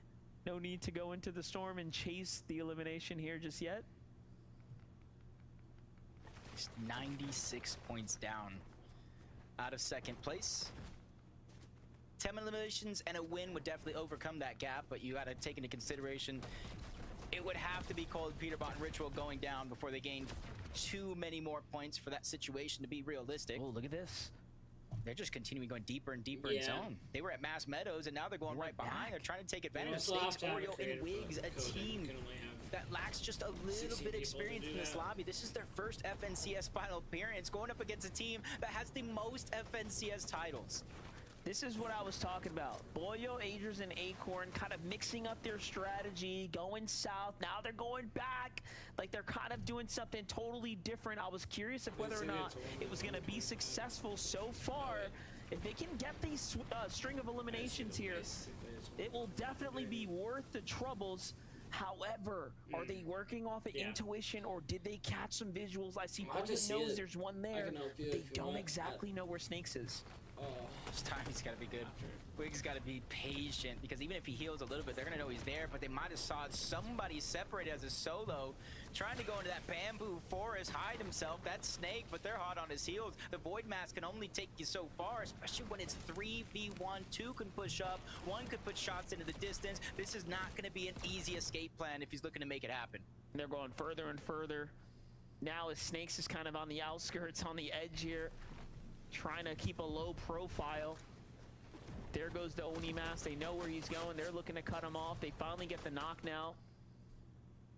Siphon can only be granted to one. No. But hey, they did get a little bit of damage here, and that's what matters.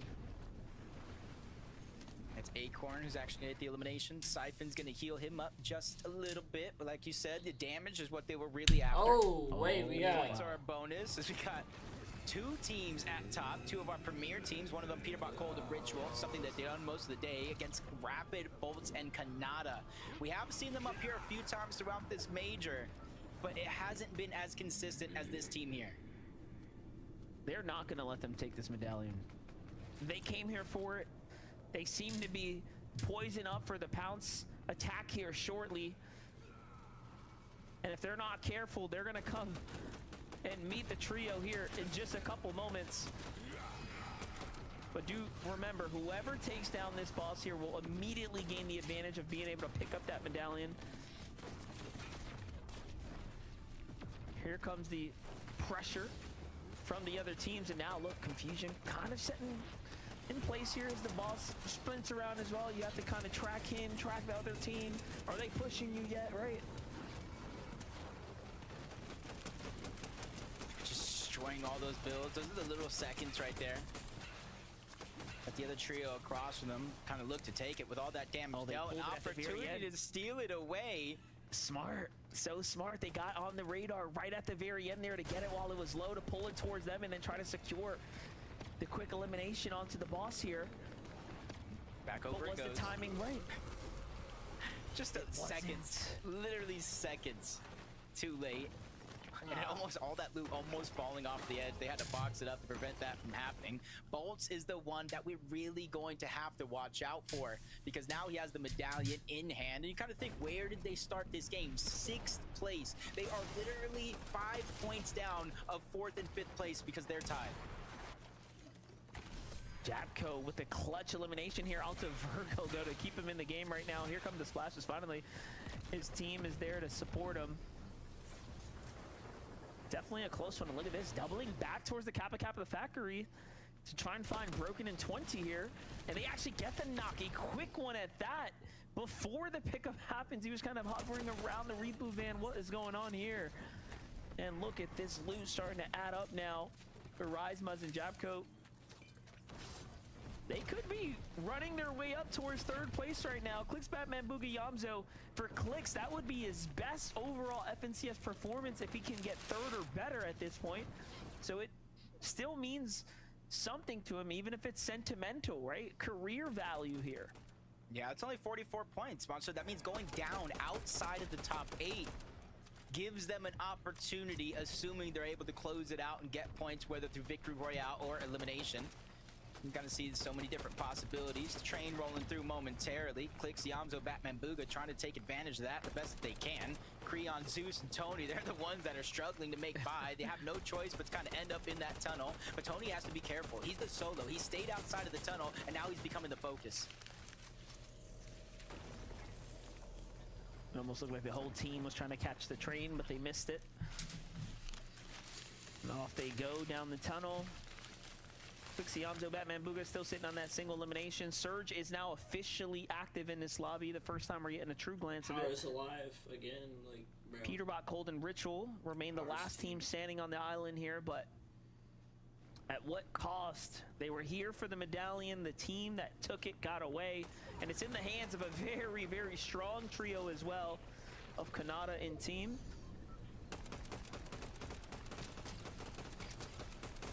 I think they're just learning. They're realizing, hey, at this stage in the game, we need at least 500 damage. Poyo's down. Poyo is down. Acorn, Agers, they're scrambling, and Agers is down as well. First place under pressure. He gets the eliminations. I think it's down to a 1v1. He's trying to get the revive on the Agers. On the other side, that's Maxi, first time finalist. He takes a big shot. Acorn, the IGL of the squad.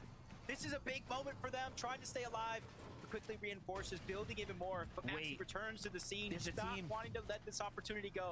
There's another team on the south. Could it be Muzz, Rise, and Japco potentially inching their way forward from the outskirts? We'll see. But the elimination, Acorn was able to pick up just in the nick of time and save his teammates.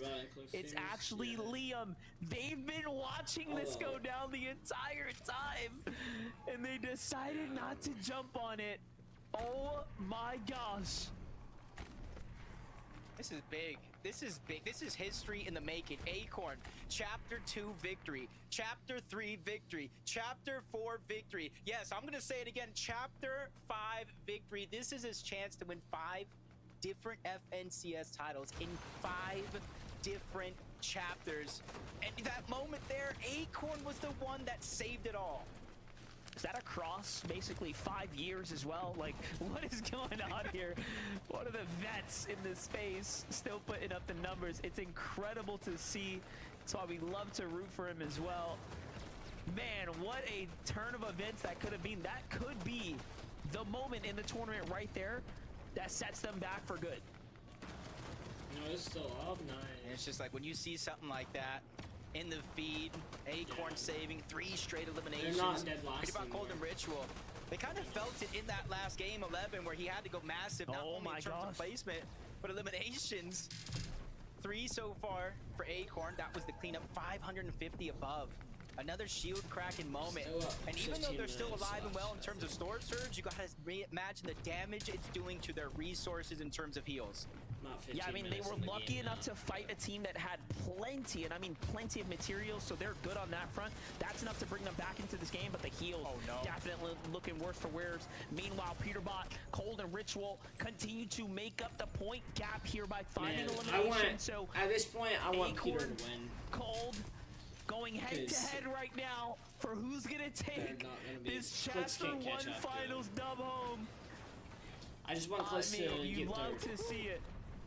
Only 47 points is the difference maker. They're just like them. I was talking about teams for 3rd, 4th. In order to get, they need to get at least inside of the top 8 while their opponents down inside of the top 8. That same situation is arising with Poyo, Acorn, and Agers. 19 teams still left alive. They need another consistent performances almost inside of the top 8 or for their opponent to go down. But the pressure from the other side, Rapid is feeling it. Bold scrambling around. He has the medallion trying to hide his position, but there's too many teams focusing in this direction. It's all going out the window. 8 HP in a dream. Bold's trying to survive, but he doesn't know where to stop. If anything, this is great for the rest of the lobby right here. If this medallion starts to change hands, I mean, you have to think about that. Only buffs teams like Peterbot who are looking to try to find the trio that's holding it, that obviously isn't at the caliber, right? That they are. But Bolts manages to survive here, as he should, given the advantage. I feel like Peter wins. But look at what it's done to their overall standing here. They lost a player. Pressure's on him now. Peterbot, Cold, and Ritual on the other side of this kind of coin here, continuing to stay active. Further and further away from the rest of the world. They sort of have a clear ground both Acorn, the thing is, both Acorn and Cold would be the first to get there. were And it's they funny. can actually be one These of the teams people, that have the luxury the to trios, do so we're all like because they have the duos, damage. pretty much. Do not Except, forget that. This is actually a perfect aerial view as well to kind of show you where the big team except, names what's their name? are right now. Yamzo's team's off to that west side. So it's, Yeah, Bolt and Kanata kind of on the north side so, looking to come down. Acorn Cold in Chapter 5, Season If they 1, pull another one of these zones, won they're gonna start looking at FNCS. holding on to that high ground. It's 8 zones. Polio played with Just Bolts and Peterbot. Kanata to barely get themselves above that damage threshold. Quickly So they scrambling kind around. of On the other exchange side, it's gonna be teammates Quanti, but he with has to be each other. careful. It's weird. Low ground, They have their Peterbot, own Colt, teammates Ritual, playing together. just trying to put pressure on teams above them, maybe even drop one into their box. Except, but now it's time to Ritual. rotate. You talked about that clear path, and they made it look easy. See, that's very interesting. They're actually fighting I when they don't could have think- rotated a long see, time it's ago. Polio, But they are looking, they are hunting for eliminations right now. Polio, They Acorn, understand what and job has to be done right Ritual, here. right? They Wait. have nothing to lose. I don't know. If they went down now, Clicks. it doesn't matter. They want to play for first, and I love that we're seeing them try to do just that. Clicks gets Bolts, some of meanwhile, it, almost yeah. like a solo player in his own right, just trying to keep up with Kanata, who's playing much far ahead of him. Oh no. Yeah, Bolts is going to be the one trying to look for Oh, opportunities. no. Wow. Bang. Squad comes Wow. in. Down below, Trio they're like pressuring Booga, fast on Aviv, Noah. Threats. Bang. Another team on the other side, Muzz and Rise. They might be the ones that come successful in this whole altercation, whether they get the Oh, eliminations in the man. loop. But that's no problem Yeah, for them. well, I mean, it's as not long as they don't go too bad. down. Still They're earned. trying to go ahead and make up for one of those Pretty sure mistakes they 3 had teams earlier on the will game, earn going now. down, giving up their top spot on that leaderboard. Pretty sure Peterbot 3 Cold and teams will Ritual, earn. 6 eliminations, still looking for Which more would opportunities. suck. They have to become Like, the all leaders of this this work, you lobby, and should the not only way earn to do any that money. is getting 41 aggressive and is getting crazy, elimination yeah. points. And you know We they get see 41 the feed players, going up. When you see 38 Acorn, players, Polio, yeah. Aegis earn a couple more eliminations, now it gonna almost be seems like they 34, start looking 35, for yeah. more themselves, understanding that they need to stay ahead. But look, they have answered every single time the call here.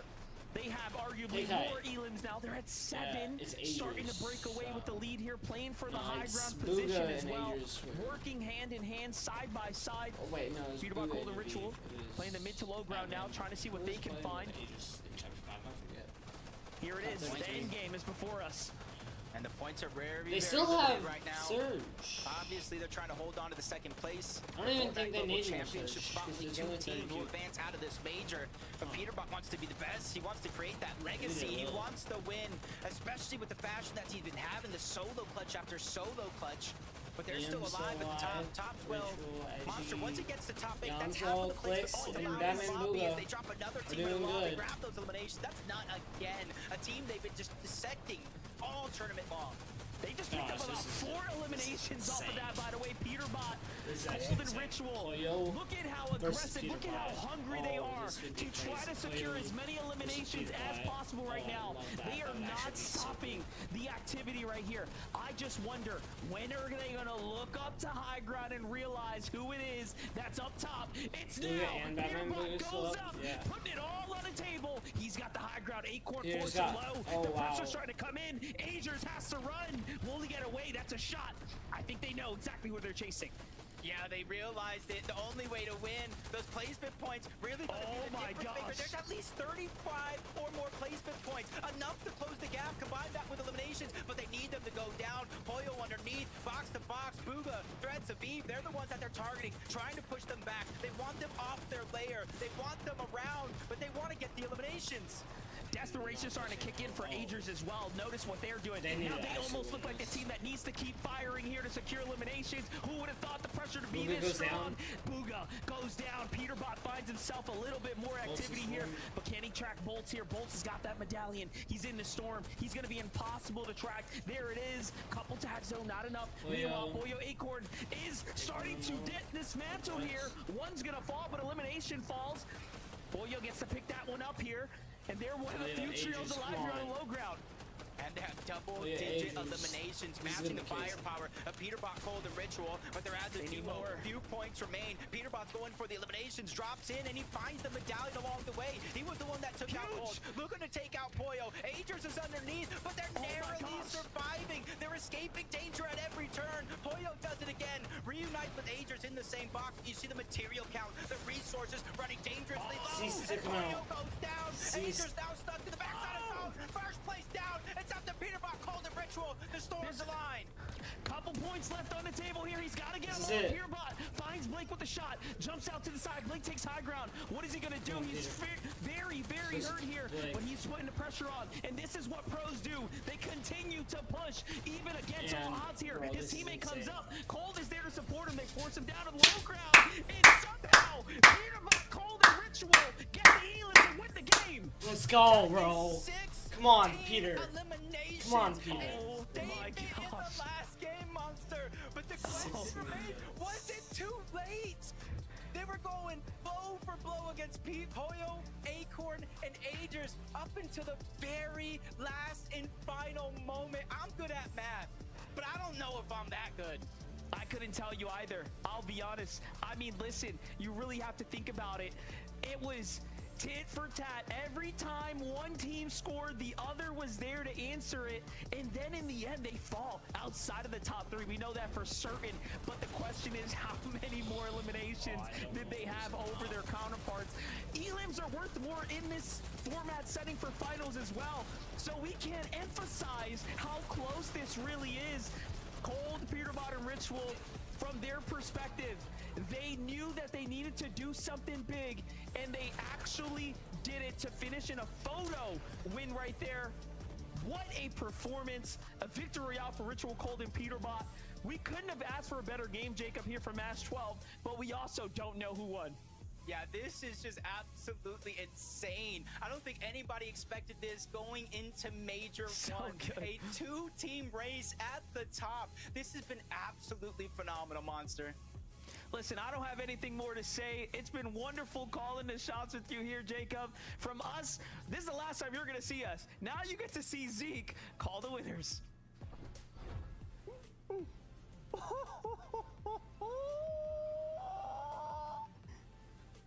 Well, First, thank you so much, Monster D-Face, Jacob PR, fantastic work. This came down to a photo finish, as Monster D-Face called out. In the final moments of Game 12 of Major number 1, Hoyo, Peterbot go head to head. Now, of course, we know Peterbot got the victory royale with 16 eliminations. The difference of 14 points. The only 14 points was the difference. Congratulations to your Major 1 champions.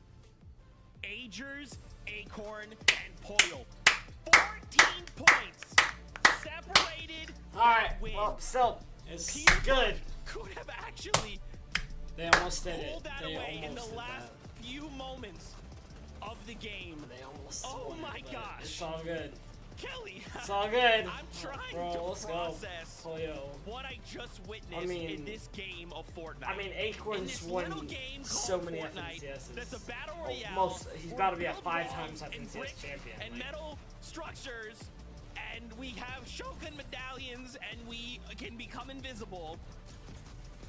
And we just watched one of the greatest head-to-heads this game has ever seen. My heart is beating so fast right now. All 3 of us were screaming before we had to jump into the call to do this cast.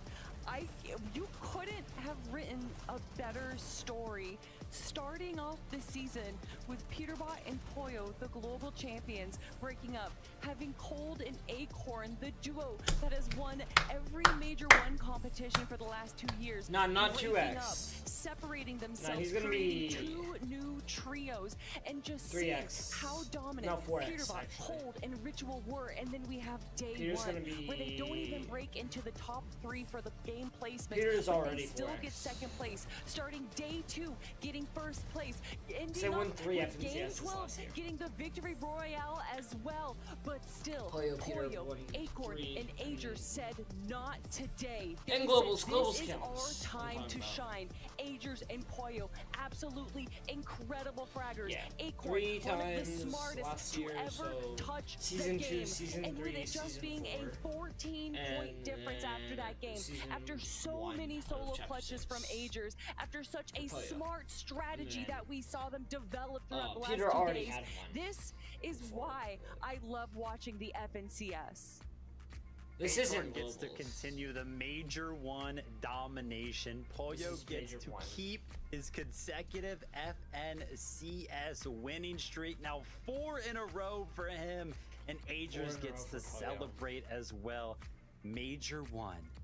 NA freaking champions. Acorn, that's crazy. Pollo, and Agers. And everybody had said, you know, everybody else was playing for second this major. It was a given that Peterbot trio was going to dominate the competition. And I'll be honest with you, I got to tip my hat to Peterbot Golden Ritual for a second right now. 130 points behind with just a couple of games left to go. And you mean to tell me you guys brought it within 14 points? Insane. Way to keep us entertained until the very last second. Oh my gosh, dude. This is just unbelievable. I mean, these pros, I'm speechless. I don't have any, and I don't have any bits. I don't have any gags. I am just blown away by what we just saw today. Let's hit these standings to just see how everything kind of placed out, because remember, Flex! yes, Yes! once again, congratulations. Rangers, Acorn, and He Portal broke the curse, are bro. Major He broke 1 the fourth champions, place curse. but there bro. is still 2 spots going to the global championships, my and we God. knew He going broke the into curse. this, and it didn't Let's go. change. Clicks, There's bro. always He gonna be broke Ritual the Cold curse. and Peterbot, and even in those moments, Kelly, where I thought it's over, Peterbot's alone, That's or just amazing. you know, even in this Dude. last game, Broke the fourth I'm place looking, curse. and it just doesn't matter. They secured themselves that spot to the global championships. For both of these trios to set out in Major 1 Bro, that's amazing. and to step forward ahead of everyone else and say, listen, we are the ones that just won globals, and now both of us will be making that return. Globals is gonna be insane this year. It is going to be so crazy, and we only have a handful of teams. Now, that we know can are gonna be Peterbot making it do through. this I again? cannot wait for Second majors major 2 1, and 3. first major But to just 2, look at 3, this and leaderboard 4. right here, I am just so proud of all of these trios. Like, can Literally Peterbot do what every he did team in that was top on 5? everyone's top of the list That'd be is crazy. there in our top 10. And finally, I got to see the interview for my Batman Booga, Yamzo, and Clicks, and I was asking them, are you guys going to break the 4th place curse? And they do it. They get 3rd place. You know that they wanted that 1st or 2nd, but still, they played so well today. At one point in today's competition, they actually earned more points than anyone else. They break the 4th place curse, but now it's time to go for the win. Incredible stuff throughout the entire weekend for that trio. Major's I know live. Flix has got to be extremely Oh, happy he's doing that a being his subscribers best live stream, FNCS bro. placement, that being 3rd. Alright. And yeah, I mean, game number 12. Gun Gaming. Welcome to stream, everybody.